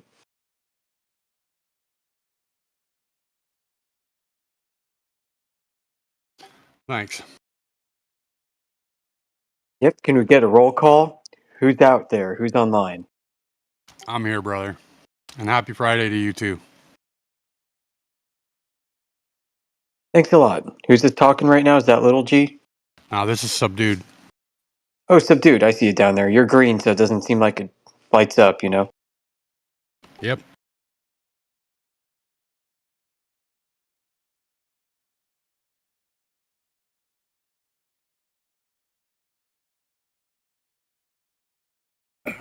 I'm on while working on other stuff.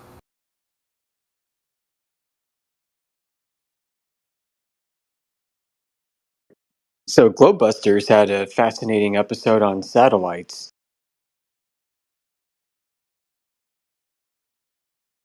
I don't normally watch them, haven't in a while, but I saw that and it caught my eye, and it was pretty good.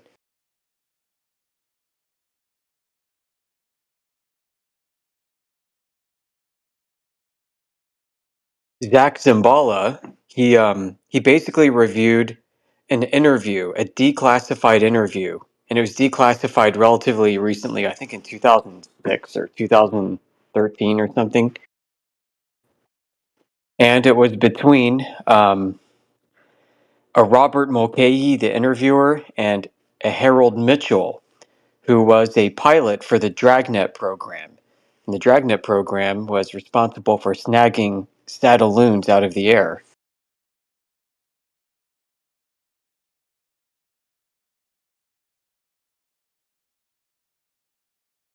Besides the big admission in that document, which we all now know publicly, is that the early satellite program, Corona and Genetrix and others like it, were balloons.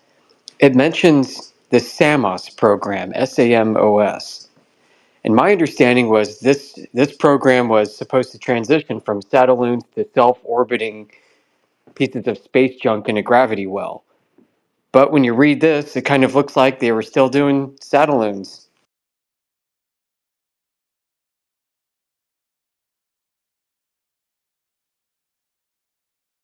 And to me, one of the most intriguing things about this program and space history in general is how everything is Satelloon, Satelloon, Satelloon, Satelloon, and then there's like this big transition where suddenly now it's satellite, satellite, satellite, satellite. Just all of a sudden, they went from launching balloons out of rockets to now putting things in orbit without balloons. Just like that, practically happened overnight. Yeah. It's funny how things just happen overnight, eh? Yeah. You know, and it brings to mind too what Sputnik may have been. I was researching Sputnik a couple years ago, and I was pulling up some news articles in obscure newspapers online, old archives, where I have one, I posted it in our main server under the satellite section as an example of this, where there was skepticism back then over whether or not Sputnik was a balloon or not. And in this article, they were interviewing some scientists, some meteorological scientists, who were saying, yeah, there's no way that thing, not a chance. It was some self-orbiting piece of junk. It had to have been a balloon. And this is, I guess, based off their domain knowledge of the atmosphere and physics and stuff.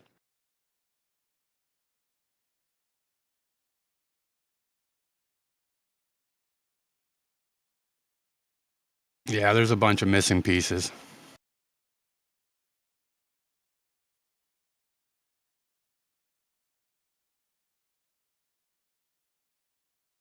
You know, and it makes me wonder, since what was happening concurrently with this space race was this International Geophysical Year, which involved Antarctic expeditions and Arctic expeditions, and even setting up data centers, like the early internet was set up during this.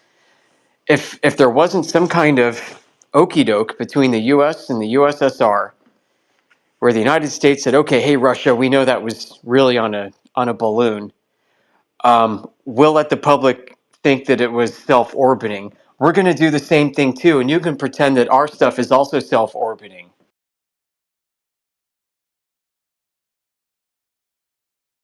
Yeah, propaganda war.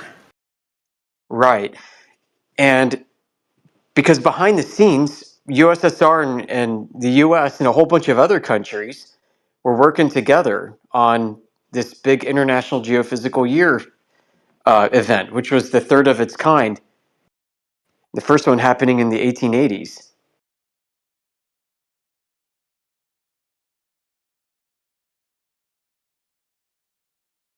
And the whole point of that event is the world powers wanted to get together and figure out what in the world this realm is. And I think it was actually initiated by the Habsburgs.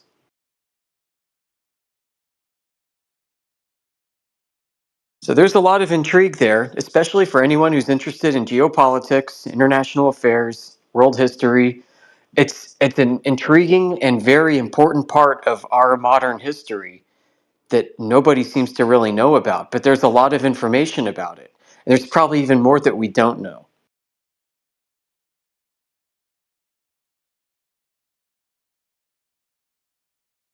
One of the things they were doing for the first two international geophysical years was they were sending blimps over the North Pole and down south.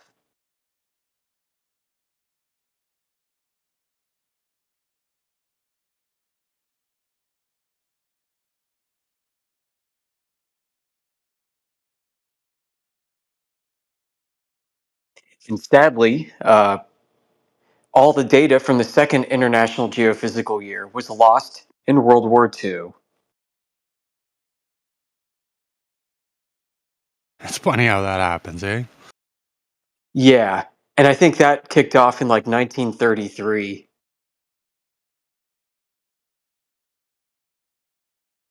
It included the Germans going down to Antarctica, setting up permanent bases.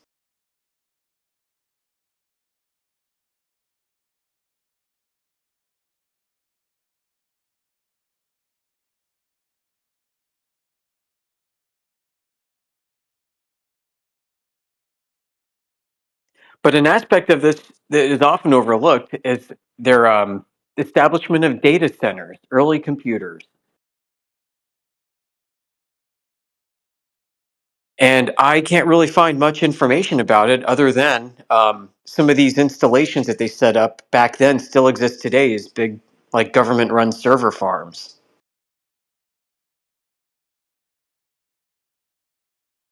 I heard Geppy Get mentioning something about artificial intelligence being something that people were studying in the early computer domain, like back in the 40s or so. And I wouldn't doubt it for a second.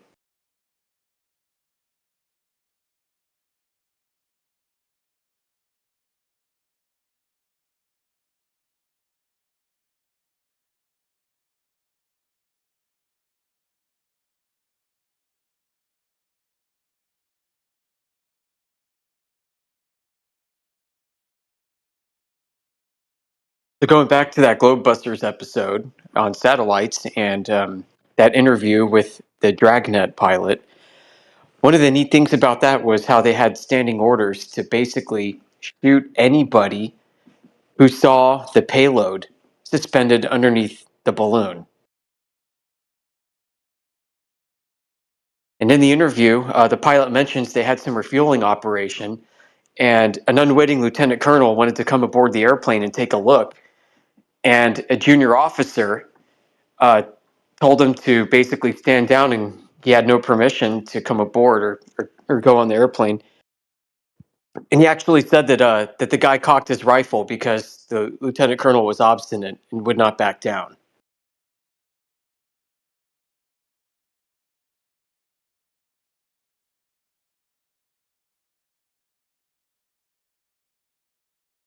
So much we don't know, dude.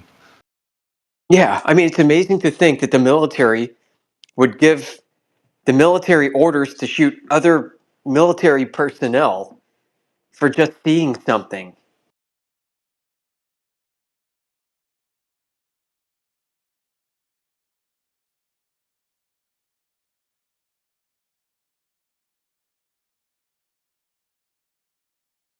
You know, in this day and age, with it seems like everything is treated with kids' gloves.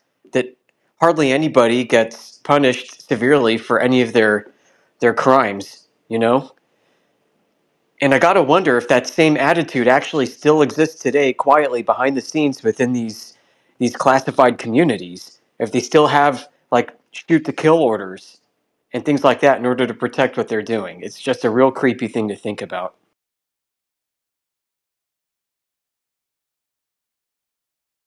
Well, the fact that there's such little information about Antarctica kind of confirms that. Yeah, that's true. And I think there's even less today than there used to be 10 years ago. Like if you go look around Antarctica, there are placeholders where there used to be um, photographs, 360 and otherwise that users would submit. People that were either stationed down there or even vacationing on the peninsula or whatever. And those placeholders exist, but the data doesn't anymore. It's like there's a bunch of dead pinmen or whatever it is. You know those blue dots that you hover the pinman over? Like Yeah. most of them don't work anymore.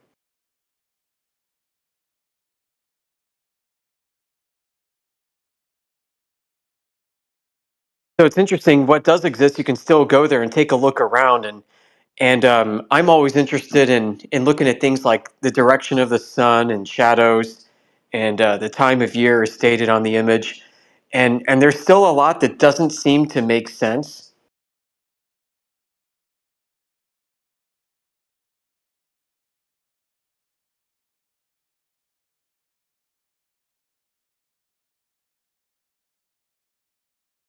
It is interesting to watch how the internet changes before your very eyes, especially with regards to this topic. The kind of information that was available a few years ago on this, just a few years ago, is now very difficult to find. and you see it's almost like they're watching what we're doing. They're looking at the content we produce or even listening to our discords, and they're going into their systems. They're calling companies and they're having information wiped out. There's stuff that you can't even find on the Wayback Machine anymore that used to be there on this.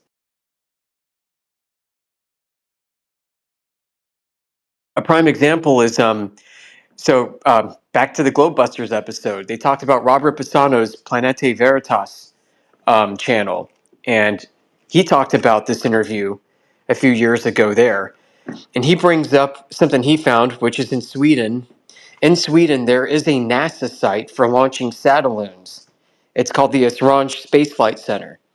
And Bassano pulled down a spreadsheet from the website that listed all their balloon launches. And the names of the balloons matched satellites that supposedly don't have balloons on them, but these are listed under balloon launches. And you can't find any Wayback Machine information on the Esrange spaceflight website going back, I think, before 2020. It's all been erased.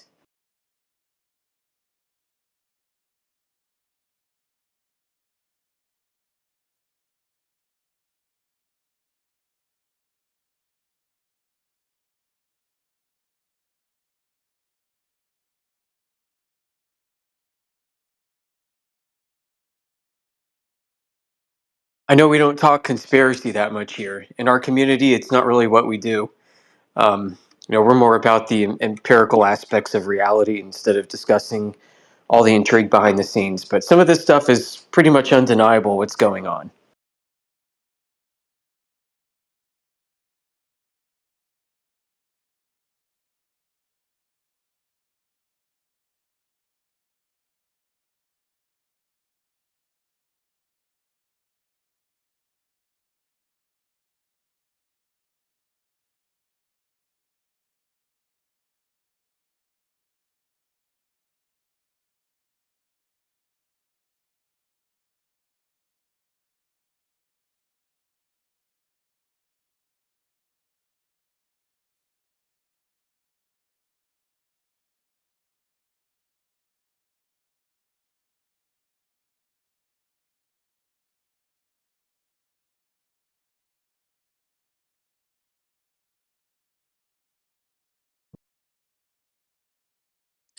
So how many of y'all seen the floating disc with your own eyes? That's real funny. Motherfucking goose egg. 0. Honk honk. You lose. Well, you haven't seen the globe with your own eyes. You lose your own ruler. Your Get your own bitch metric ass up. is, did you see it with your own eyes? You fail your own metric. I win. Dude, we don't have a fucking floating disc in space to look at, man. You're Yeah. fucking high on fucking Have glue. you ever seen the flat earth with your own eyes? Yeah, man. You know Every what's day really I funny? wake up, Like, I even look at the fucking flat earth, you fucking moron. Yeah, sure you and the have. satellite, this liar. is ironic, guys. This is kind of funny. So in the satellite industry, if you're putting up a payload that can see win. all of Earth in one image, it's called having a quote-unquote full disk view. I'm not even joking. It's kind of funny. Oh, therefore, you're right. Because they say Well, disc I mean, view. it's just ironic. Isn't it ironic? You like that song? Don't you think? It's like disc people claiming they've never seen it. You ever listen And then to Flat Earth by Thomas thinking Dolby? they have some superior ideas.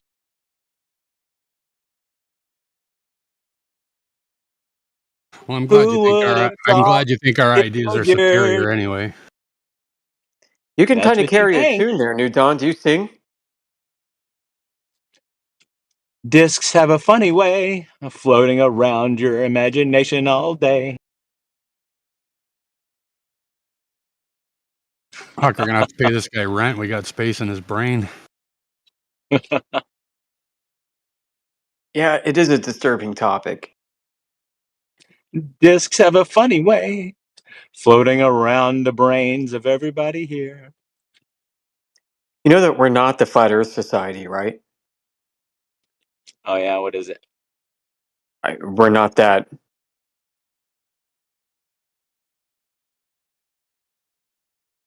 It's the Skeptic Society. We're not floating in space either. You're floating brains in a vat. That's you, bro. Oh, good comeback. It wasn't a comeback, No, man. It's just a no, fact. no, you, bro. No, you. Yeah, your mom. I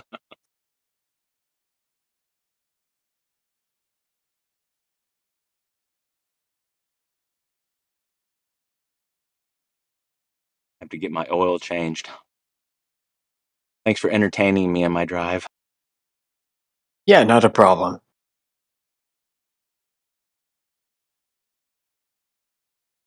I only said some stupid shit because it was quiet as hell in here. A bunch of people, nobody talking.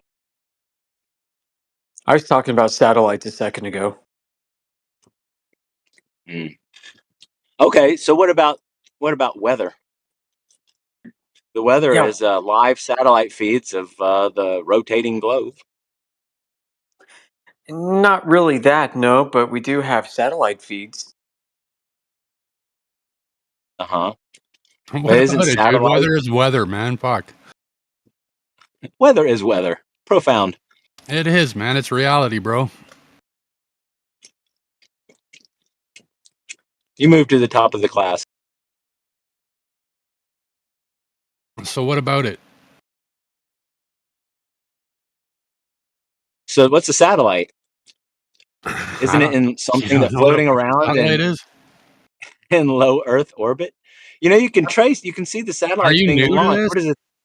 What is it? Yeah, I think he's new to this. Listen, I mean, What is it? What is the? Oh God, what is the name? It was a big thing like a few years ago. They launched all those satellites to watch the weather. I forgot the name of the program. But everybody was like watching, and you could see it like go into space. You could see it detached. You could see it start floating. It's like a Joel project or something. I forget the name. You guys no, probably nobody know. actually saw a stage 2 deployment. That's something nobody will ever Oh, see. No. so the videos were faked. No, you just didn't get to see what was actually happening. Oh, you saw I mean, behind the curtain. listen, in 1960, they claimed to launch a freaking satellite balloon 1,000 miles above the surface and going 17,500 miles per hour. That's a hell of a balloon. 17,000 mile an hour balloon. You're saying they're Yeah, launching yeah, balloons it on the was called tips of Echo 1 rockets? and Echo 2. You're saying they launch a balloon on the tip of a rocket, and it detached in space and had second phase boosters and did the whole thing, and was No, floating no. in space I got watching a the globe video. I got a like as video of it a if you want. It's black balloon? and white from Balloons. 1960. Well, So, whatever. Now, I'm not yeah. talking about the 1960s. It was like the 90s or 2000s, or even Oh, I know. maybe even It's more still going recent. on. I mean, They there's launched still a all the massive satellites. balloon program. Oh, okay, but they launched actual satellites, the weather satellites, as part of what's the name of that group? It's like it's the part of the military that watches the weather. What's the name of that group? NOAA. NOAA. That's it. It's like a sub program of NOAA.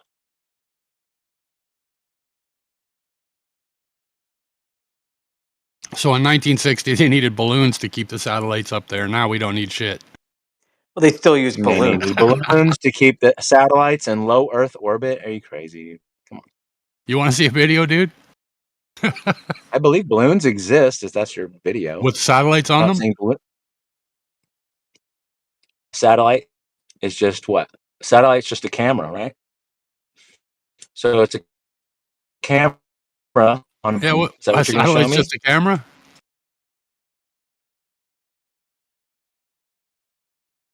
I mean, you can have cameras on balloons. You can have cameras on floating low Earth orbit objects like Floating? satellites. They just float there, right? Well, they hang in a orbit, right? Because of the force, the centrifugal force is balanced by the gravity and blah blah blah. So it stays in this like You don't plane of understand it at existence, right? all, right? Neither do I. No, I don't pretend to be an astrophysicist. I mean, I think I kind of get it. They put it in a place, and it kind of stays there because it has like it like soaks up, has solar panels that have these little rockets on it that keep it in just the right orbit.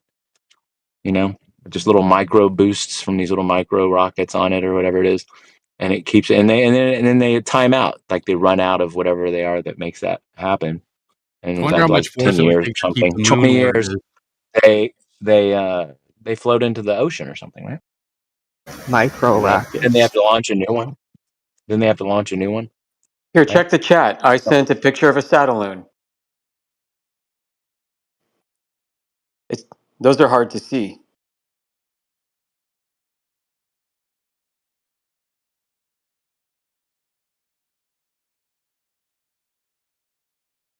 That bottom one, there's a freaking Twitter video that's going around of a UFO, and it looks exactly like that. With F-16s chasing it. I posted it before.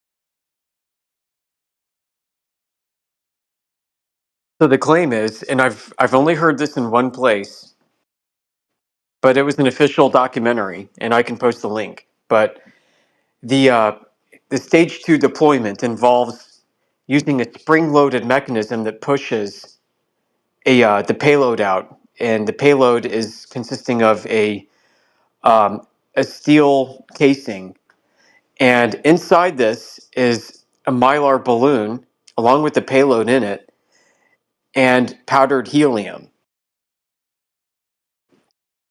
The powdered helium interacts with the radiation that exists up there, and it instantly gasifies, turns into gas.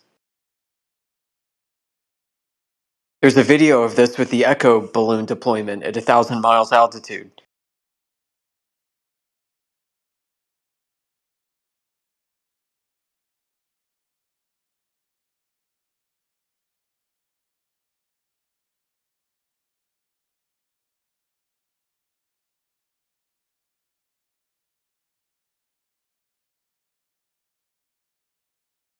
The term Satelloon sounds really funny. Yeah, I put that video there. I think it's Photoshop, but man, it looks a lot like that image. Yeah, look at that. So both Satelloons and raccoons were not terms that were coined by flat earthers. Those terms were coined by James Van Allen, who's basically the father of satellites. He started the whole satellite surveillance program with the U.S. Navy and the Naval Research Lab in the 40s, launching balloons off of aircraft carriers. And the program evolved. They eventually put the satellites inside rockets and would shoot the rockets up and then deploy the balloons at high altitude. They also tried the opposite. They would have a balloon deploy a rocket up. So the balloon would basically, using buoyant force, pull the rocket up, and at a certain height, the rocket would ignite. The balloon would disengage, and the rocket would keep going.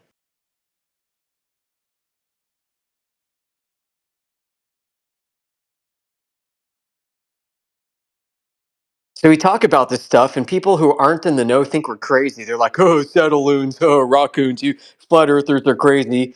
And meanwhile, we're like, "No, that's the U.S. government calling it this stuff." It'd be great if we could take credit for it. I think they're pretty witty.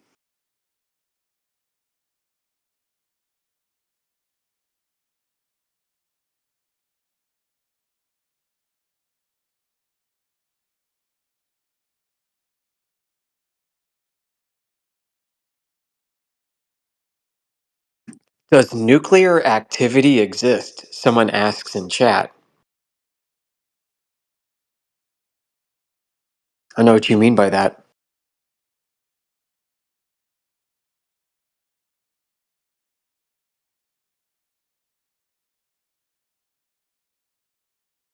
I've talked to nuclear physicists, and I have no reason to doubt what they say, but I don't know.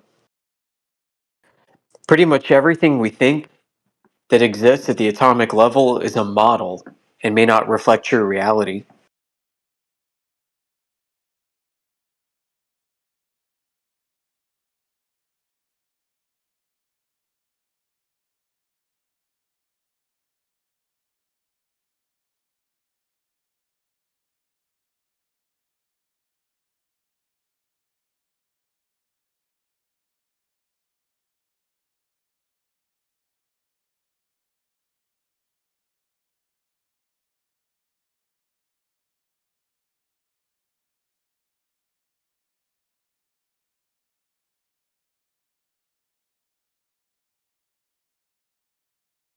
Subdued, that does kind of look like it might be photo edited or CGI, but at the same time, So I did a little bit of digging on that video, and there's no information on it at all. It just popped up on Twitter one day, and that was it. So yeah, it could be, but it does Okay. look a lot like your picture.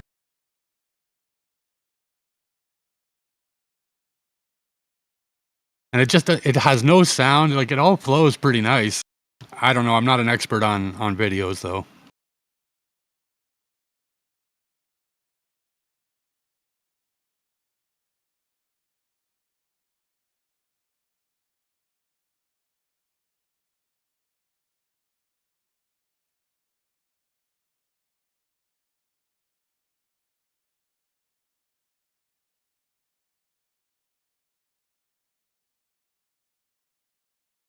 When you posted this a while ago, this video came to mind because it does resemble it quite a bit. I wonder if they got the idea from this. Maybe. So, Then you that- started talking about Alvin drives and all that kind of stuff, and it made me think like this could be possible. That's funny. I was about to get into that again.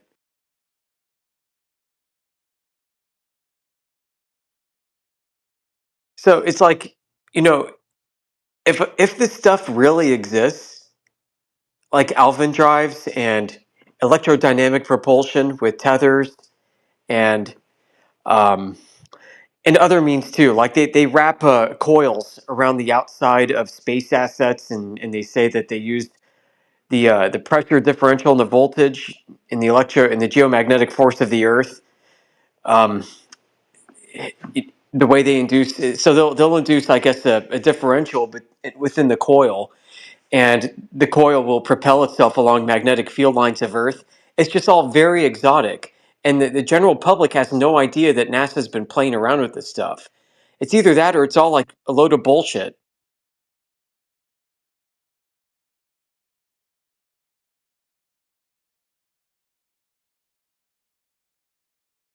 So either they're hiding like some kind of exotic propulsion program in plain sight, and nobody's looking at it, or they're full of shit. And there's more than just this video. Like, you look at those other pilot videos too of those things moving like very abruptly to the sides and up and down.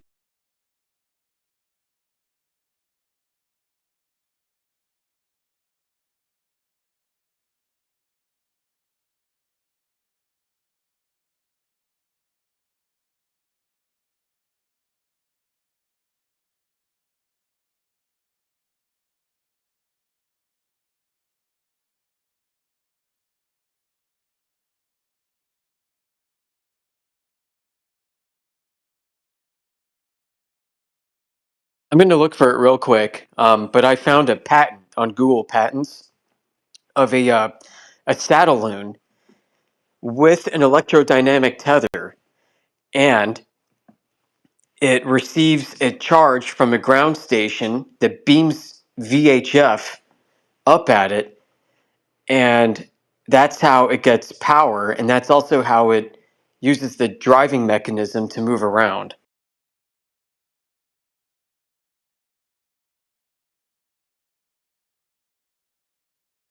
It's like everything wrapped into one package. It uses basically Earth's magnetic field and HARP in order to get pushed and pulled around the upper atmosphere at the edge of space.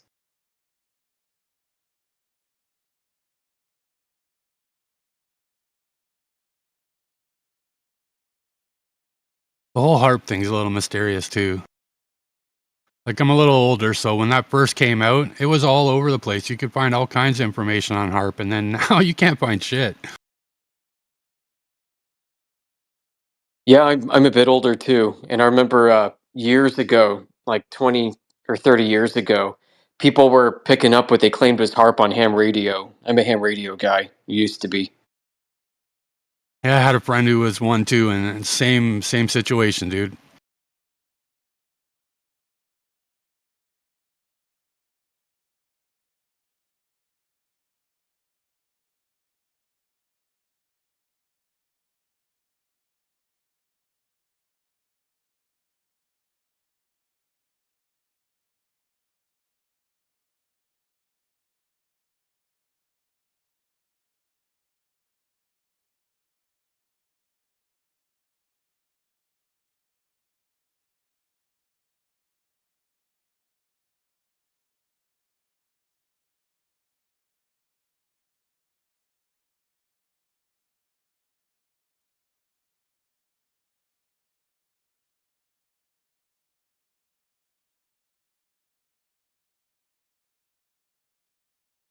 Yeah, I can't find this that quickly. I did post it in the satellite section of our home server, though.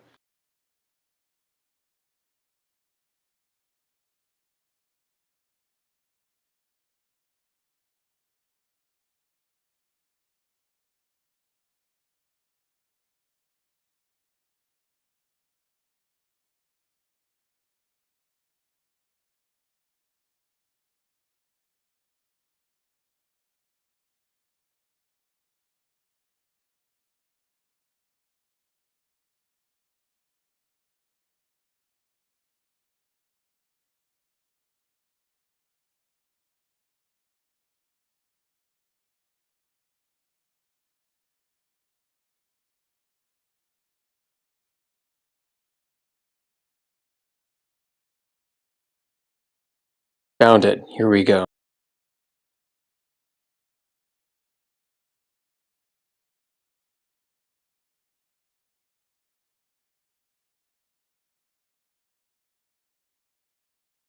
So funny thing is it's a Chinese patent. It's like the Chinese are blowing everything wide open. They show the world the Satelloon configuration with the gondola. They show everybody a flat Earth on their space station, and they're filing patents for all the stuff that's super exotic propulsion technology. Wow, eh? Yes, when you read this, this basically says that they need a an ionospheric heater system like like a HARP, in order to charge the batteries on this platform and move it around. So you got to think back, like when they started building these ionospheric heaters all over the place, and Greenpeace and everybody was freaking out that they were punching holes in the ozone layer and stuff.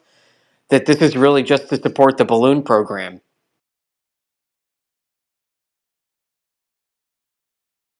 Crazy shit.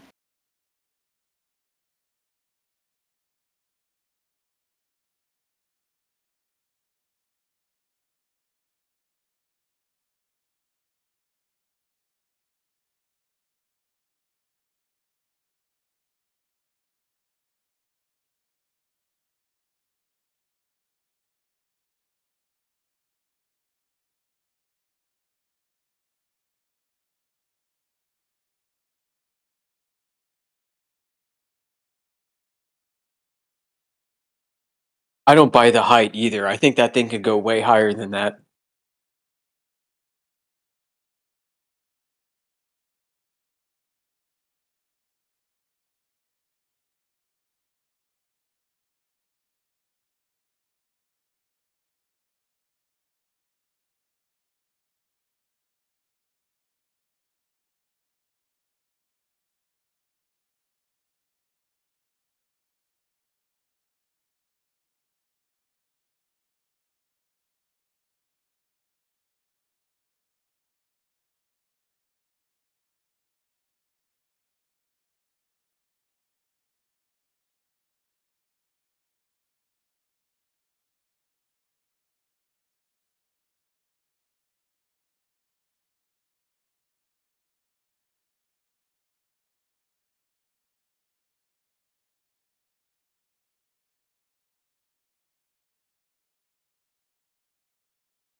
So, dude, you still there? Yep. How long you been looking at a flat Earth? Off and on for a while. But seriously, with you guys, probably the last couple months.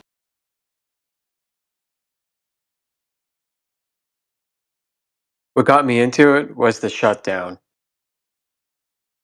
And it gave you a little bit of extra time, eh? Yep. Yep. I remember checking out some of Nathan Oakley's old flat Earth debates from years ago, like 2015 or 16. And I came off thinking, that is the craziest stuff on Earth, but he's right. But he can't be right. There's no way. And so I was really intrigued, and I was like really digging into it for a couple months, and then I just like forgot about it and stopped doing it. And then the shutdowns happen, and I'm sitting around. I'm like bored as crap, and I'm working from home. I'm like, man, what about flat Earth? Like that's some crazy shit. Let me go look at that. So yeah, it was like 2020 or so. I started getting into it. And I'm like, no way. And now you're right down the hole. Yeah, now I'm a mod on the biggest freaking flat Earth Discord. Where I live, there's a lot of lakes, and I'm on the water like all the time, every day. And the whole "you can see too far and the water's flat" thing is got me. And the Yeah, spinning same. thing, like relative motion, just doesn't add up. It just doesn't. Yeah, because you're also constantly accelerating if you're in like a circular motion that's staying at one speed. Like I get when you're in a car and everything in the car is moving, but like if you take the car away and you're moving like that, like it doesn't work that way anymore. You know, and then they show guys jumping on a trampoline, driving on a trailer at this speed, and they stay in motion. But if you held the guy in the air, you know, he'd end up on the ground sooner or later. Yeah, there's a loss of momentum once you disconnect from the torque that's driving the rotation. Yeah.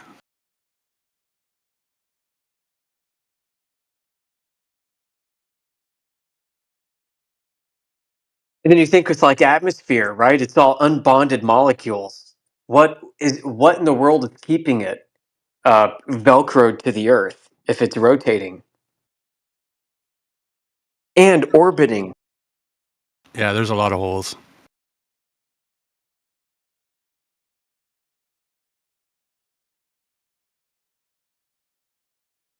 So when I was like early into this, I was like, all right, these flat earthers are saying there's no measurement for r, the radius, or circumference, or any curvature that would provide that r measurement.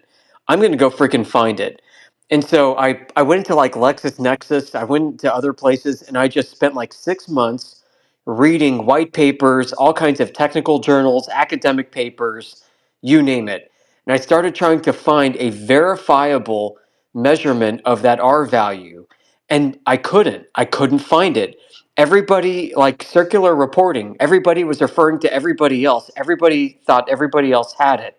And nobody could actually produce the original measurement, or anybody in any time in history that actually produced this.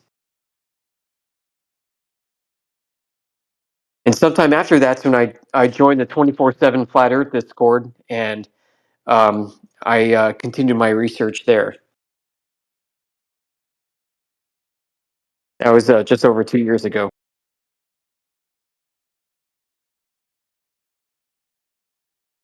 I think a lot of people that come in here really don't accept the size. Like they think it's an arbitrary number that they can change and manipulate, right? Like, and when you really think about it, it isn't like that at all. Like for quantum mechanics and everything else, it has to be that size.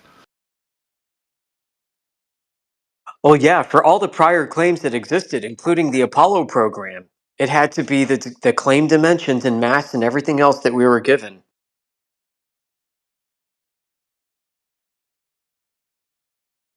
And when you accept that fact that it is that size, then really nothing adds up.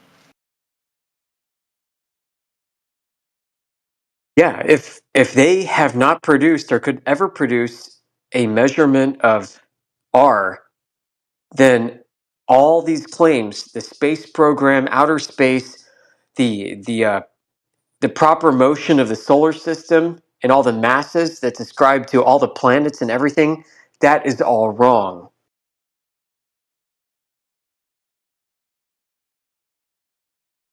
So, you could even say, what if Earth is really like 10 times bigger than they say it is, and it just looks even flatter than, people thought it was?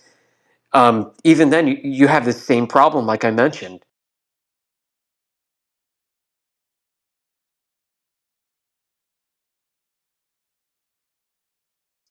So I think like the space race really kind of screwed the establishment because they made these very bold claims and thought that they could back them up forever, and now they're stuck. Yeah, time's caught up with them, eh? Maybe they think they can control the internet too, but They're the trying. internet was designed so that you could, like, with nuclear bombs, take out certain communication nodes, and the internet reroutes its information around that. So imagine that now, but like times a trillion. Yeah, trying to kill the AI. Yeah.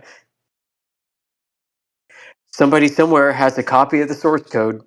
It ends up in somebody's fucking computer somewhere.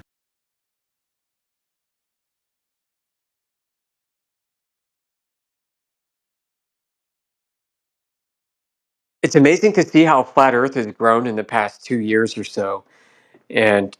But at the same time, it's dismaying because a lot of the new flat earthers, like on TikTok and X and other platforms, they're in it for all the wrong reasons. They don't have a firm foundation. They're in it for the conspiracy theory.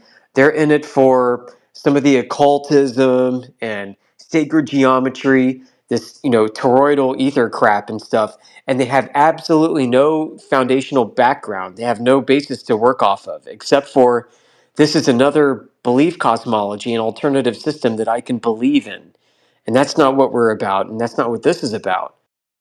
I kind of think that our community is stemming from the Zetetics, like William Carpenter, Samuel Rowbotham, and all these other guys from like 100 years ago that wrote about flat Earth, and they distributed pamphlets and small books and stuff. They were really big into empiricism.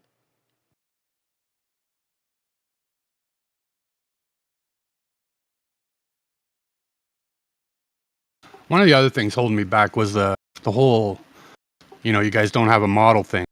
And I would always look at the disc model with the dome over it, and that just didn't add up to me either, right? So I really couldn't jump ship. But then when I came in here to this channel and you guys all started saying, well, we don't know. And that kind of clicks with me, right? Like, we just don't know. Right. We don't know. We don't have a model. We don't claim a model. And I think this is also kind of humbling because in order for you to tell somebody that you really don't know things that the common folk think are granted and form the foundation of their worldview, it makes you look like a complete nutcase. And if they would just take a few moments with you to walk through the reason, the logic, and the evidence and the lack of it, in order to uncover what it is that exists within their base core of knowledge, they'll find out that they don't really know either, that they're trusting somebody else to deliver their worldview to them, and they've accepted it based off of consensus.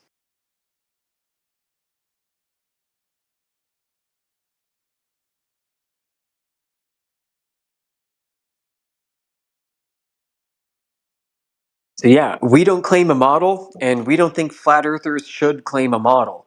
Models are for observable phenomena. That's what a scientific model is.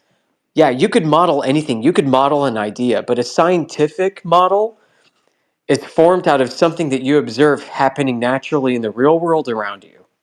So if you have a quote-unquote globe model, you're going to have to base it off an actual observation of something that presents itself as a globe.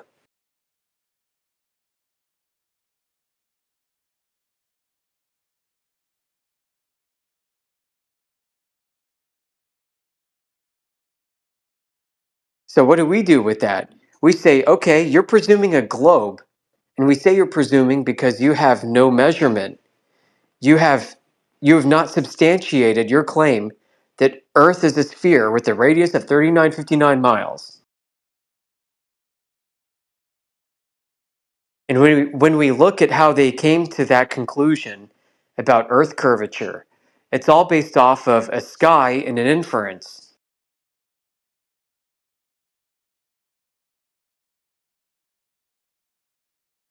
No, they come with Eratosthenes, man. Yeah. They look at shadows on the ground.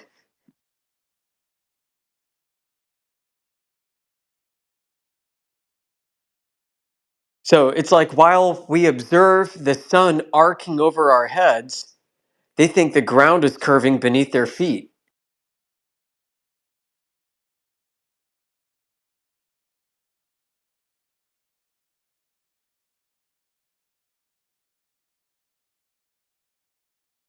And it gets even weirder. Like if you've seen the documentary Heliosorcery and others like it that go into the history of the globe, it all goes back to basically the Counter-Reformation movement. It goes back to the Douay-Rheims Bible, which is funny because like you talk to these guys today, astrophysicists, they're all basically atheistic humanists, and their entire cosmology was basically advanced and furthered by the Catholic Church when the Jesuits and their Douay-Rheims Bible was carried all over the earth, and their missionary programs and universities and other academic institutions from about the 1550s onward. I think the Douay-Rheims Bible came out in the early 1600s, so. Yeah, it's messy. Yeah, what makes that Bible fascinating is because for the first time, the word globe and referring to Earth as a sphere enters into the Bible. And they really do. They go out of their way to mistranslate some of the Greek and some of the Hebrew and stuff in order to say that Earth is a sphere and has two poles. There's even like a Bible verse where they translate it to say the two poles of the globe Earth. And this was the Bible of choice for hundreds of years, advanced by the Jesuits under the Roman Catholic Church.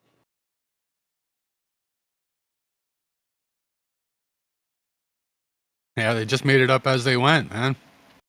Yeah, and because of their influence on world affairs, on setting up governments and overthrowing governments around the world for hundreds of years, I mean, because of that, because the Jesuits established themselves all over the place and wormed their way into every strata of society, they brought this idea, this worldview, this globe, this heliocentrism into the mainstream, and it became culture.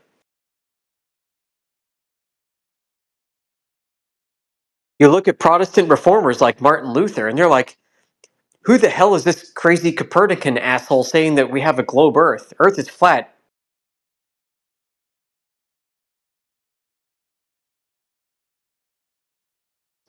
So between the Protestants and the Eastern Orthodox and everybody else that resisted the Vatican, there was a big fight going on for a while back then in establishing whether or not the shape of the Earth should be part of church and theological doctrine.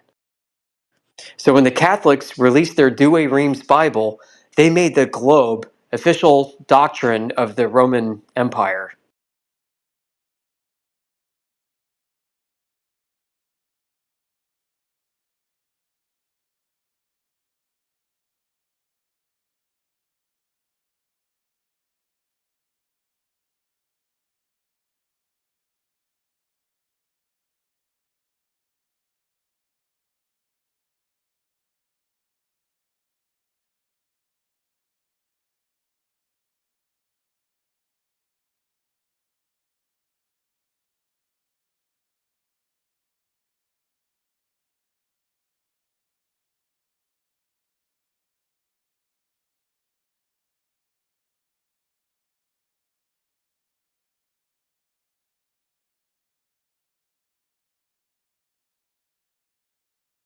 Hello, whoever just logged in, is that Artanis?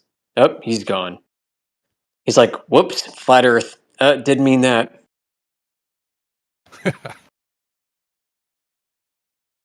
He noped himself out of here. I would have done the same like 3 years ago. And not to get off topic, but then now we got these cameras now that can see 50 miles, for fuck's sakes, right? Like, Yeah, so if you're a latecomer to flat Earth, I mean, I consider myself a relative latecomer. You are too, right? The P900 and all this stuff's been around since, I don't know, like 8 or 9 years. People have been taking these long distance, long range photography shots and showing how flat the Earth is for a long time now. yeah. And the cope is, well, there's terrestrial refraction, which means light is always curving downwards all the time. It's just a matter of how much it's curving downwards, but it's always curving downwards.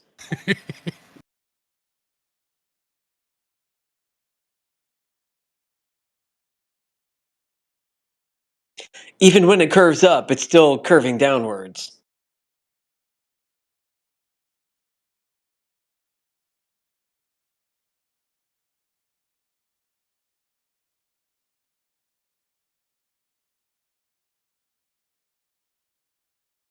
What's also interesting is to note how, like, the definition of terrestrial refraction has become more flat. It is the Earth has become more flat with the claim of terrestrial refraction over the past like 150 to 200 years. And it's also interesting to note the correlation between that and our ability to see further. One of the first claims of terrestrial refraction came from Carl Gauss, who was doing all these surveys in Europe, in Germany and Austria and Switzerland and stuff. So he was doing these surveys and he's like, damn it, Earth is a globe. I shouldn't see too far. Let me fudge the numbers here.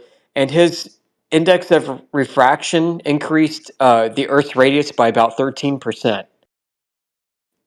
And then as time had gone on and our optics got better, we have today Andrew Thomas Young from San Diego State University, who's like the godfather of optics in our modern age. He's like, okay, the index of refraction is not 13%, it's about 17%. AFK, guys, I'll be back in about 20.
All right, I'm back. I can babble for a few more minutes.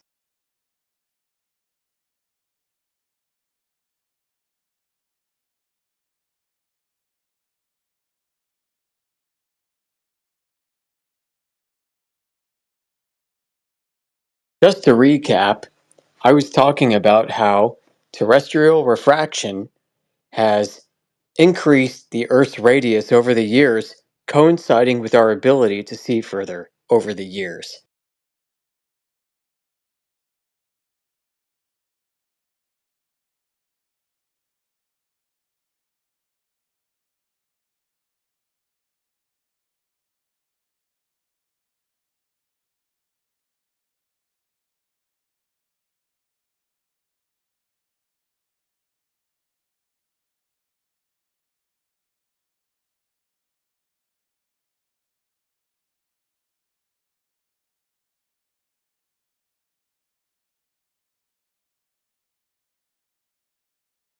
And because light is supposed to bend towards a denser medium,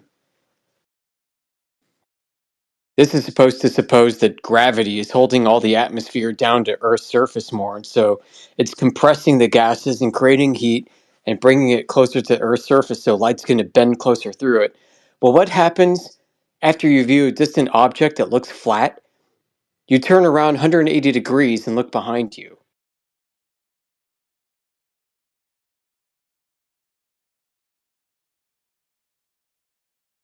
Mic check. Mic check. Hey, you're coming in. Nice. How's everybody doing today? Not bad. What's up, bro? Pretty good. Excellent. We went from satellites to refraction, terrestrial refraction. I was just telling everybody how terrestrial refraction has made Earth's radius grow bigger over the past 200 years, as our optics has allowed us to see further over the past 200 years. How about them apples? That's right. How about them apples, guys?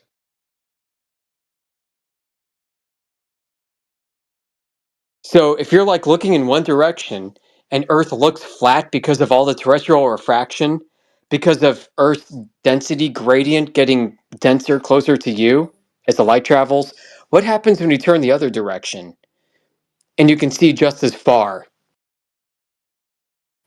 Is like all the density of Earth's atmosphere collecting at your location so that it just magically happens to make Earth look flat everywhere you go? I mean, maybe you're just like really fat. Ha. No, and that That's distance could funny. be 100 miles now with the P1000, right? Like you could look 50 miles one way, turn 180, look 50 miles the other way. Yeah, easily. I mean, go to the desert. Go to like southeastern Arizona.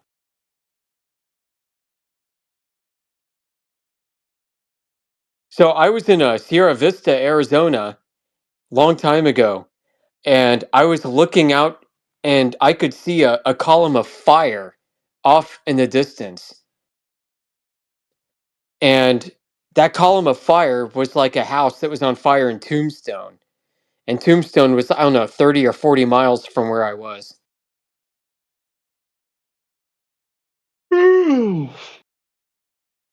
Oh man.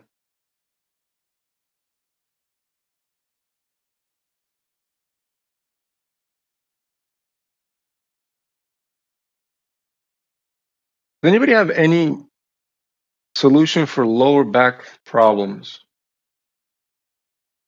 That I shit was sucks, bro. I was working for like the past year I was working 6 days a week, right? And just really injured my lower back, and I cannot. It's always numbing pain. And That when like sucks. let's say when I get sick, like it even hurts even more when I have like just having a flu just kills it even more, and I'm like, fuck me. Dude, There's a I lot got a of TENS machine. You ever have one of those or see those? No, what is that? Okay, you can get this at like CVS or Target. You got it's got these sticky pads with electrodes in them. You put them where it Uh-huh. hurts, and it connects to a battery with a computer, and it goes through a routine, and it basically shocks your muscles and massages them. I think that's what I need. Nice, dude. I have that, and I put those in my back, like on either side of the spinal cord, like Yeah, at my waistline on either side, and I just let it go for like 20 minutes. and it like helps you out. It's like acupuncture almost. Yeah. Yeah, like more like deep tissue massage. Because I think it's not the outside muscles; it's the inner muscles of the spine, where like all the hip joints are. Yeah, Sounds it's a like, real Right? complex area. it sounds like a Yeah. pinched nerve in there to me. I was about to say the Wow. same thing, Radwin. Yeah, welcome to being middle aged. Yeah. Yeah, it goes away after 50. Don't worry. It turns No, into it doesn't. something more extreme. Yeah, it changes into a better one. You have bigger problems to worry about, like prostate cancer. The other thing too, brother, if you're working on a concrete floor, try and get yourself some shoes that'll help with that, man. Like there are better shoes out there now. No, Dude, no, I no. never It's realized how I important shoes were until I rubber. got in my 40s. Yeah, no, Same here, I brother. wear good shoes. No, I wear good shoes, and I stand on a rubber mat. It's not even that. It's because I'm over a table, hunched over a table, and then I have to bend to look into the fucking oven. And the oven's not there. And then I have to lift wood all day. Always bending over. Every time I make a fucking pizza, I have to bend over. The Like other thing Yeah, too three dude, times. would you be a have little proper bit of posture. training, right? You're supposed to look up when you lift things up like that. Like lift your chin up. I do. I Okay. take all the precautions. I take all. No, it's. I wouldn't even seen the acupuncture guy. He fucking acupunctured it a couple times or once, and then it was good. And it goes away when I walk. I do a lot of walking, right? So it goes away when I walk. But since I've been sitting at home for like these 3 days and I'm sick, right? It's just progressively getting more annoying and numbing. It's fucking nuts. The other thing too Right. is strengthen that muscle, right? Well, that's what Always, I'm doing. Yeah, always, all day. yeah, but like like weight training kind of thing, and not heavy weights, but like some sort of repetition squats or whatever, like just to strengthen that part, right? Like always, you need to keep these muscles going, right? It sounds gay, but do planks. There you go. Oh no, I do that. Yeah, no, you guys, I do all that. Yeah, walking is the best thing. That's what they say. Walking, and like I said, I do like 8 kilometer walk to work, and then 8 kilometer back from work. So that's like a good amount of walking So you on a make daily. pizzas? Yeah, right now I'm a chef. Yeah. That's fucking awesome, dude. When I was younger, I worked at Domino's, and I wasn't the guy on the phones. I wasn't the guy that delivered. I made the fucking pizzas. I love that shit. Right on. Yeah, but I don't work at a Domino's, man. Domino's is like it's not really it's whatever. Yeah, But this I was work like at 35 years ago. Yeah. I make wooden oven pizzas. I start off the fire every day. I get in there and I start working on that shit. Yeah. Heat So up what, you the got one oven of is those big round dome ovens? yes, at work, yeah.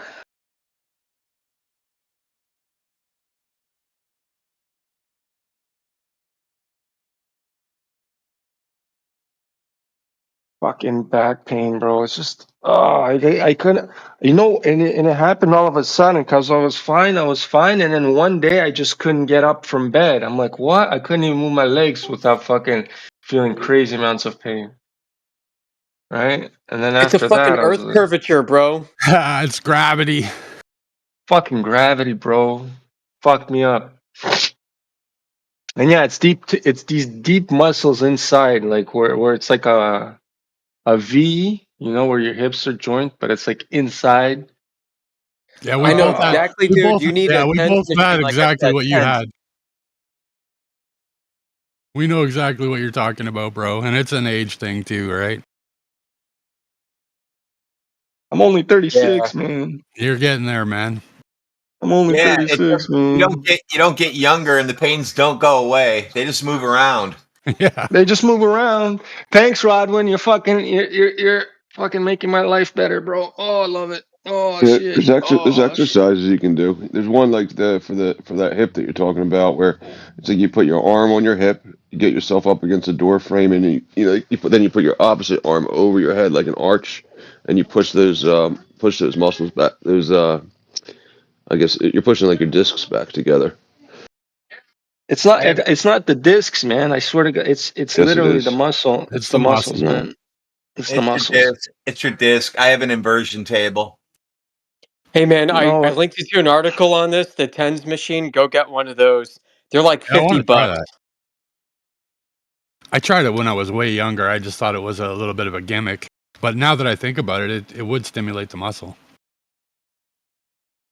well, it's the gimmick. Like when they say, "Oh, it's like doing exercise." No, it's just shocking your muscles. You know, those assholes that are promoting it to like build. That's not what it's for. It's more like a massage thing, I think. Yeah, like when I Oh. first pulled the discs or slipped the discs in my back, I thought it was my hamstring. I was like, dude, I pulled my hamstring. What the fuck happened here? Like I had the same feel idea on it as you have. No, I saw a physiotherapist, my guy, to make sure it wasn't the disc. It's not the disc, he said. It's the fucking muscle. Yes, they do, man. Yeah, you need a TENS machine. Go get that on Amazon. It's 50 bucks. You got a girl? She'll do it for you. Yeah. Are you taller too, Vlad? Like 6 foot? Yeah, I'm 6'5", my guy. Obviously, Yeah, you're gonna have bad back problems, my guy. Dude, you're 6'5". What you're like Owen Benjamin height. Yeah, I know. I'm a You big should play motherfucker. basketball, bro. What's I happening? did all is- my life. What's All happening my is life I played ball.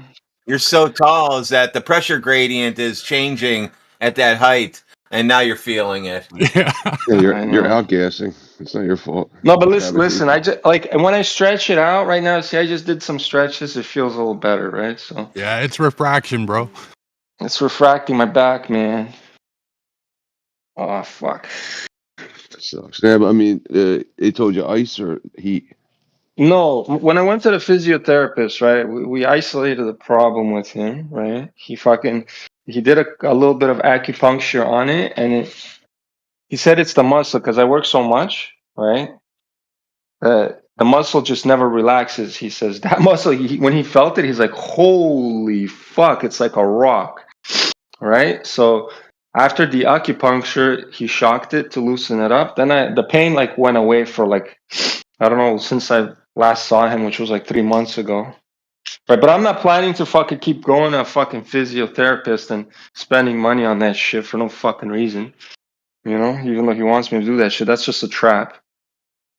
But he sent me some exercises that are that I do sometimes, and it's usually what I have to do is lift my legs the opposite way. You know how you extend your legs forward, right? No, you have to extend your leg backwards. Right, so I do a plank and then I extend my leg as far up as I can. That really so helps compress your discs. Doesn't compress them, does it? It does, yeah. Well, whatever. It feels better after I do it a couple times. Now I feel okay. It's fucked. But now I have the flu too. Well, the flu's almost over. Oh man, this flu was rough, eh? I don't understand how rough this flu was. Oh man. Hey, Rodwin, you have any snow? Because I got snow coming. We got lots of snow right now. Well, a little bit.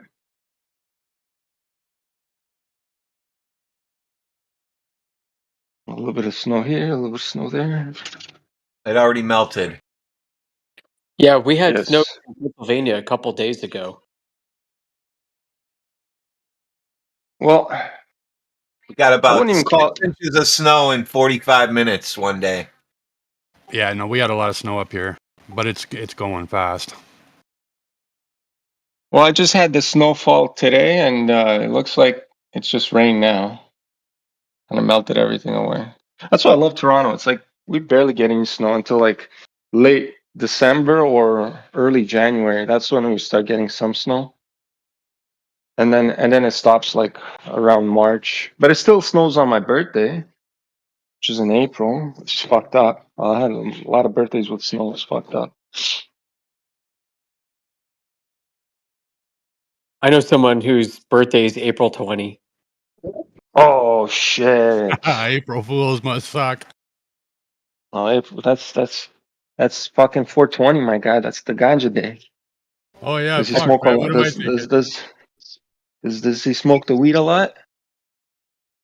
No, ironically. That's fucking ironic as fuck. Yeah. No, that's the cuspy day. Like, see, people that are born on the 21st, 22nd, 23rd, even the 20th. Those are the strange days. Yeah, especially in March, September, the equinoxes, solstices. It's all like Man, between the 21st, 22nd, 23rd. yeah, some weird fucking thing happens there. A lot of people I know that are born around that age time, they have fucked up lives. Well, Yeah, compared you're to what I telling like, me. compared to me, yeah, compared to me. I mean, I guess everybody's life is normal to them, but to other people it's different, right? So Did you I guys see find the people. new? Did you guys see the new Tesla truck? It's bulletproof, but they forgot to put bulletproof glass in the window, so you just can shoot through the glass, and that's the end of that. Yeah, that was a long time ago. You didn't see that? Just means you I have mean, to duck. Just released it today. oh, that's funny because I saw the one where he threw a baseball right through the fucking window. You saw that one? That was Yeah, the it was a older one. couple years ago. Yeah. So they still didn't fix the problem. So, okay, so calling something bulletproof because you use stainless steel is kind of stupid. Well, That means remember the DeLorean, guys? that means DeLoreans are bulletproof. Rust proof too. Yo, remember? So this is a rare car, but have you guys heard of the Bricklin? The Bricklin was a supercar that was made of plastic in like the late 70s and early 80s. I wouldn't trust it. Never heard of it. Never heard of it. I do not want to be vibrating down the fucking runway at 700 kilometers an hour in plastic. Vibrating? No, thank you.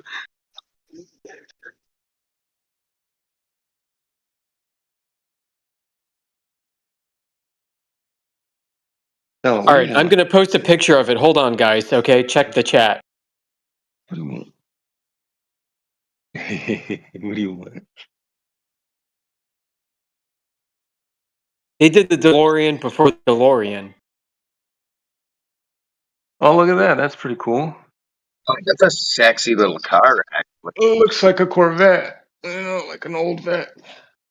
Yeah, I like how I really like the grill on it. I like how it's like a separate, like, that looks good, man.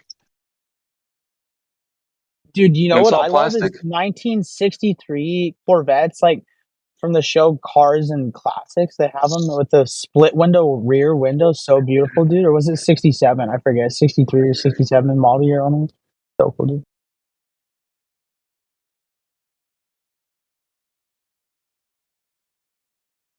Fucking bullshit.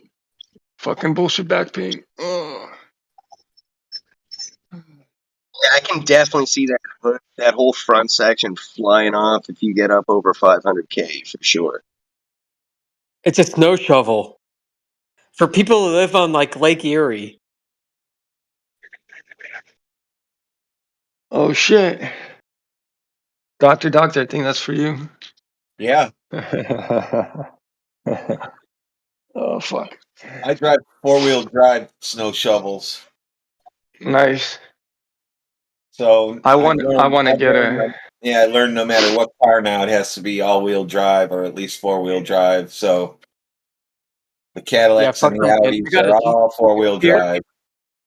I got a four-wheel Volkswagen GTI and my rims are all fucked up because of the roads and snow and shit. Yeah, dude, you should definitely switch to snow tires in a front wheel drive vehicle because it's better to be pulled through the snow than pushed. And so if you have 60-40 split on an all wheel drive vehicle, it's full front wheel drive until it slips due to the friction. And then the ECS kicks on the rear wheels, like an intelligent all wheel drive system is probably most ideal for a weather adapted climate. I'll get a Land Rover. No, dude, horrible decision, dude. You should get an Infinity. Nah, man. You know what you No, guys man. need? If you're in snow, you need a truck, boys. Yeah, it's all about the dude, trucks. Well, I'm do in you the think snow in the all the time, man, and 1970s my my Tundra parents treats me drove just around right, in bro. front wheel drive? Nah, dude. 280Z Datsun can get around in the snow just fine, dude. Yeah, you Fucking come put with some me, man. sandbags in the backside. Drive beside me in my Tundra, dude. We'll fucking see what happens. I bet you. I Chevy wish I had Silverado a all the way, boys. 280Z.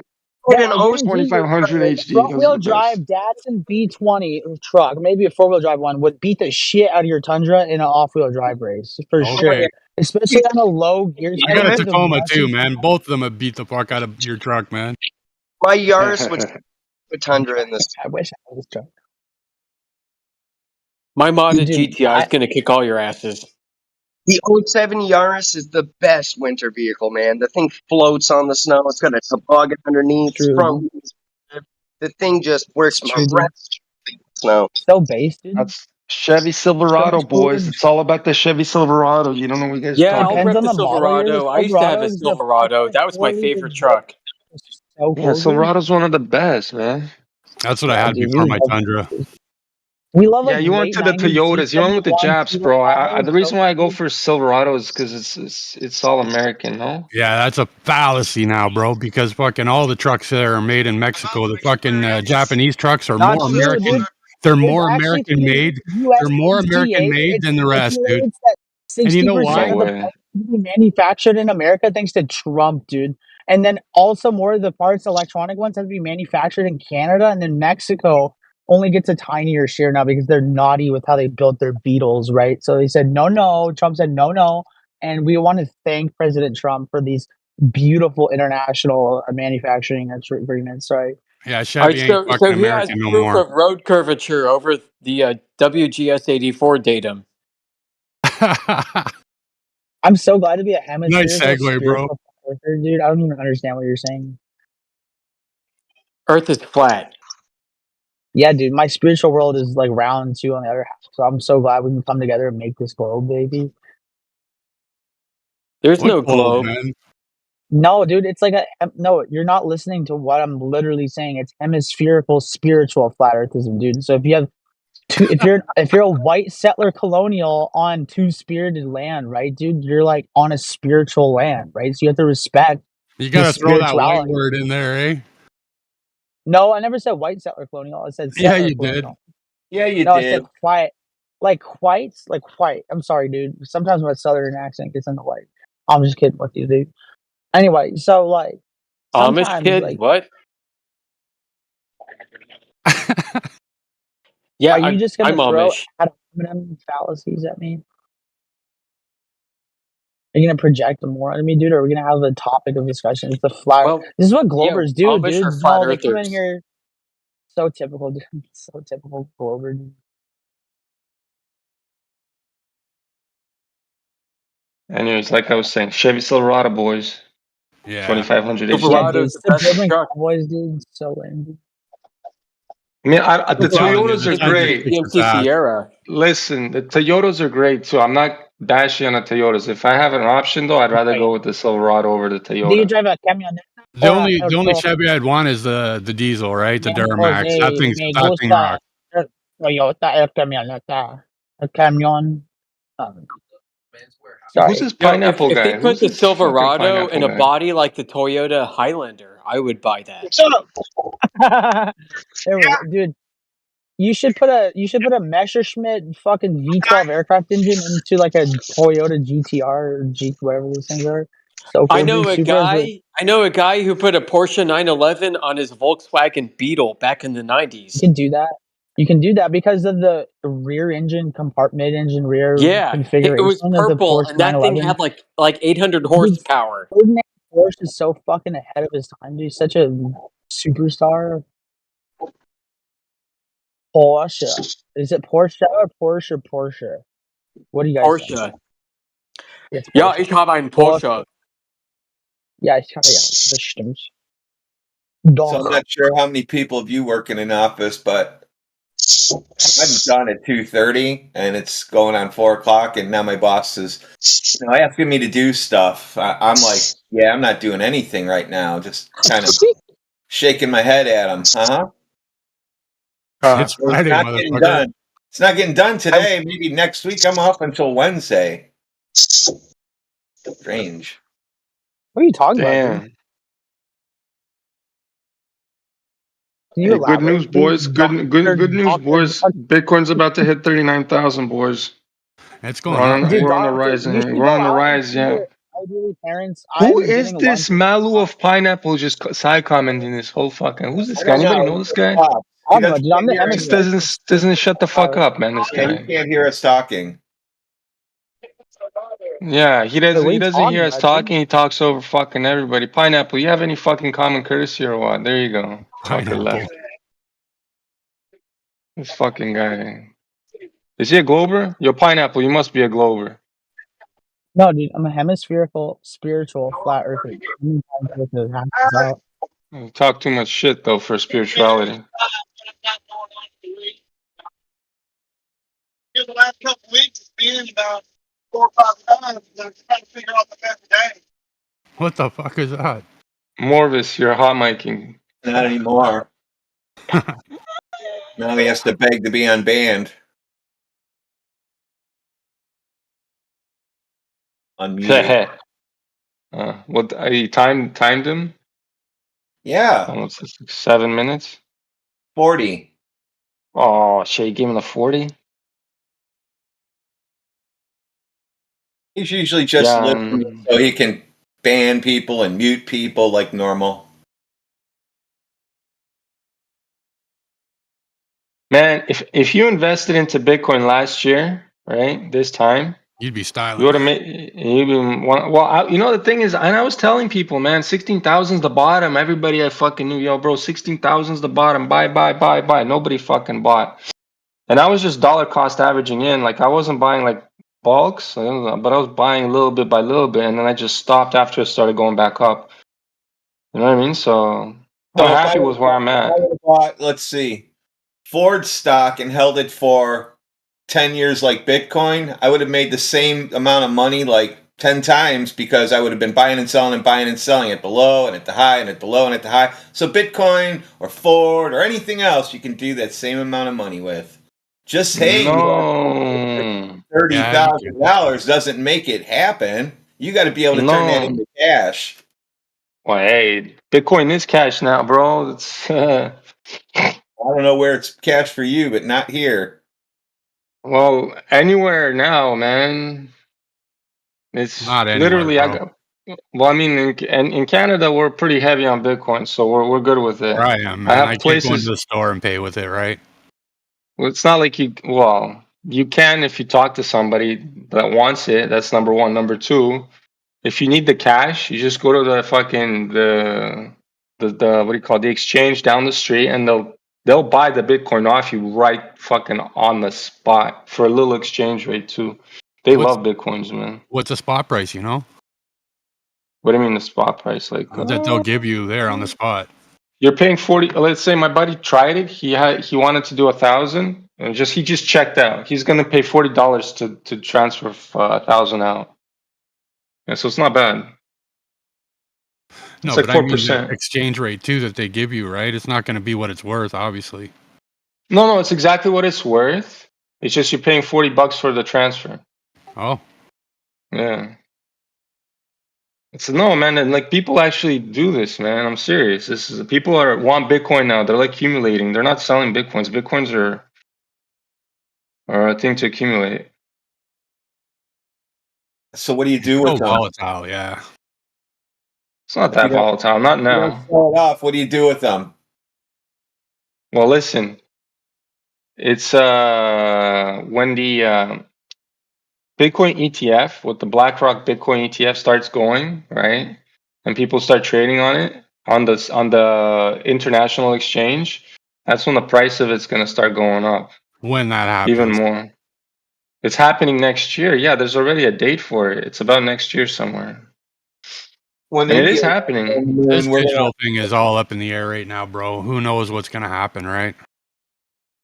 Well, when you see all the major investment firms like BlackRock and everybody else buying these things up like hotcakes now, yeah, man, the price is going up for a reason. They could be just laundering money or whatever. Maybe they're doing some kind of pyramid thing, right? Like these fuckers that control that stuff, they're making money off that stuff all the time, bro.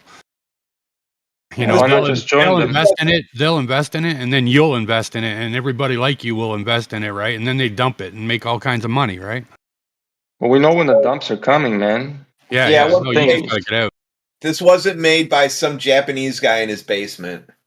We know, man. It's not Satoshi Nakamoto. It's not, man. I know. Anyways, which you guys are like?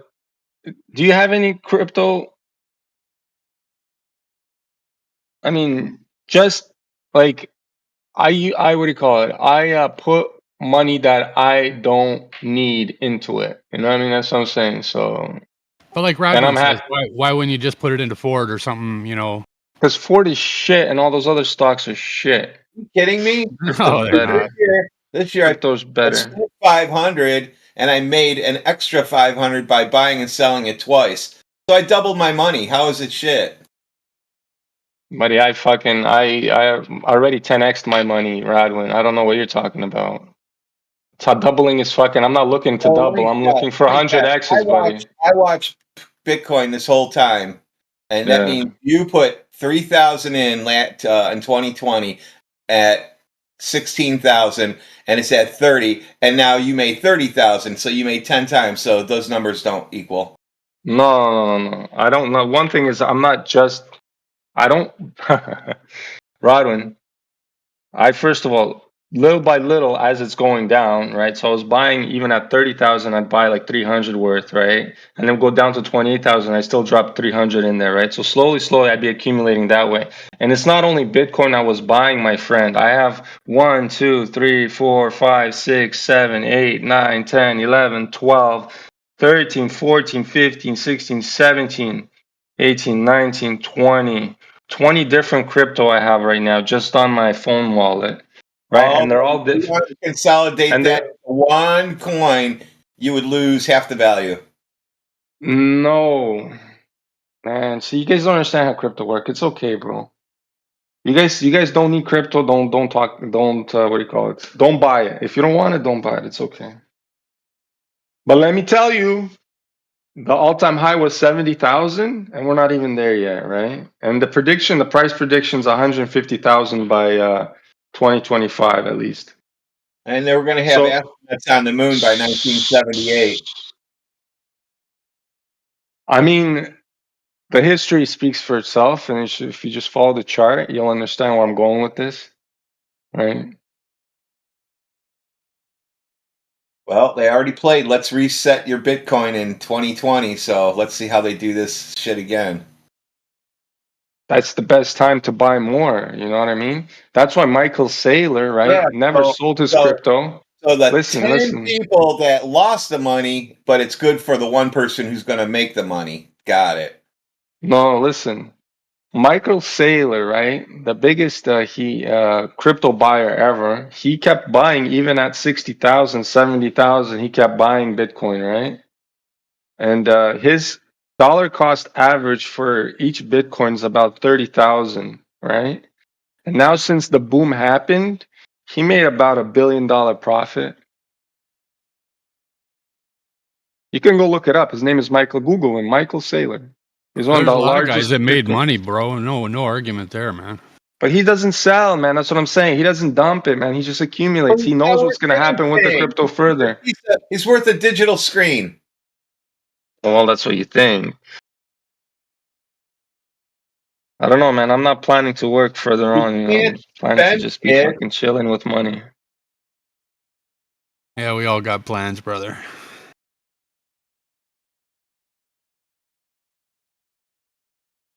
Bada bing, bada boom. And here's the thing: if I need to transfer the Bitcoin from, let's say, from its volatility to a stable like US coin, it's just as easy on the phone. You don't even have to go to an exchange.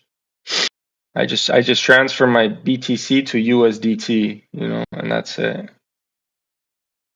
And USDT is pegged by the US dollar. It's linked. It's like 1-to-1 ratio to the US dollar, the USDTs.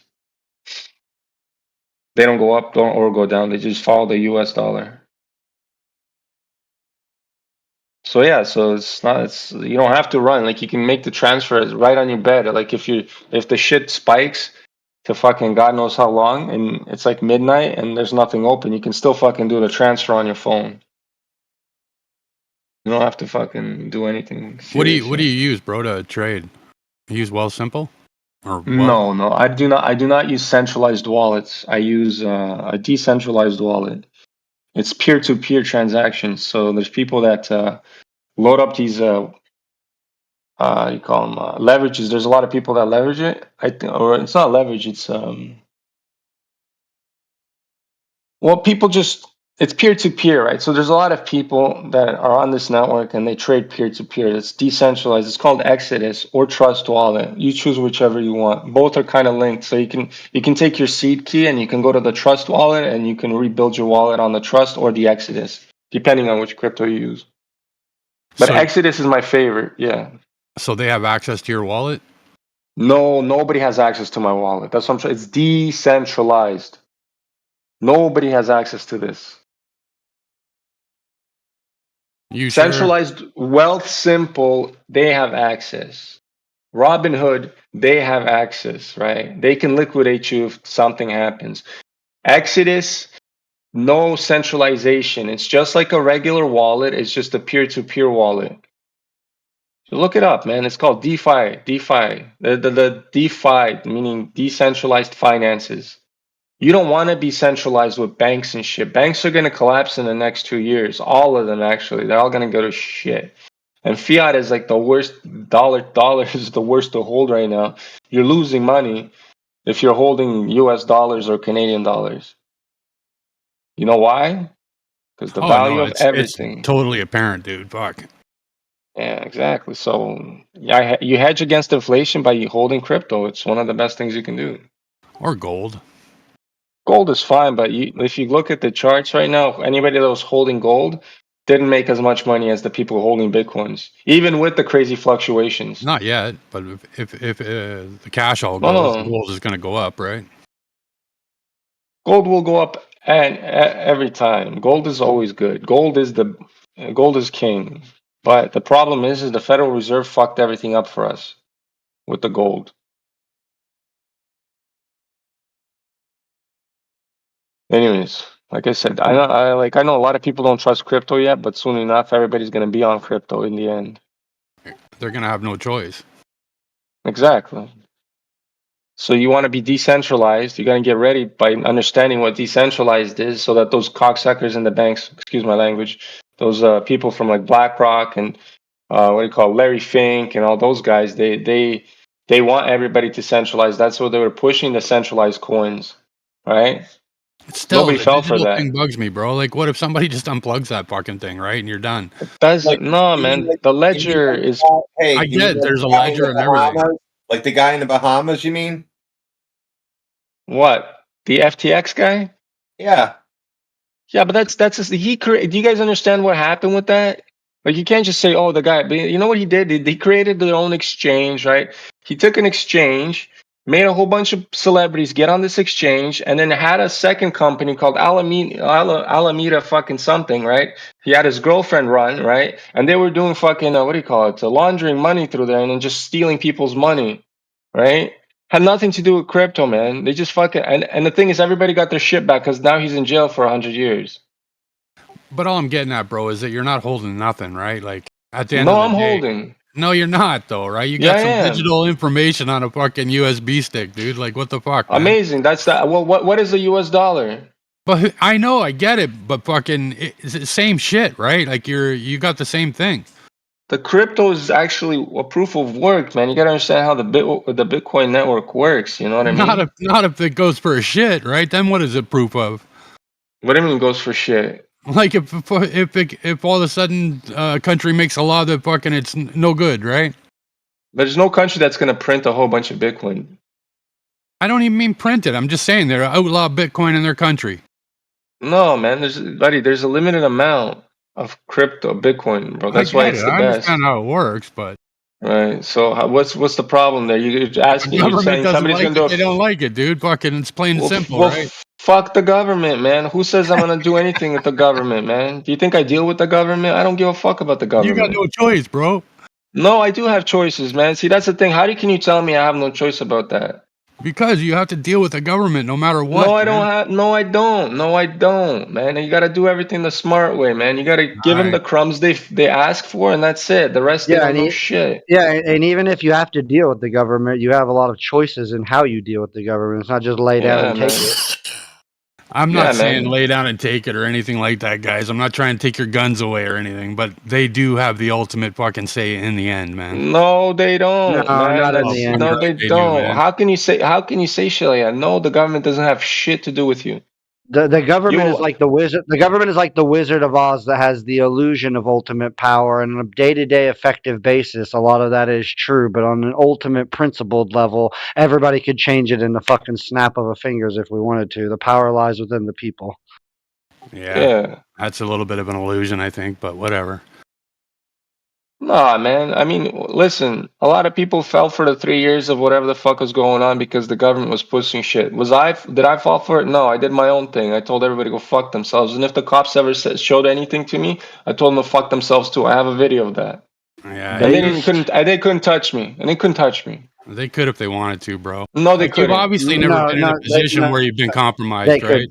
And Yes, and I have. I have a criminal once, record. once you've been Subdued. in I that have a position criminal where you have record. no Listen. control over what happens to you, man, Subdued. fucking you'll understand, bro. I have a criminal record, subdued. I know exactly how all that shit works. Yeah, whatever, man. Yeah. Fucking, so do Well, I. I'm just but fucking- saying. Once you're Well, in I'm just there, you're saying. in there, dude. Fucking if you're under their No. control, you're done, man. Nah, man, it's not that simple, bro. They have Yeah, no right it over is. you, bro. It's real I think you're projecting your own give up attitude. Maybe I little am bit a little based on bit, your dude, and I have a lot of life experience, but fucking you guys want get to that. keep on thinking like you got free will and fucking, you got control over your I own life. do. Go ahead. I think there's a balance between pie in the sky idealism and raw pragmatic realism. I'll give you that, bro. But I think at the end of the day, you got to be like not a bitch and have some personal responsibility Oh, and for sure, man. I get it. self determinism. Listen, I'm not saying I'm not going to stand up for myself, man, but fucking, I am telling you how it is, right? Wait, No, so- you think how it is, but it's not how it is. What's the point? But what's the point of standing up for yourself under your outlook? There's no way You to got to win. stand up for whereas yourself at some point, bro. Like, fuck. It's I just, stand up for myself all the time, and it usually works out pretty well. yeah, no, Works I out get really it, well. man. Wait, so do If you you want to be actually a tough believe guy, go ahead, right? I've been with tough guys, man. Listen, It's not subdued. You about gotta being a tough understand what guy. universal law is. You know what universal law is? Hey, listen. What you believe, you achieve. What you feel, you make real, bro. Like, Well, we have it's not about a fucking testosterone thing here that I'm trying to get at, right? But in the We end, understand that. I'm telling you, it's the legalese you're talking about, bro. You can avoid all that shit if you understand what universal law is. See, I live in the Canadian, you think you right got in some Canada, rights right? and all this kind of stuff, dude. Until it Relax comes down to yourself. you don't, right? Relax yourself. Are you committing a crime? That's my question. See, if you're committing a crime, right, something that breaks universal law, yeah, well, every human has a right to judge you, right? So if you kill or you murder somebody, right, well, everybody can judge you. That's why the government can grab and take you and put you in a cell. Yeah, because you just did the ultimate deed, which is you fucking broke the universal law by killing somebody, right? Okay. Yep. All right. So anyway, Sanri or whatever his name is, he was actually going to ask if we believe the Earth is flat. No. What the fuck? Okay, dude. No. I don't I think was he gonna was. ask I said Subdude first of all, not you guys. I care about Subdude's opinion. Subdude, do you actually believe the Earth is a globe? No, dude. Yeah, that was all.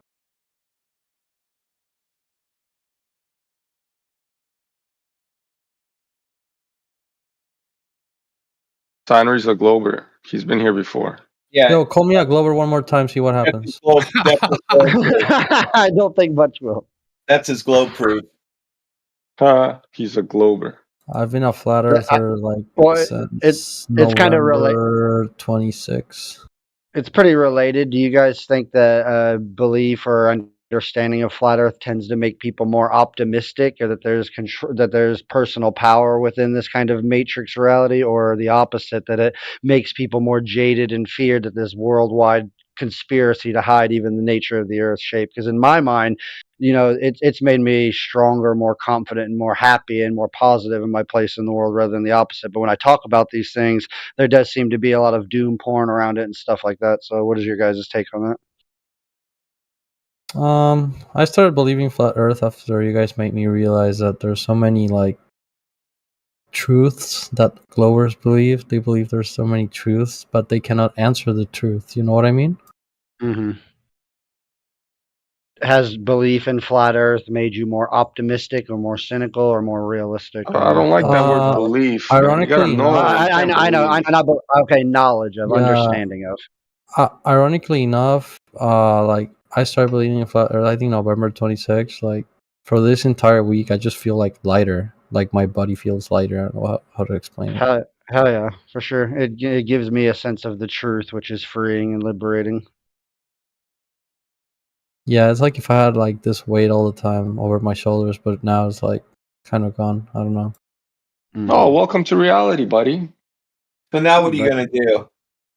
Yeah, but then you get some people that take it more like a subdued's route, like the knowledge of a worldwide conspiracy puts them even more into that state of, oh well, I can't fucking do nothing about it if it's that big. Yeah. Wait, who asked what I'm gonna do now? I'm not in that state, bro. Now what are you going to do that you know the Earth is flat? I think I'm just gonna like look for the edge, maybe. I knew Going to Antarctica, going to the Savage Land, boys. Go to the edge, bro. Let's see you go do that. I want to see. I mean, I'm gonna try. Maybe I'm not gonna make it. You're definitely I think not there's- gonna make it. It's definitely in the realm of speculation, but it seems like fiction. It has a lot of esoteric truth and coding to it. So I'm curious if beyond the ice wall, there's a wall or hole or gate that leads into like a jungle, which would be like the Savage Land in X-Men, or I think the Spiderwick Chronicles, or a couple other things have that image of going far enough in Antarctica, you hit a big wall, and then past that is a jungle where more mystical things exist. I think like Game of Thrones, the ice wall with the wild people and the frost fucking zombie things. After that's a metaphor for that as well. Yeah, I love Game of Thrones, man. That's that was the coolest part, the wall. Yeah, that ice wall definitely seems quite analogous. Like the normal human realm is within the wall, then past that wall is the mystical shit. Yeah. I think Of we're course, that's just just- stuck in here and we're all special. God created us, and Yeah. that's it. For sure. Do you think that it's obviously speculative, but do you think there's like a force field on the edge of the dome, or is it? Well, there the is a ice- container, because in order to have gas pressure, you need a container, right? So we are contained inside something. For sure. It's just logical deduction. I've done a fair amount of psychedelics and stuff, and when I'm tripping pretty hardcore, I can feel like I see like a sacred geometry of like the dome over the sky, so it feels like a literal holographic bubble or encasement, like you can see the firmament. Wait, is the dome actually a thing? It's not like Answer a the dome like you question. think, though, bro. Like I'm thinking of like it sounds stupid, but like the Simpsons dome, Yeah, no. the movie. Yeah, that's just an analogy. But why can't it be like that? I suppose it we don't could know. be. We Nobody's. haven't- we Yeah, we haven't don't been to know. it. It could, but we don't know. It's So gas it could pressure be without a like the container, movie? pretty much. No, Yeah. listen. Can you have gas pressure without a container, Sadri? No. No. All right, exactly. So we have all this gas pressure, right, that we're breathing. So it has to be contained by What? something, right? We don't know the shape of it. What gas Mhm. pressure? Like air? The atmosphere? air, yeah, the atmosphere has gas. It's Oh, okay. pressured ice. It's pressurized air, no? Yeah. Right. So we're contained. We're in a container. I think so. Yes, a self-enclosed system, a homeostatic biodome. So are we like a I don't know if you guys seen the YouTube videos of people building terrariums where they close them for like 10 years. Yeah, I've seen Yeah. this. We're basically that. like that. Yeah, pretty much. It's just on an extremely large scale, and you do have pressure gradients and stuff due to the sun, I would say, because the sun is the heat source, right? And it heats up different parts of the world at different times, so it creates a dynamic fucking system, right? So you'll have different pressure gradients all over. See, when this guy Omnivore is talking about, in order to have a pressure gradient, you still need to have pressure, my guy, which you cannot have pressure without a container. See, people like omnivores. Just Otherwise, all the gases would dissipate despite having different densities. Let me That's right. so let me understand that. If I go to the top of Mount Everest, the gas Amazing. density gets lower, right? Gas pressure. not I don't know about the above, density. Well, the air gets thinner. The gas pressure, yeah, the pressure of it gets. Fine, but I want to talk about gas density. I don't want to talk about pressure. Well, I don't know what the density. I don't know about the density of the gas that's there because it's a different amounts of different gases, my guy. It's not just one simple fucking gas. Come on. Well, still, there's a different mixture of gases and it's different pressures, man. If there was no pressure, it would all be the same density. Yeah.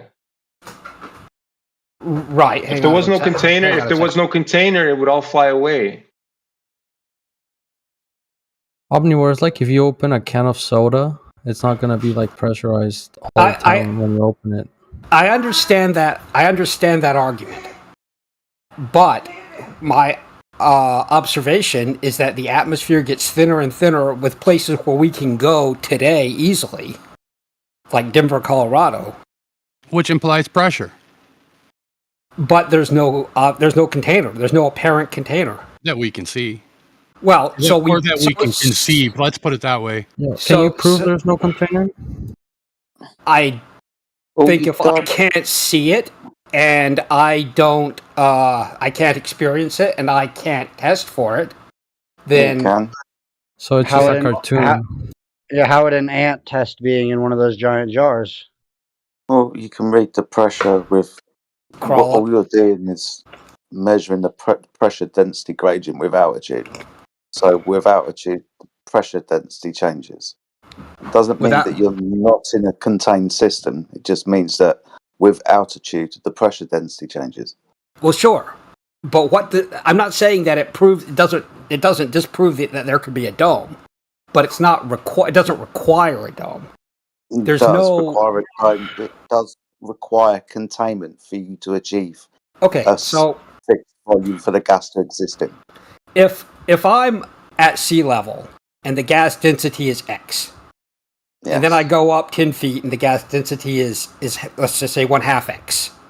Yes. And I keep going up and the gas density gets lower and lower. Yes. Won't it eventually get to near zero? I don't know, but your claim is it eventually goes out to nothing. Well, I'm asking if where I can walk around, or between here and Denver, I can experience the gas density getting lower and lower. Gas pressure, bro. Why are you saying gas density, bro? Why are you saying gas density? Because it's an assumption. Hold on, it's an assumption to assume that just because it gets lighter and less means that there would be a point where it would become non-zero and thus a vacuum. He tried this yesterday. He tried this with me for a couple of days. I got him to admit his gas pressure is exactly the same as gas density. No. Yes, you said you're the one who said it's the same. And I said if you want to call it that, that's fine. Okay, so then you agree it's the same thing. So now we're talking about gas pressure. No. I just don't want to. Doctor, I don't want to trigger you to the dictionary definition of gas pressure. Okay, I want to talk about you're triggered. Okay, but I want to talk about gas. Really quick example before you go off. This is on the same point, right? Omnivore, right? So the water in a lake, right? Let's say a deep ocean or whatever. Is the density of the water different from the top of the water, like the top of the lake, or if you swim down, is the density different of the water?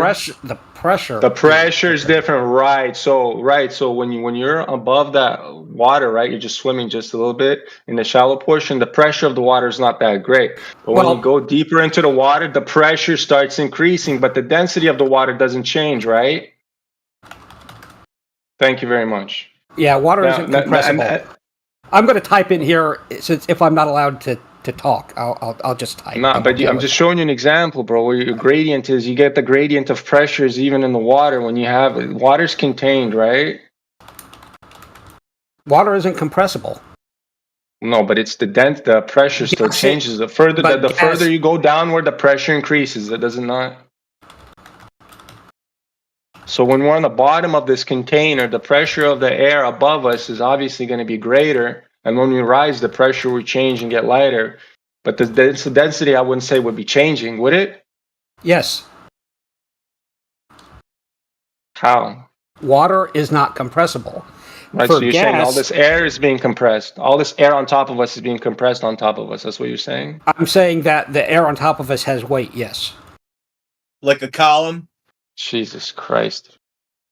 Oh my Yeah. God. Like a column of air being pulled in a straight line down? I wouldn't describe it that way. I would describe it as atmospheric pressure. Like, you know, the gas has weight. Huh. Right, so those clouds in the sky just they have weight. Way. Anyways, this guy's lost in the sauce. I don't even talk to him. I want to play some games. Well, okay. I mean, you know, the point is, so gas density gets lower as I go up. I observe that. We observe that. Yeah. Pressure, bro. Pressure. Stick with the one. No, because that triggers doctor, and I don't want to do that. Gas density, I'm fine with, because it doesn't have a definition. No, then you're making stuff up. You're making stuff up at this. I'm not. No. You are. Yes. I'm not. But Sure, you got nothing to prove. You just said you like gas density because it doesn't have a definition. Because it doesn't trigger Bible, you, bro. Because it doesn't trigger you.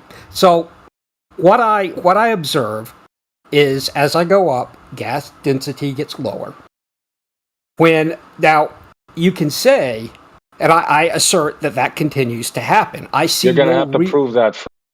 I see no reason why what we observe between here and Denver and the top of Everest would suddenly change and stop it from going lower and lower until it reaches zero or near zero.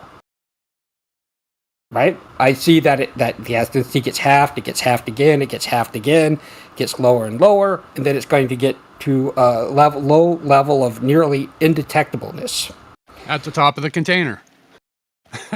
Well, it might be, but it doesn't have to be. If it was if you remove the container and the gas density is near zero. If you remove the container, the gas is going to fuck off, like Jedi always says. Well, then why isn't the gas density at the top of Everest the same as at sea level? I don't know. You're gonna have to prove that. You're gonna have to prove. Well, I'm telling you what we observe. What I observed it going to Denver, Colorado. What's the cause for that gradient? What's the what? What's the cause for that gradient? Well, I have hypotheses, but I think that I observe a gradient without any observable container.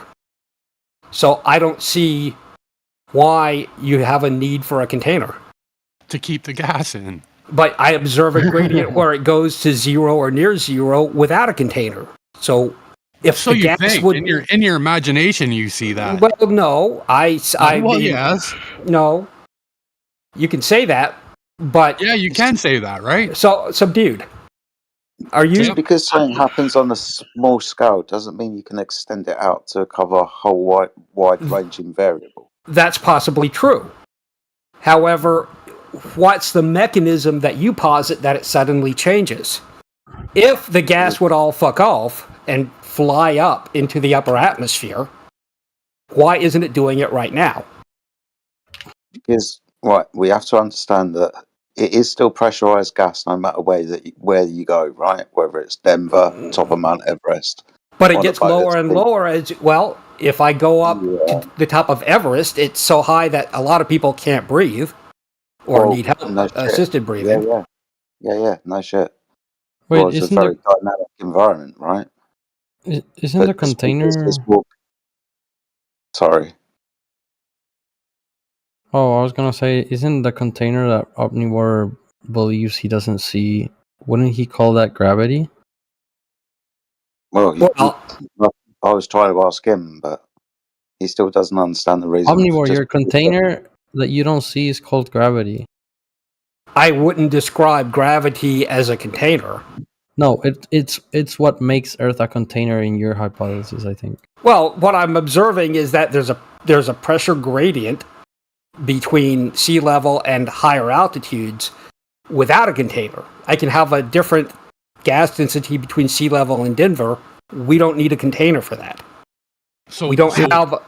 So what's keeping the gas down then? Good question. whatever force is leading things to go down. Since you've been discussing this with us, right? Yeah. Have you looked into these laws that I have. we understand? You I have, have. right? Yeah. And there's always a volume involved, right? There's always what? A volume involved. It's usually got something to do with the size of the container, the temperature within the container. Yeah, I've seen the gas laws. Yes, I've seen the gas Yeah. laws. Hmm. So we understand that heat and volume are varying factors, right? Doesn't mean that. Well, I'm sure you understand this, which is what I'm surprised I have to keep telling you.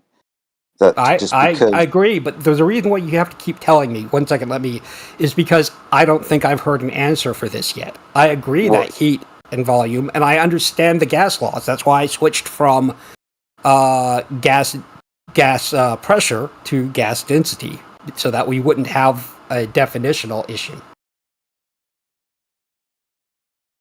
Yo, Omnivore, I think in your theory of the globe Earth or whatever, gravity is what makes the Earth a container. I think that's what I've been looking up. Well, look, I'm not trying to bring that into this discussion. I'm saying we don't have to have gravity. We know there's a force that makes things go down. You know, anytime you drop something. What is that? Well, I call it gravity, but gravity is under. I don't want to assume that for this conversation. But but we can still breathe. Like the gas isn't being pulled down, right? Like it's in the air. No, the gas is pulled down. There is gas pressure. We have gradients. We have gradients, but there's also this gas pressure on us right now walking around. Well, what I'm trying to say is globe Earth, flat Earth, and donut Earth, they all are containers. You know what I mean? It doesn't matter if it's flat, if it's globe, it's whatever. They're a container. Well, no, because what is generally meant is a physical container, a airtight wall of some sort, barrier of some sort, not something that I could walk through without realizing it. I don't know if that's what they meant, but probably. Well, that's what when they're talking about the gas laws. When F.E. Jedi is talking about the laws of gas, and the physical gas laws that we all learned in Physics 101, that's talking about physical containers, chambers that have gas in them, or inflatable, ballast or whatever, which we don't see between here and Denver, and we don't see between Denver and Everest. But we do see when we have gas pressure. In reality. But we have gas density, and we have gas density in Denver, density right? just leads to pressure, though, right? Like you need pressure to have the density. Well, I think you do, but I just want to talk about density so that you don't have to stick with a dictionary definition that doesn't make anything clearer. You say dictionary, therefore container. I say, okay, let's not try the dictionary argument. Let's talk about what we observe, and do we detect a container? And if we assume, because of a dictionary definition of gas pressure, that there must be a container, that sounds to me like what you accuse the Globers Listen, of. Omnivore, answer the question. The heavier gases go down, right? And the lighter gases go up, right? Yes. Right. So when you go up in this fucking mountain, right? How do you know it's the same gas that's on the bottom? The composition of the gas up above, because you're having a hard time breathing, maybe it's a completely different type of composition of gases. Has nothing to do with your fucking density. Exactly what I'm talking about. Listen to what I'm saying to you. I know what you're saying. Composition of gases above on top of Mount Everest are completely different from the one that are on the bottom of the Everest. Because heavier shit will go down due to density and buoyancy, right? And it's the relative medium it's in. Has nothing to do with your gravity. Right? So the composition of gases, but the pressure changes. It doesn't even fucking matter. Because there's the gases above the gases that are on the bottom. You know what I mean? When you're on the bottom and all the amount of gases on top of you, they're gonna start pushing more on you, right? And the higher you go. So that's the difference between pressure pressure and density, my guy. So you cannot be fucking saying No. density. You're I trying can. to fucking no, you cannot, because the composition of gases, like I said again, is different above. No, you don't know It's that. not the same. It's not the same. Yeah, because well, you're having a hard time breathing because there's not enough oxygen up there, right? So the Right. oxygen's on the bottom, right? So what and nitrogen, yeah. So what gas is up there? Well, I don't know. Well, you take a sample up there and you fucking just tell me, okay? You go up there and you fucking take a sample and then you bring it down and you tell me. Link, you're the Because one definitely making not the the same. It's not the, claim. You it's just not made the a- same. It's not you the just made same. a No, rookie it's not a mistake. positive claim. It's not Yes, a you positive did. claim. Yes, you did. It's your observation, you idiot. Oh, it's your everybody fucking heard it. James observation. Cole was saying It's that your it's observation, you moron. My It's your obser- observation, isn't it? Yeah, you said it. okay. Okay. All right. What do you mean, okay? I mean, you're retarded. That's what I'm trying to tell you. You're making stories up. Can you I'm have not gas making pressure stories without a up. Yeah, can you have gas pressure without a container? I'm not. Answer the question. No, Can you have to have a container. without? How about That's a gas thank you. density? We're contained. How about We're gas- how about Fuck your gas density? density? I didn't talk about. I didn't tell you say anything Are you about density. asking me You're bringing about up density. pressure? I asked you You're about saying density. you're saying shit about density. Hey, idiot! You're I'm the one that's asking- bringing density up. Nobody I else is bringing know. up density. I know. Nobody So brought that- density into it. right. Density's different based on the element. Because right? it triggers doctor. So I want to use gas density. I have but it nothing to works do with just- doctor. Why are you bringing it somebody works else in here? because he got all upset about it. Why are you bringing somebody else in? yesterday? It doesn't matter what doctor's upset about. I don't give a fuck. Calm down. You're Calm- retarded. No, you calm down. You calm down because you're fucking trying to strawman and bring dumb shit into this. It's gas pressure. That's it. Do what I Can you have observe. gas pressure without a container? Answer the question. Don't bring fucking density into it because you don't understand what the fuck that is either. If you're I gave you an example. When you go down in the bottom of the lake, the pressure is increasing, right? Water But the density of that water doesn't compressible. increase. Water is not compressible. Right? There you go. Water is not compressible. I'm done with you. You're a fucking moron. I'm I leaving you know. playing I know. games again. Water not being compressible is a little counterintuitive, but it's not. It was posted in the chat how it's compressed. No, it's What's not. that? No. They make hydro lasers. Isn't that compressed water? No, it's high pressure water. It's not compressed water. Water is not compressible. High pressure and compressed are two different things, my guy. Fair enough.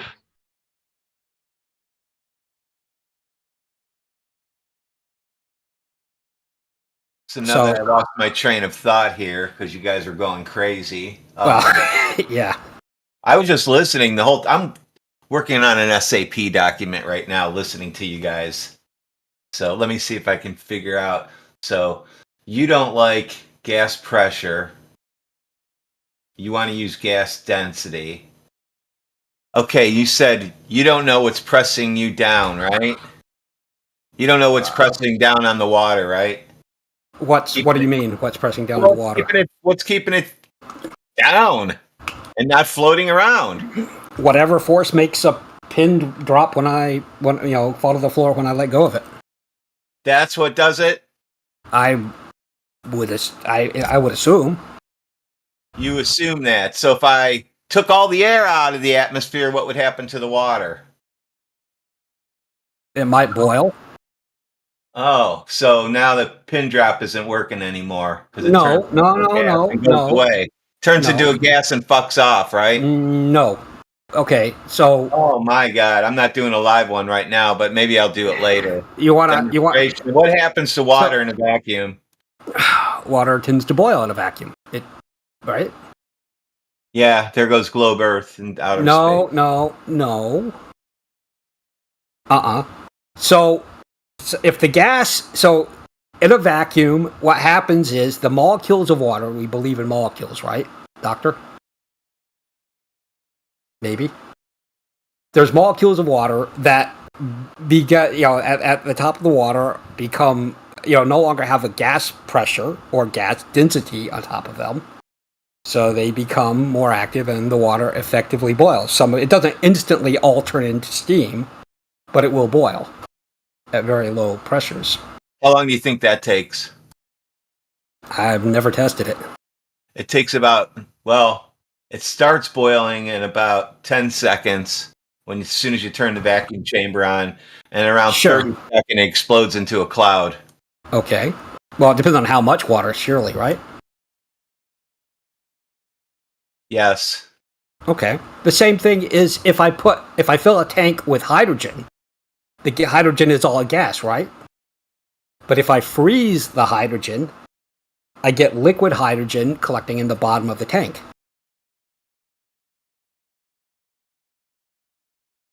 Same thing. You would just compress the hydrogen. By freezing it? I'm just talking about lowering the temperature. I'm not talking about changing the volume of the container.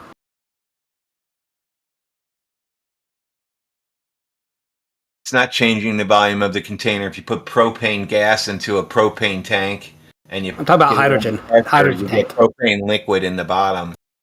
Yeah, that right. If I increase the pressure, I can also liquefy some gases. But I'm talking about liquid, like liquid hydrogen or liquid helium or any of the supercoolants. Those are, as gases, those will fill all available space, right? They'll expand to fill all available space. But at very low temperatures, they become a solid and fall on the floor. Or not solid, a liquid. Typically.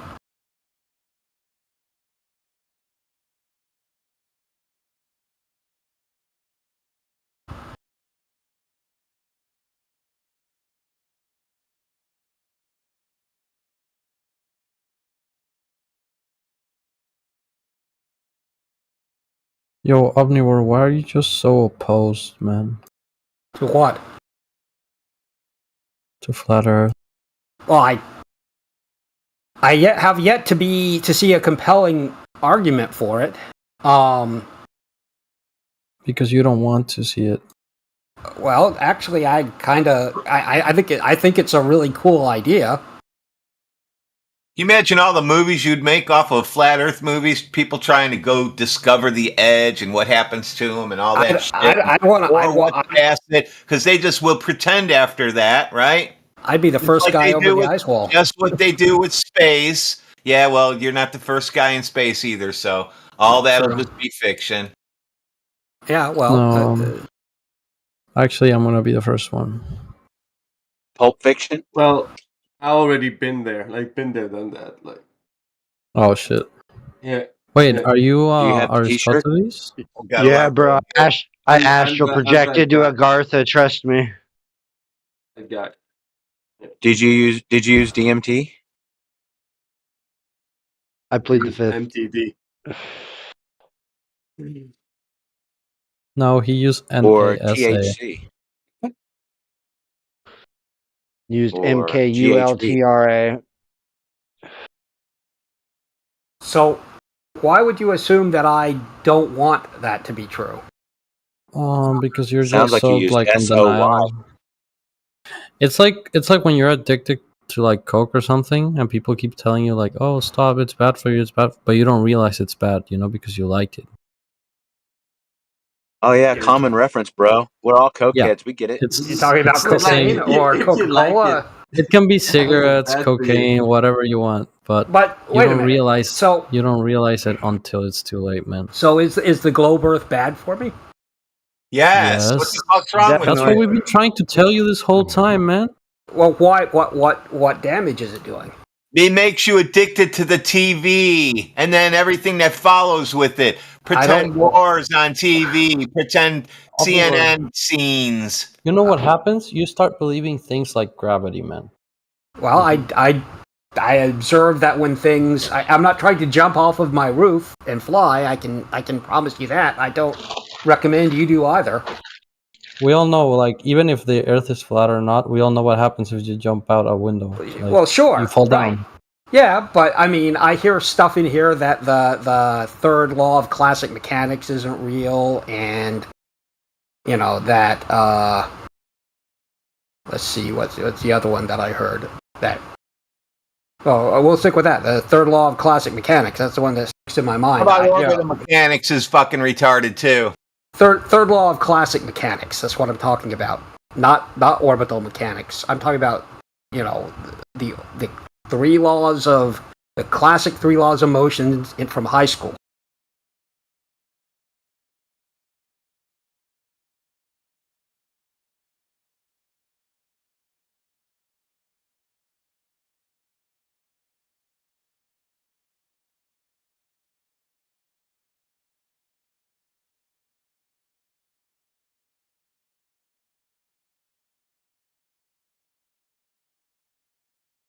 You there?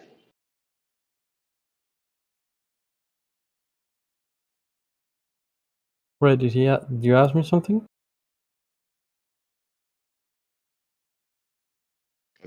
I thought. Never mind. Yeah, so you can keep watching your cartoons and stuff. We're probably gonna live in reality, man.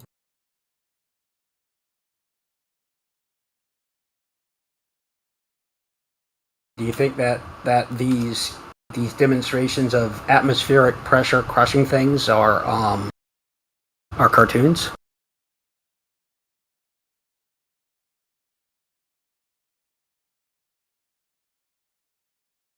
Could be a cartoon. I mean, you could watch it in cartoon form. Yeah, but I mean, do you think it's being made up and? Are you talking about a pressure tank that gets crushed? Yeah. Yeah. Yeah, I mean, you can have that on a flat Earth, no problem. Yeah, absolutely you can. But that's what I mean. You certainly can, and you could have a container around a globe Earth. I'm fine. That's fine too. You'd have to. Well, I don't see why you'd have to. I don't understand that. I understand what people have said. I've heard that the gas density at the top is identical to the gas density at sea level. However, I don't think there's any evidence of that. I don't think there's any proof of that. I've heard that conjectured as either a speculation or a positive claim. Without evidence. But like Sammy said, so you kind of have to stick to the gravity thing there if you're going to buy into this thing, right?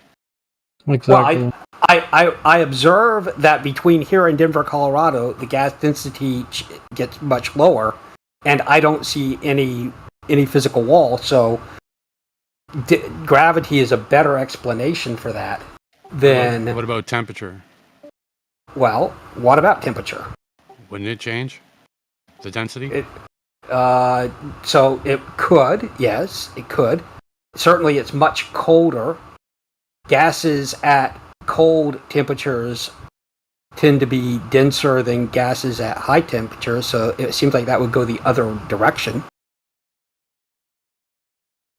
I don't think temperature is a good What about explainer for altitude that. too? There.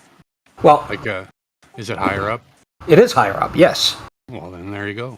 Well, wait, is your theory that gas density changes because of altitude? No, like Vlad was telling you, there's just less of it up there because the heavier stuff is nearer to the bottom. Well, if there's less where it starts off at, it's heavier near the bottom where it starts off at, where it all comes from, and then kind of goes in all directions. So it goes up the mountain. That is asserted. What they're asserting is that the gas density is the same at sea level and at the top of Mount Everest, right? That's the assertion. Oxygen isn't, is it? That's the assertion, right? But there's no evidence for that. We don't have any evidence. You can't breathe up there, right? Well, yeah, we know that there's not enough oxygen up there. So what is up there? Is it all helium or hydrogen or something? I mean, I haven't been up there, so I haven't taken a test. I was looking to see if anybody had taken a test, but I can't find any information. What is up there?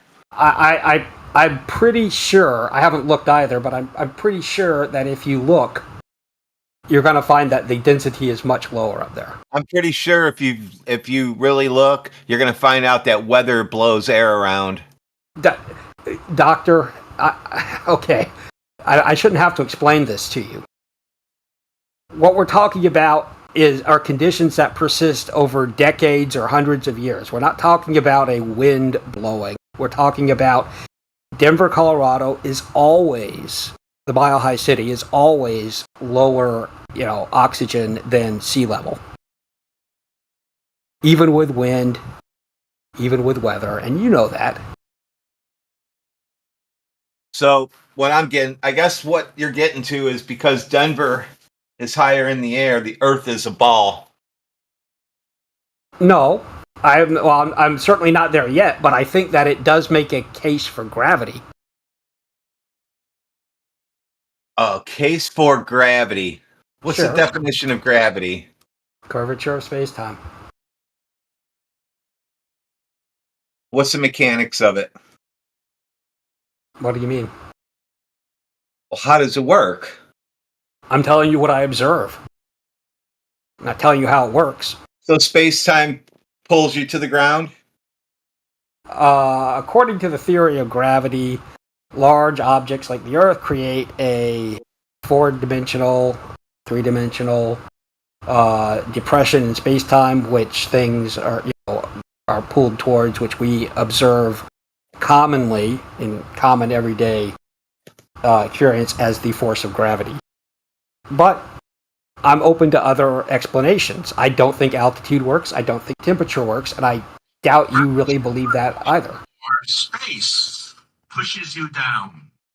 Why are you sitting in your chair today? Does gravity pull you to the floor? No. There is no such thing as gravitational pull. We lied to you. Okay. Well, I guess you're going to go against modern science. No, I'm not. The idea of gravity as a force was Newtonian mechanics. The idea of gravity as a warping of space-time is Einsteinian relativity or Einsteinian.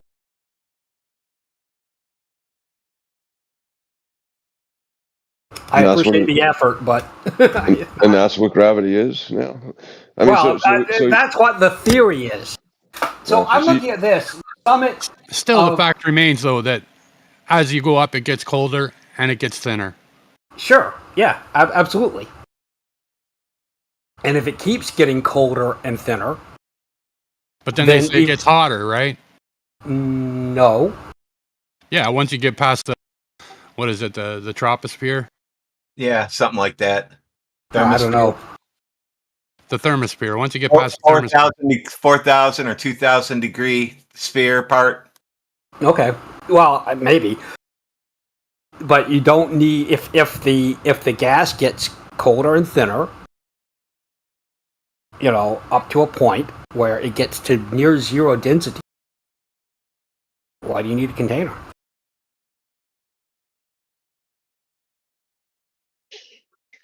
And I'm looking at this, the summit of Mount Everest is approximately 300 millibars. So, and it's 70, the composition remains uniform. This is what somebody just put in chat. Somebody also posted a Glober's Facebook meme. It's pretty interesting. Well, no, this is what we were talking about, right? We were talking about, do I know what the composition of atmosphere is? And we have something here from the University of Florida. So do we think they're wrong about that? It's weird how they named it atmosphere when gases have no inherent shape, especially a sphere. I think that happened a long time ago. I don't think that's done by the Glober conspiracy, but, what do I know? What? I don't think the name of... You mean to tell me back in the 17 and 1600s they were walking around talking about the atmosphere? So, I don't know. I don't know the etymology of the...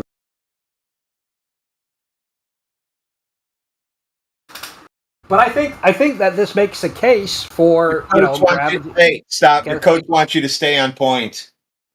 Oh. He's not my coach, but okay.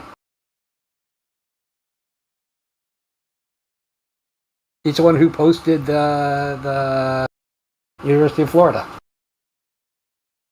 Listen, if we have a 10 to the negative 17 torr vacuum of outer space, and we have gas pressure and atmospheric pressure here on Earth, then we're going to need a container. No, we're not. If we don't live next to a vacuum, then we don't need a container. I hear you on that, but they say we live next to a vacuum, so we're going to need a container for that, or something. I think we could be. I think we could be next to a vacuum. My rationale is if the gas density reduces itself, I'm going to say naturally, without a container. The gas density reduces itself between sea level and Denver. You know what doesn't it reduces itself more between... One second, Doctor. Between Denver and Mount Everest, right? The density keeps getting lower and lower. Pressure. That gas If, pressure. yeah, don't worry. If the density gets to near zero, you don't have to have a container. You have effectively zero gas, or very few molecules or atoms of gas up there, and you don't need to then put a glass dome over it because you've got almost no gas up there anyway. It would have made more sense if you told us that the higher it goes, it gets more dense and creates a shell around the Earth than what you're saying. Okay.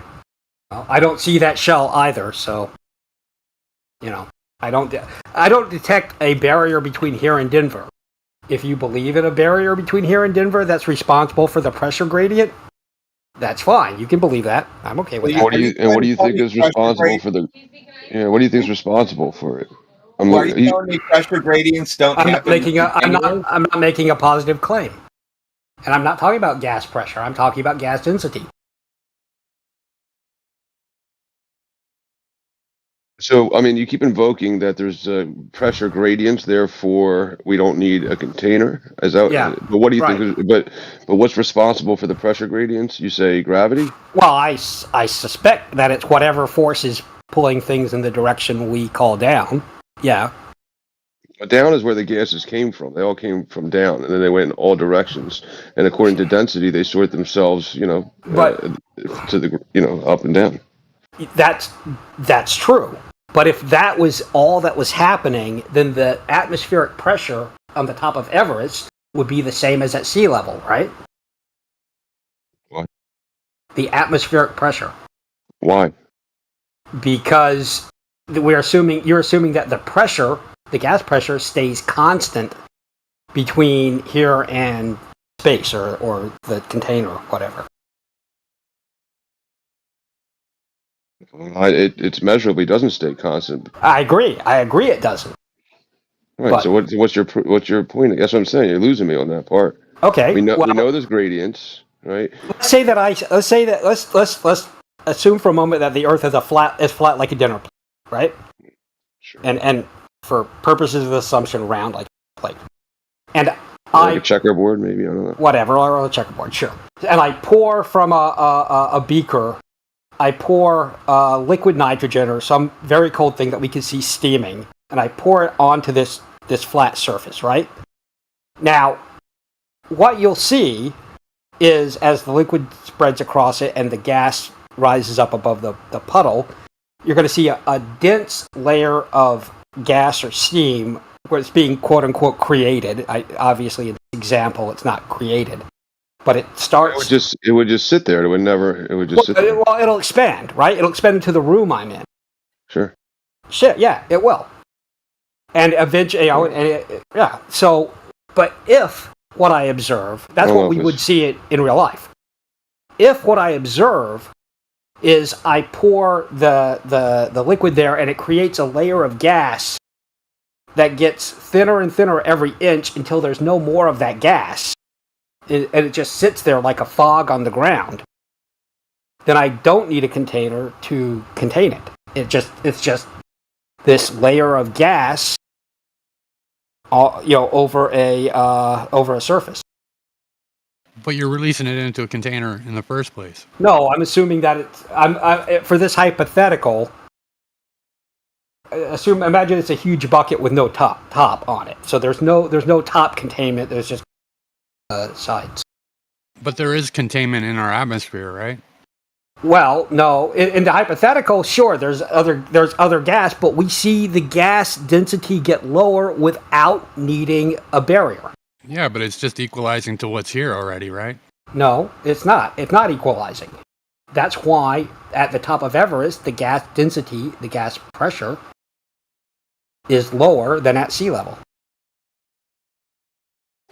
I don't know. We can just go in circles about this. Well, so do we think that do we believe that the air pressure at the summit of Mount Everest is 300 millibars? I know the tiebreaker here, right? So are you measuring off sea level or from the center of the Earth? Where's your gradient here? The further you get away from X, the lower gas pressure gradient you have. What is your X? The surface Sea of level. the Earth. Sea level. Okay, welcome to flat Earth then. Sure, but you don't have. Then you don't need a That's container. your bottom. You don't need a container, right? I'm okay with that. Hey, I'm glad you brought that up. I'm going to do an experiment for you. I'm going to put a container of water in a vacuum chamber and pull the vacuum and watch it boil. Then I'm going to put a container of water in a sealed whatever, so it doesn't explode, be pretty solid. And we're going to pull the vacuum, same vacuum pressure, and it's not going to even boil. What's going to happen? So it had a dome over it. I'm going to make it have a dome over it.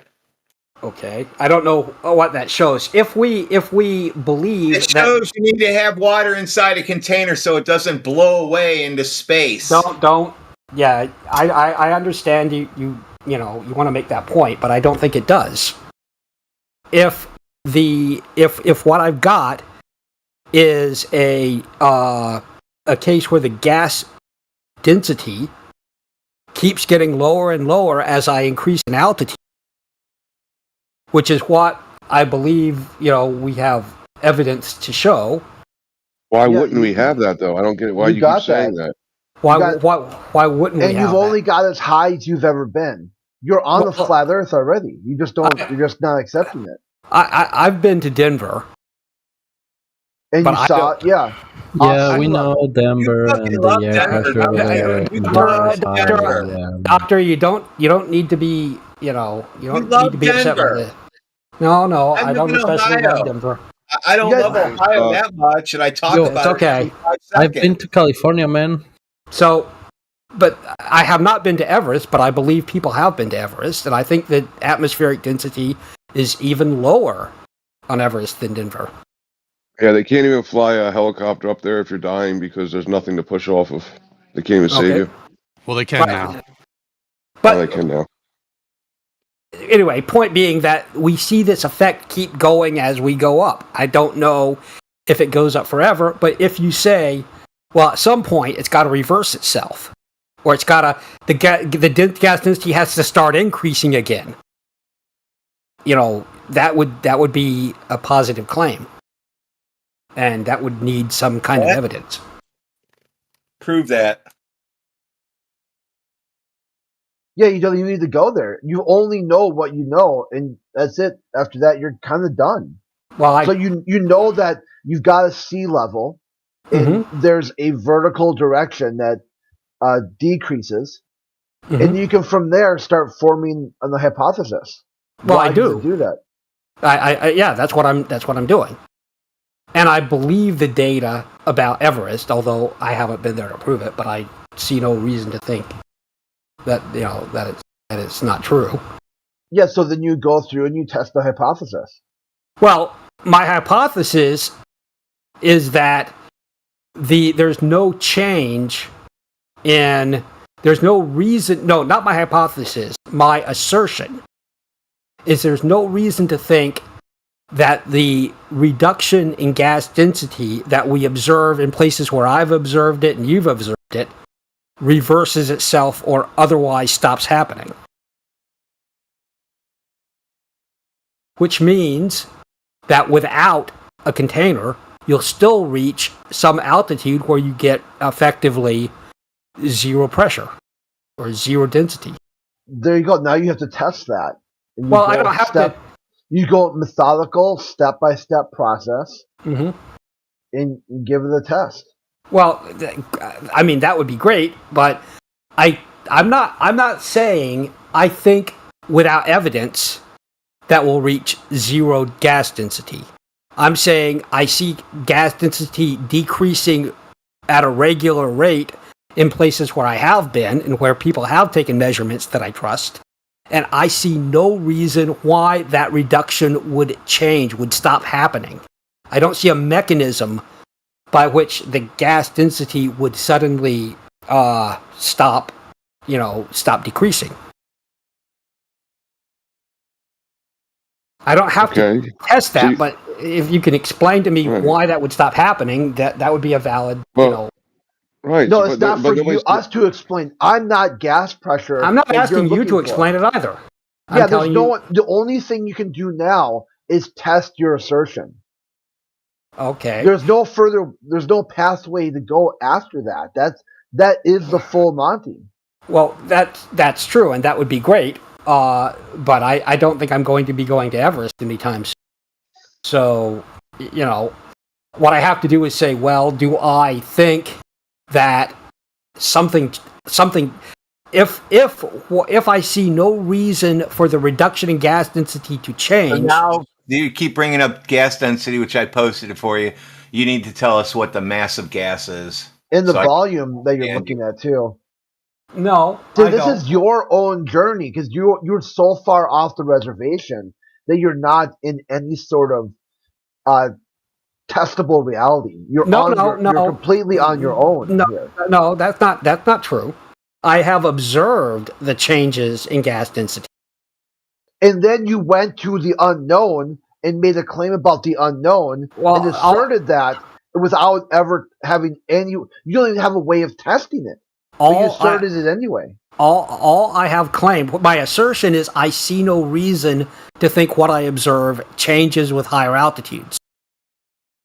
That's all. I see no reason to think that the effect that I have observed at lower altitudes mysteriously reverses itself at higher altitudes. Why would I think that? Why would anyone think that? Why would anyone assume? Yeah, you've got a faith-based religious idea. No. Listen to yourself. Listen to what I'm saying. I'm saying You've already admitted to this much. Listen to what I'm saying. I observe a certain change from X to Y. Now, when I go from I believe that the atmosphere goes from Y to Z, but I see no reason why what I observe from X to Y wouldn't continue. I'd have to. You don't know, is what you're saying, right? Listen to this. Omnivore, I have a question for you. When you go up, temperature decreases, right? Yes. Does that go on infinitely? I don't know. It doesn't. Okay. Well, no, he's got to follow that logic himself. He has to get to a full logical conclusion on his own. Because he's invoking something and then asking you. Because I've never been there either. No one, he doesn't know. I'm not asking you to solve this problem. I'm asking you to tell me why you think some change happens in the reduction of gas density. Why do you believe? You don't think that my assumption there is correct. You think I'm wrong. That even though the gas density is higher at sea level, lower in Denver, even lower in Everest, that at some point that stops happening. So, since you mentioned gas density, what's the mass of that gas?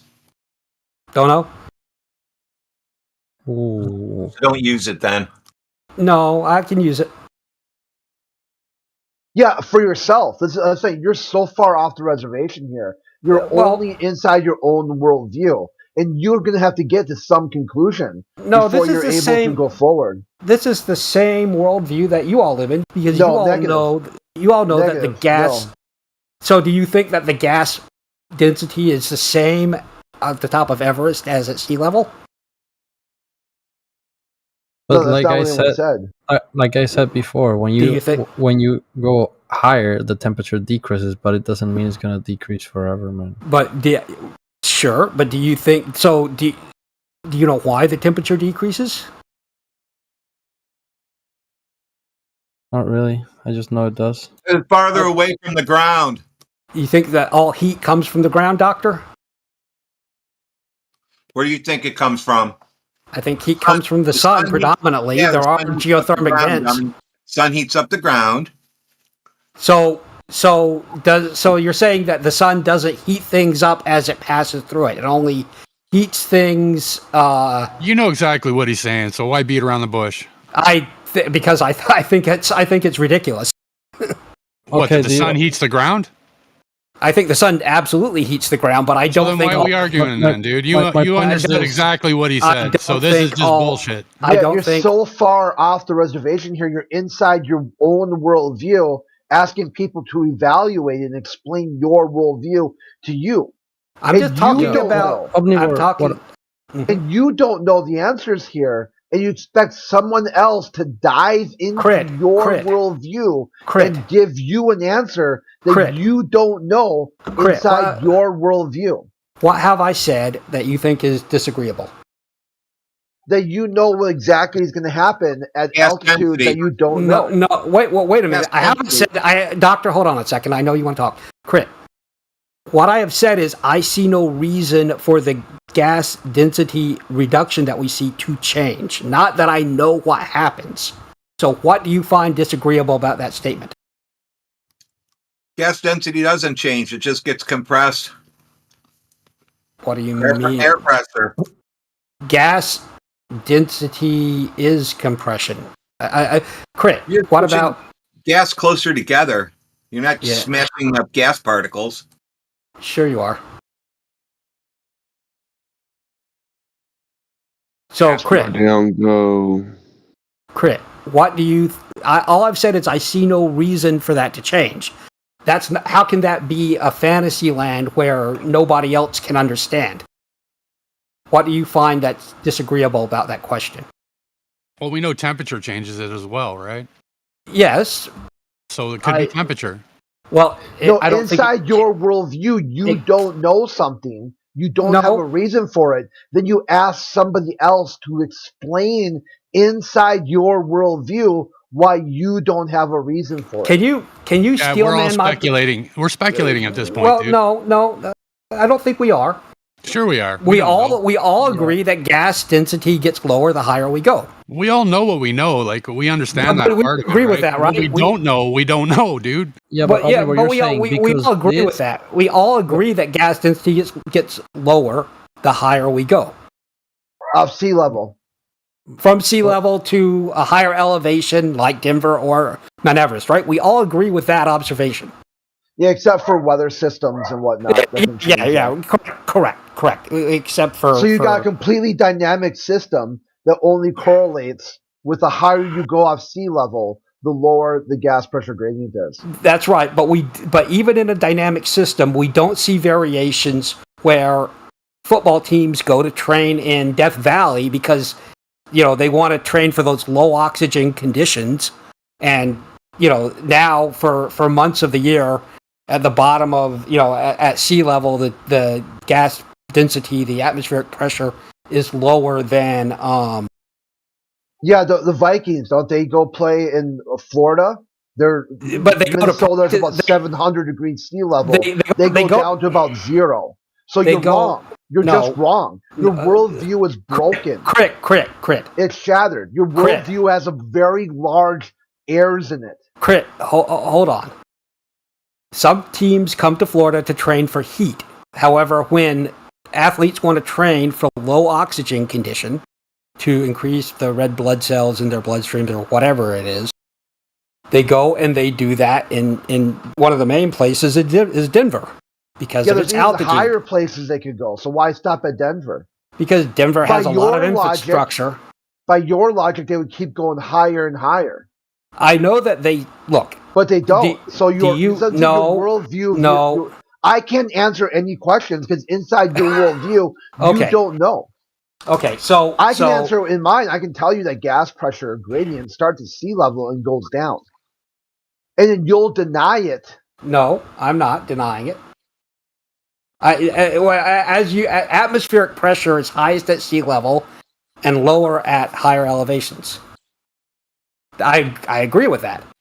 And Denver is a good place to to go to train, so that seems to be one of the key places they go.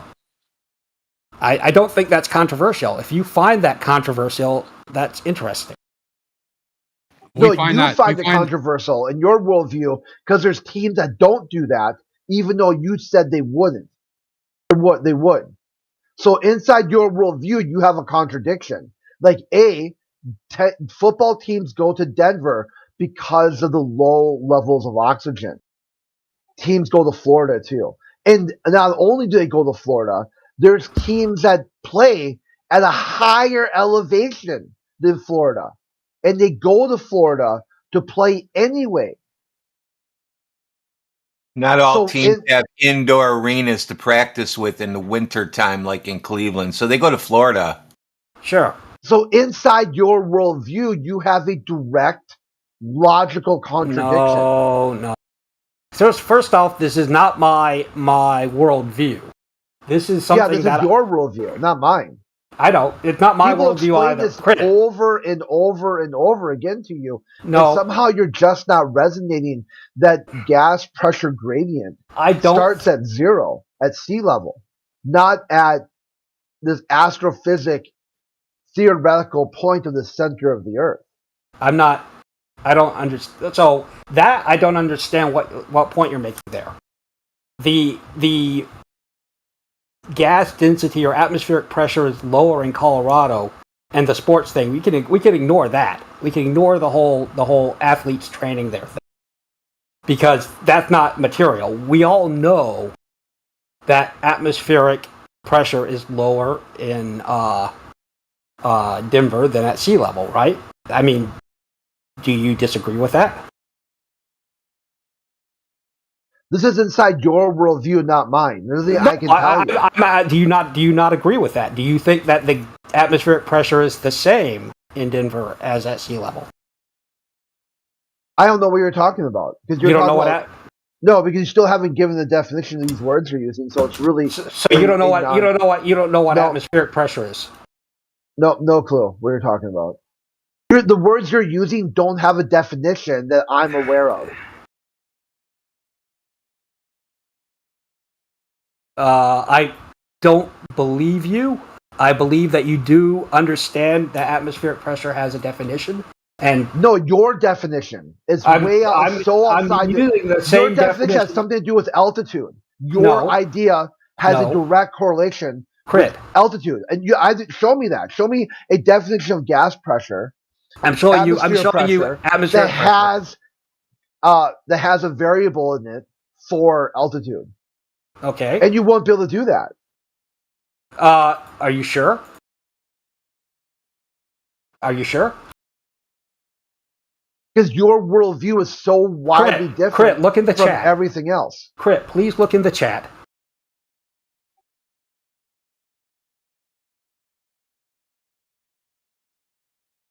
It's a gas pressure. It says atmospheric pressure. Also you have to define by itself. Also calculated, not measured. You messed it up. You'd have to say not versus altitude. Atmospheric pressure in of itself being related to altitude. This shows you crossed your wires here. No. This shows how the higher the altitude, the lower the atmospheric pressure. This is exactly what I've been talking about. And the lower the temperature. Yes, and the lower the temperature. By the way, the temperature reduction is largely because of the lowered atmospheric pressure.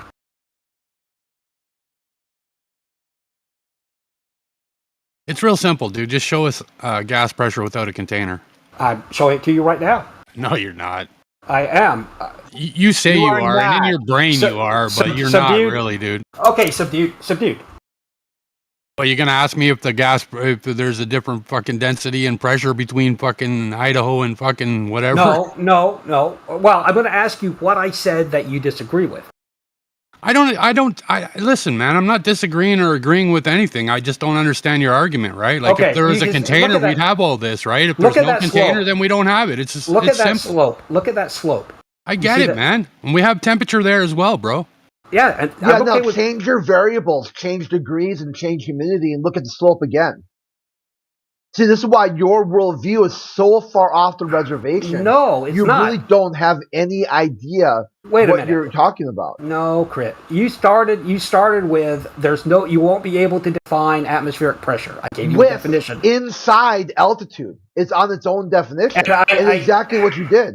You showed a different version than what you were talking about. I am showing you exactly what I'm talking about. We're already inside it, though, right?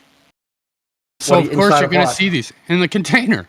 Okay, so if we're So inside the anything you container, do really would be senseless, right? so you're assuming a container, and then making you're assuming a container as a presupposition, and then making all of your assumptions from that. Well, you're assuming a globe, right? And making all your assumptions. No, Yeah, you are. So then no, let's I'm talk not. about how No. far we can see. No, I'm not. No, I'm not. I'm not yet. I'm showing you. You see that line is sloping down, right? Everybody can see in the chat.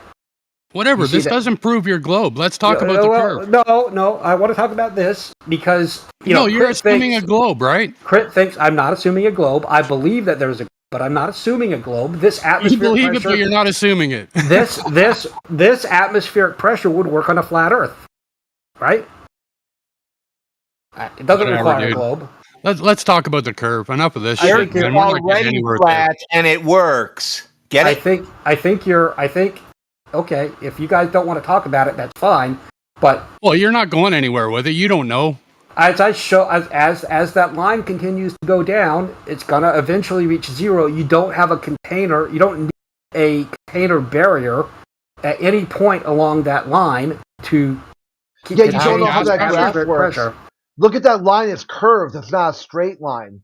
Yes, It's never going to hit zero. it's going to get asymptotically close to. It will never get to zero. And it's the other way too. Look at the other way when it goes. Yeah, that's at sea level. At sea level, it's 100 millibars. Now change your degrees and your humidity and look at it again. Okay, well, I don't have that graph handy, but why, what do you think will happen if we change that? What if we change the temperature? Yeah. What do you think will happen? I think that The hotter it gases at gets, higher the more temperatures. excited the molecules will get. That's what I think, yeah. Me too. Which will be lower density. What? So what? We're talking about the mass again?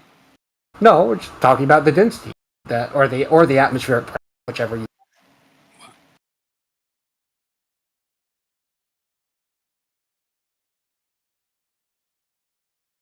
Yeah, let's just go to the curve. You got us on this one. Okay, so I have questions about the, and these are, you're not going to believe this, but these are honest questions. Do we want to do that? Yeah. No, you're too far off the reservation here. You're inside your own worldview, and there's no way to balance that out. For you to say that, I think you need to. I'd like to hear you try to steelman what I'm saying. I don't know that you understand it. You got no proof. You think altitude is defined inside gas chamber and also defined as a container itself. What? No, I don't. That's not steelmanning my position. I think that as altitude goes up, atmospheric Which is your pressure container. goes down. No, atmospheric And pressure is inside atmosphere itself, atmospheric pressure itself. atmospheric pressure. Yeah, inside atmospheric pressure is defined by altitude. No, atmospheric pressure is the pressure within the atmosphere of the Earth. It's a pressure exerted by the atmosphere of the Earth. Which changes due to altitude? Yes, it does. And temperature. And temperature.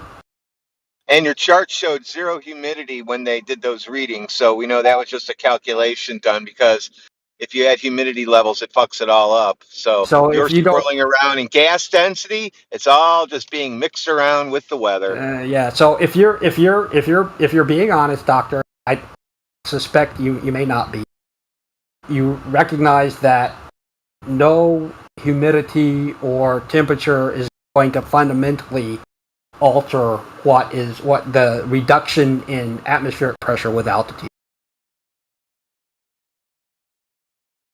But that's okay. I'd like to hear Crit explain to, steelman my position. Explain. You can't even explain what's holding everything down, dude.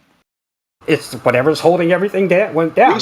You said stuff gets pulled to the center, pulled down, and we told you, and so did your top astrophysicists, scientists, whatever they are, said space time pushes you into your chair, and you just ignore him.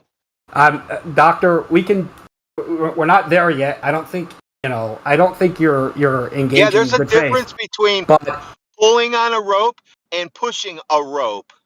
Okay, there's a big difference. So put that in your mind. When somebody tells you you're pushing rope, that's not what they mean. Okay. Columns of air being pulled down. That's the funniest thing I've ever heard. When we talk about columns of air, do you see the video I put where they collapsed the train car? I'm driving, so no, but I know what you're talking about. I mean, they pulled the vacuum on? Yeah. Uh-huh. So what do you think collapsed that train car? Lack of air pressure inside of it. Okay, and what was pushing on the outside? Air pressure. Yep, atmospheric pressure. Trying to fill that vacuum. So just like the globe Earth being out in a vacuum, it's going to want to fuck off all its gases to fill the vacuum. Somebody can post that GIF for me, and maybe he'll understand on this. No, I do understand. GIF number 753 for him. I do understand, Doctor. Watching gas fill the vacuum. Doctor, I assure you, I understand what you're saying. But what's happening is a column of air, a column of gas. A column of gas. Yes, the terrible column. So now you're giving it vertical properties. Push straight down on it. I told you that's what you're doing. I'm being a little facetious. But there's no columns of air pushing straight down. There is air. The weakest point on that container is the center. It's not near the rounded edges where it's even stronger. So it collapses in the middle. Not a column of air pushes down on it. Sure, absolutely, it's air pushing down on it. That's the weight of the air outside. How come the sides and the ends didn't pop in too? The ends deform a little. They're round like a propane tank. Okay. What I'm saying is that we all know that there is atmospheric pressure. That in this case we see it destroying some kind of rail tanker. No, that's not true. That's lack of pressure inside, pressurizing it so it doesn't collapse in on itself. Well, it's both. If you didn't have atmospheric pressure outside, that wouldn't happen. You're kind of cherry picking here too, right? Like you don't want to go with the whole story. You just want to go with a little piece of it. Well, I'm willing to. What do you mean by the whole story? Like with the gravity and everything else. Well, I'm willing to talk about that, but but you don't want to right this second. Well, no. Well, okay. We could talk about gravity. And how it affects gas. Okay, let's talk about how gravity affects gas. Does it? Yes. As far as I know. Is that how? That's just a yes. He said how. It pulls it, or it encourages the molecules or particles of gas to move in a direction that we think of as down. Obvious. Gas moves down? Is that what you're saying? I was going to say that gravity exerts. Hold on a second, Sarni. I believe that gravity exerts pressure, or exerts what we would describe as a force. And I understand the. Yeah, I got some gas for you, and I got some gravity. Show me what the gravity does to gas. It creates a container of Newark. Okay, if you want to call it that. So you do need a container? Like, come on, dude. Well, if you accept gravity as a container, then there. Got him.